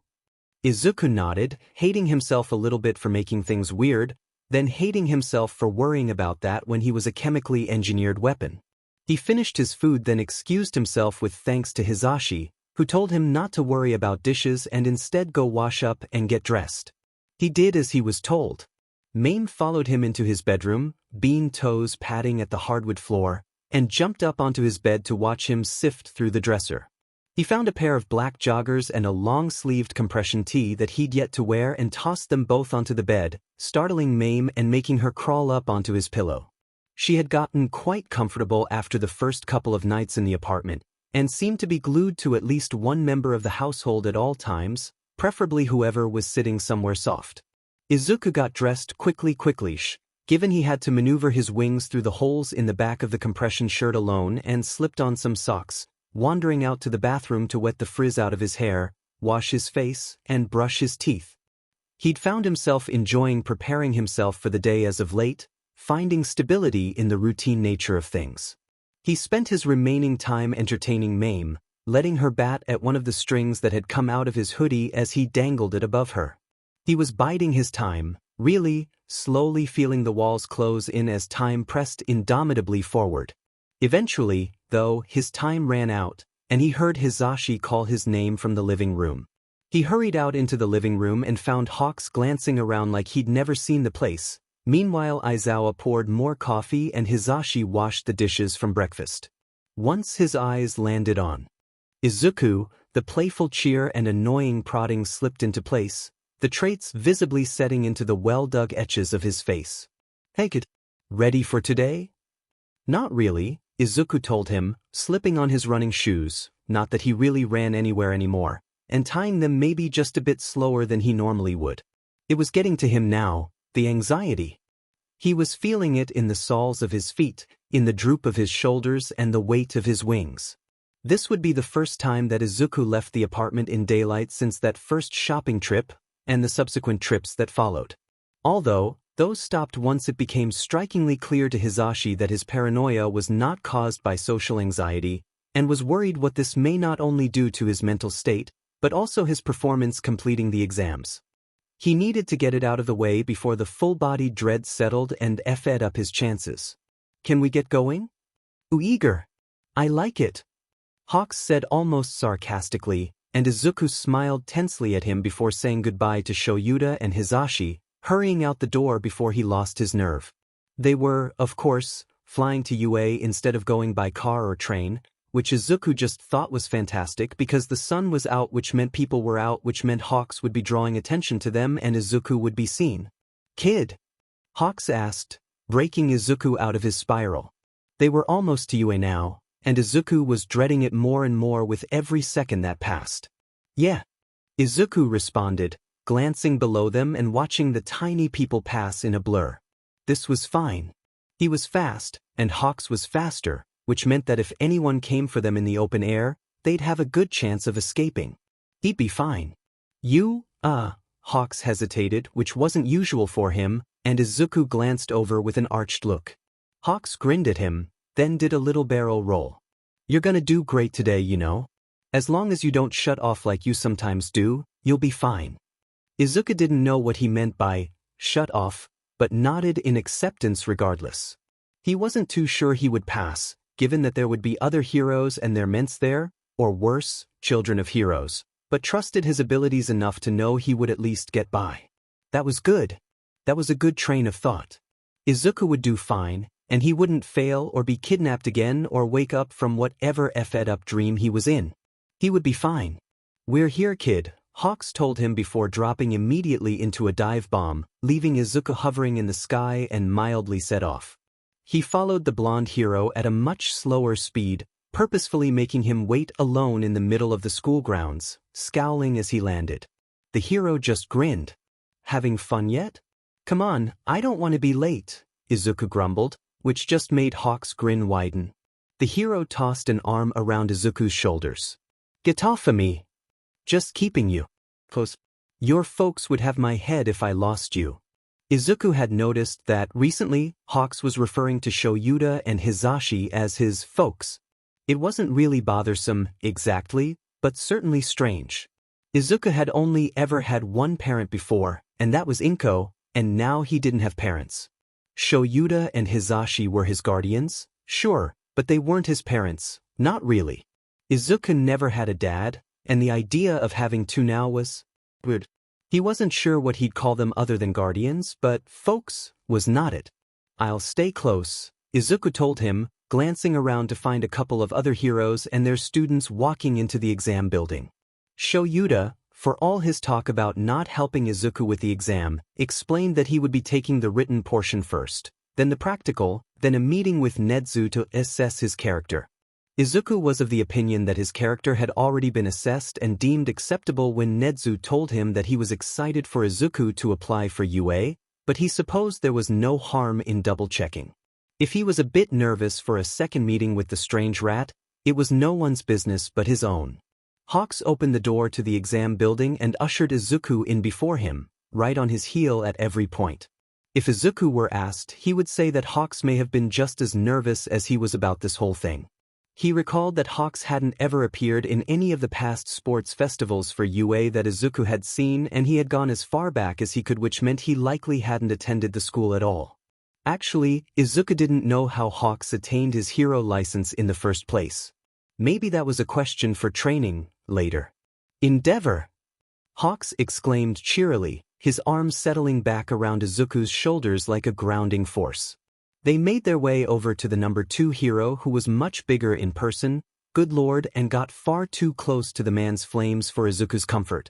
Hawks may have been able to detach his feathers at will, but Izuku wasn't and kind of needed them today, damn it. How's it going, man? Which kid are you forcing into the program this time? Endeavor's glare could have slaughtered the lot of them if there was even a touch more hatred behind it, Izuku was sure. My youngest, Shuto. He pushed a boy around Izuku's age forward, hand visibly squeezing the boy's shoulder. I have full faith that as soon as he obtains his license, he will surpass all of us. Well, hopefully he doesn't have a nasty attitude. Yours already tanks your ratings. Hawks responded, and Izuku elbowed the man in the ribs as hard as he could, mildly horrified that he would say such a thing. The blonde hissed out a breath and glared at Izuku, which drew the attention of both Endeavor and his son. "Who is this, Hawks?" Endeavor asked, looking Izuku over with barely hidden contempt. "You know Present Mike?" "Well," Hawks began, and only stopped when Izuku elbowed him again, sticking his own hand out. He didn't especially want strangers knowing where he was living. "Midoriya Izuku," he said curtly, suppressing an eye roll when neither Endeavor nor his son took his hand. "I've never heard of you," the son said, and Izuku arched an eyebrow at him. "I've not really heard of you either." Izuku wanted to ask if Endeavor kept him on a tight leash, but the man's hand was still squeezing the boy's shoulder, so he kept it unless the hero decided to ignite. He knew all too well how tricky burns covered in melted cloth were to deal with. "Todoroki Shudo. I am going to beat you today." "I don't doubt it," Izuku told him, which seemed to take the boy by surprise. The four of them were saved by the quick dismissal of heroes and the beginning of the written exam. Izuku grimaced and rubbed at his shoulder as the hero hopefuls made their way up to Nezu's office for the meetings. The written exam had been so simple and quick that he sort of lost himself and assumed the rest would be, too, until some a-hole named Inasa made a wind current so strong it tossed Izuku into a metal beam. A few metal beams, actually. His wings were aching from the force of fighting against the wind and the hits they took when he was blown off course, but he was satisfied in knowing that Inasa got what was coming to him in the form of Izuku's halo tripping him up every couple of seconds. He hadn't beaten Todoroki, which was no surprise really with the boy building ice walls, but had come in second in his group, which he assumed was probably fine. Now it was just waiting and talking, and he could go back to the apartment and pretend not to think about it. When his name was called, several people turned to glare. Izuku would have laughed if there wasn't a chance of him being stuck with some of them for the next year. Nezu's office was exactly how he remembered it, just as empty and probably still bugged. The doors closed behind him and he let his wings droop, exhausted but refusing to show weakness in front of the kids out there who looked like they'd like to eat him for breakfast. "Midoriya. Welcome back. Would you like some tea?" the rat asked, already pouring 2 cups. "Thank you." Of course. "So, tell me, how have you been? Has your training been progressing?" Izuku didn't know how the fucker knew about the nighttime training, but nodded regardless. "It's going fine. I have a few things to work on, but," he shrugged, immediately regretting it as a bolt of agony shot through his shoulder. He had collided with a massive metal pipe, far too sturdy to be just metal, and landed on the side he had broken when he escaped. He hoped it wasn't broken again. He wasn't sure if he had it in him to go to a hospital right now. Or ever again, really. "That's good." He nodded to himself, eyes vacant for a moment before taking a sip of his tea. "Midoriya, I'd like to speak with you about something a bit more personal. I've already conducted the personality assessment that we would normally do during this meeting, but there's something I've been wondering." Izuku hated the sound of that, pulling his wings around him despite the pain. Yeah, his scapula was definitely bruised, if not mildly fractured again. That was going to SCK for a few days. "Like what?" "Your time being legally deceased, primarily." 0180 looked at the chimera, the open windows behind him, and the blank walls around them. He knew the door was closed and let no sound through, as he hadn't heard anything during the other meetings, but there were microphones. And likely cameras. "I don't want this recorded." Nezu nodded again and clicked a couple of buttons on a pad beside him. A small click sounding behind sheer blinds came down to cover the windows and distort their image, and a white noise machine began humming low somewhere in the room. 0180 arched an eyebrow at the rat, who smiled cheekily. "I won't ask for the names of your captors. I know very well that some things are safer when private. However, I would like to know the extent of what was done to you for future reference," Nezu explained, and 0180 refrained from shrinking into his seat. "My memory is patchy," he warned, though it was mostly an excuse to not divulge information. He wouldn't tell the principal of UA no, not when his future at the school might rely on whatever information he gave up here, and he wouldn't lie to the freakishly smart animal, but he could omit some truths. "What do you want to know?" "Let's begin with a list of the physical harm you underwent. I would like a full report." That was a horribly long list, but the word report had him sitting straighter. 0180 wasn't sure how much time they had, so he'd have to make this quick. I was taught to fight by one of the members of the group who has a destruction quirk, 0180 explained, rolling up the sleeves of his compression shirt. He held out his left arm for the rat to inspect, the raised flesh there his first and most agonizing scar from his kidnapping. It completely took my skin off. It only came back with a regeneration quirk, and even then sensation in the area is dampened. The truth of it was that 0180 had gotten too good at dodging, and Tamura was enraged that a quirkless little nobody was able to outrun him even when half-starved and half-delirious from morphine. He had put 0180 back into his cell and wrapped his hand clear around 0180's wrist, laughing as they both watched the skin slew off and disintegrate. When the doctor found out, he had healed 0180 with someone else's quirk, and suddenly Tamura wasn't around anymore. He didn't mind, but he never found out why the man stopped coming around to torture. After that I was given my name, 0180 explained, shifting to display the serial number on the back of his neck. He had been asleep for the entirety of the tattoo, drugged up on what he now knew was ketamine. He had woken up with a burning in his neck and head. I wasn't allowed to talk about my old life, old name, or anything from before the serial number from that point forward. It was at that point that the doctor had told him Inko was dead. He had assumed so, given that the woman's cell had been empty for days or weeks. He was never really sure, and none of the shrieking sounded like her anymore. The first quirk they gave me was strength enhancement, which got taken within the week. He was thankful for it too. The doctor had him on constant steroids to increase muscle mass, which not only hurt like a beach but also left him ravenous, and he was so rarely given food. There was a vision quirk, which left me with a white eye but none of the effects of the actual quirk. Limb regeneration, which 0180 paused, goosebumps covering his arms. The doctor had removed his fingers first, to check the state and strength of the quirk, then moved on to whole limbs to document the rate at which they regenerated. 0180 had read about phantom limb syndrome before, but never really grasped the severity of it until he would reach up to move his hair out of his eyes and found he had no hands, or feel an itch on the backs of his legs only to remember he didn't have legs. It was a really shitty month. The limb regeneration lasted 3.5 weeks before the doctor moved on.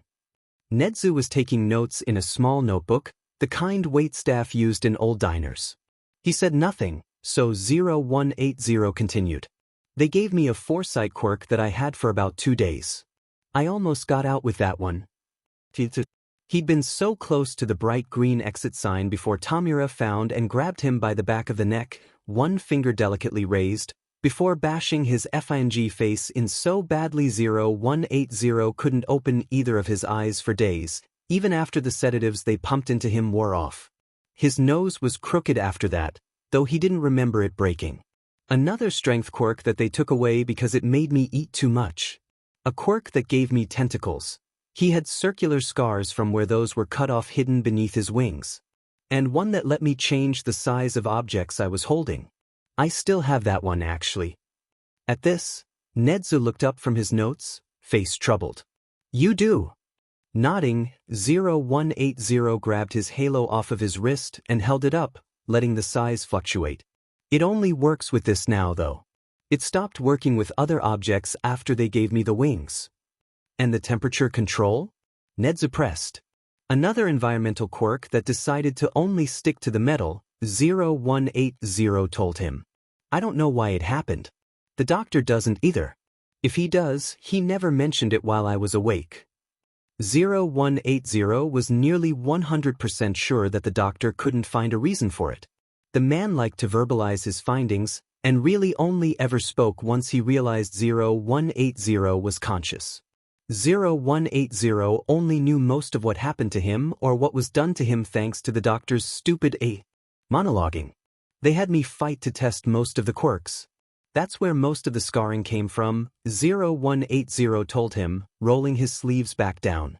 The only scar he couldn't regularly hide was on his jaw, a long slash from a Nomu with claws. Nedzu nodded and finally closed that little notebook, looking at 0180 for a long time, eyes dark and reflecting 0180's own face. Not wrong, exactly, but unfamiliar. When was the last time 0180 did more than glance in a mirror? When was the last time he actually looked? Midoriya, Nezu said, voice deep and serious. If these men are caught, and you decide you want something done about them that typical legal roads can't get you, come to me. The demand was so startling it felt as though Izuku's soul was shoved back into his body backwards and upside down. He could only nod dumbly. Thank you, Midoriya. Nezu nodded to himself, then raised the curtains and turned the white noise machine off. There was another click, and Izuku assumed the mics were back on. The entire experience felt like waking up from a particularly terrible dream, and he shook out his hands. Is there anything else you would like to discuss before you leave? No, sir. Perfect. Well, your letter will arrive within the next 2 weeks, so keep a lookout. Feel free to wander around campus a bit before leaving, if you need to familiarize yourself with the place. Hawks is downstairs. Thank you, Izuku muttered, getting out of his chair, legs surprisingly shaky. He made his way to the doors, sending Nezu one last glance before exiting the room and closing the door behind him. He had forgotten, during the meeting, that there were other students outside waiting, all of whom looked up with narrowed eyes and pursed lips. He nodded to them once and started toward the stairs. He needed to go home and sleep. Several days later, Midoriya Izuku and Bakugo Katsuki opened their UA acceptance letters, Katsuki with the highest practical score by a wide margin thanks to his many villain and rescue points, and Izuku with the highest overall written score.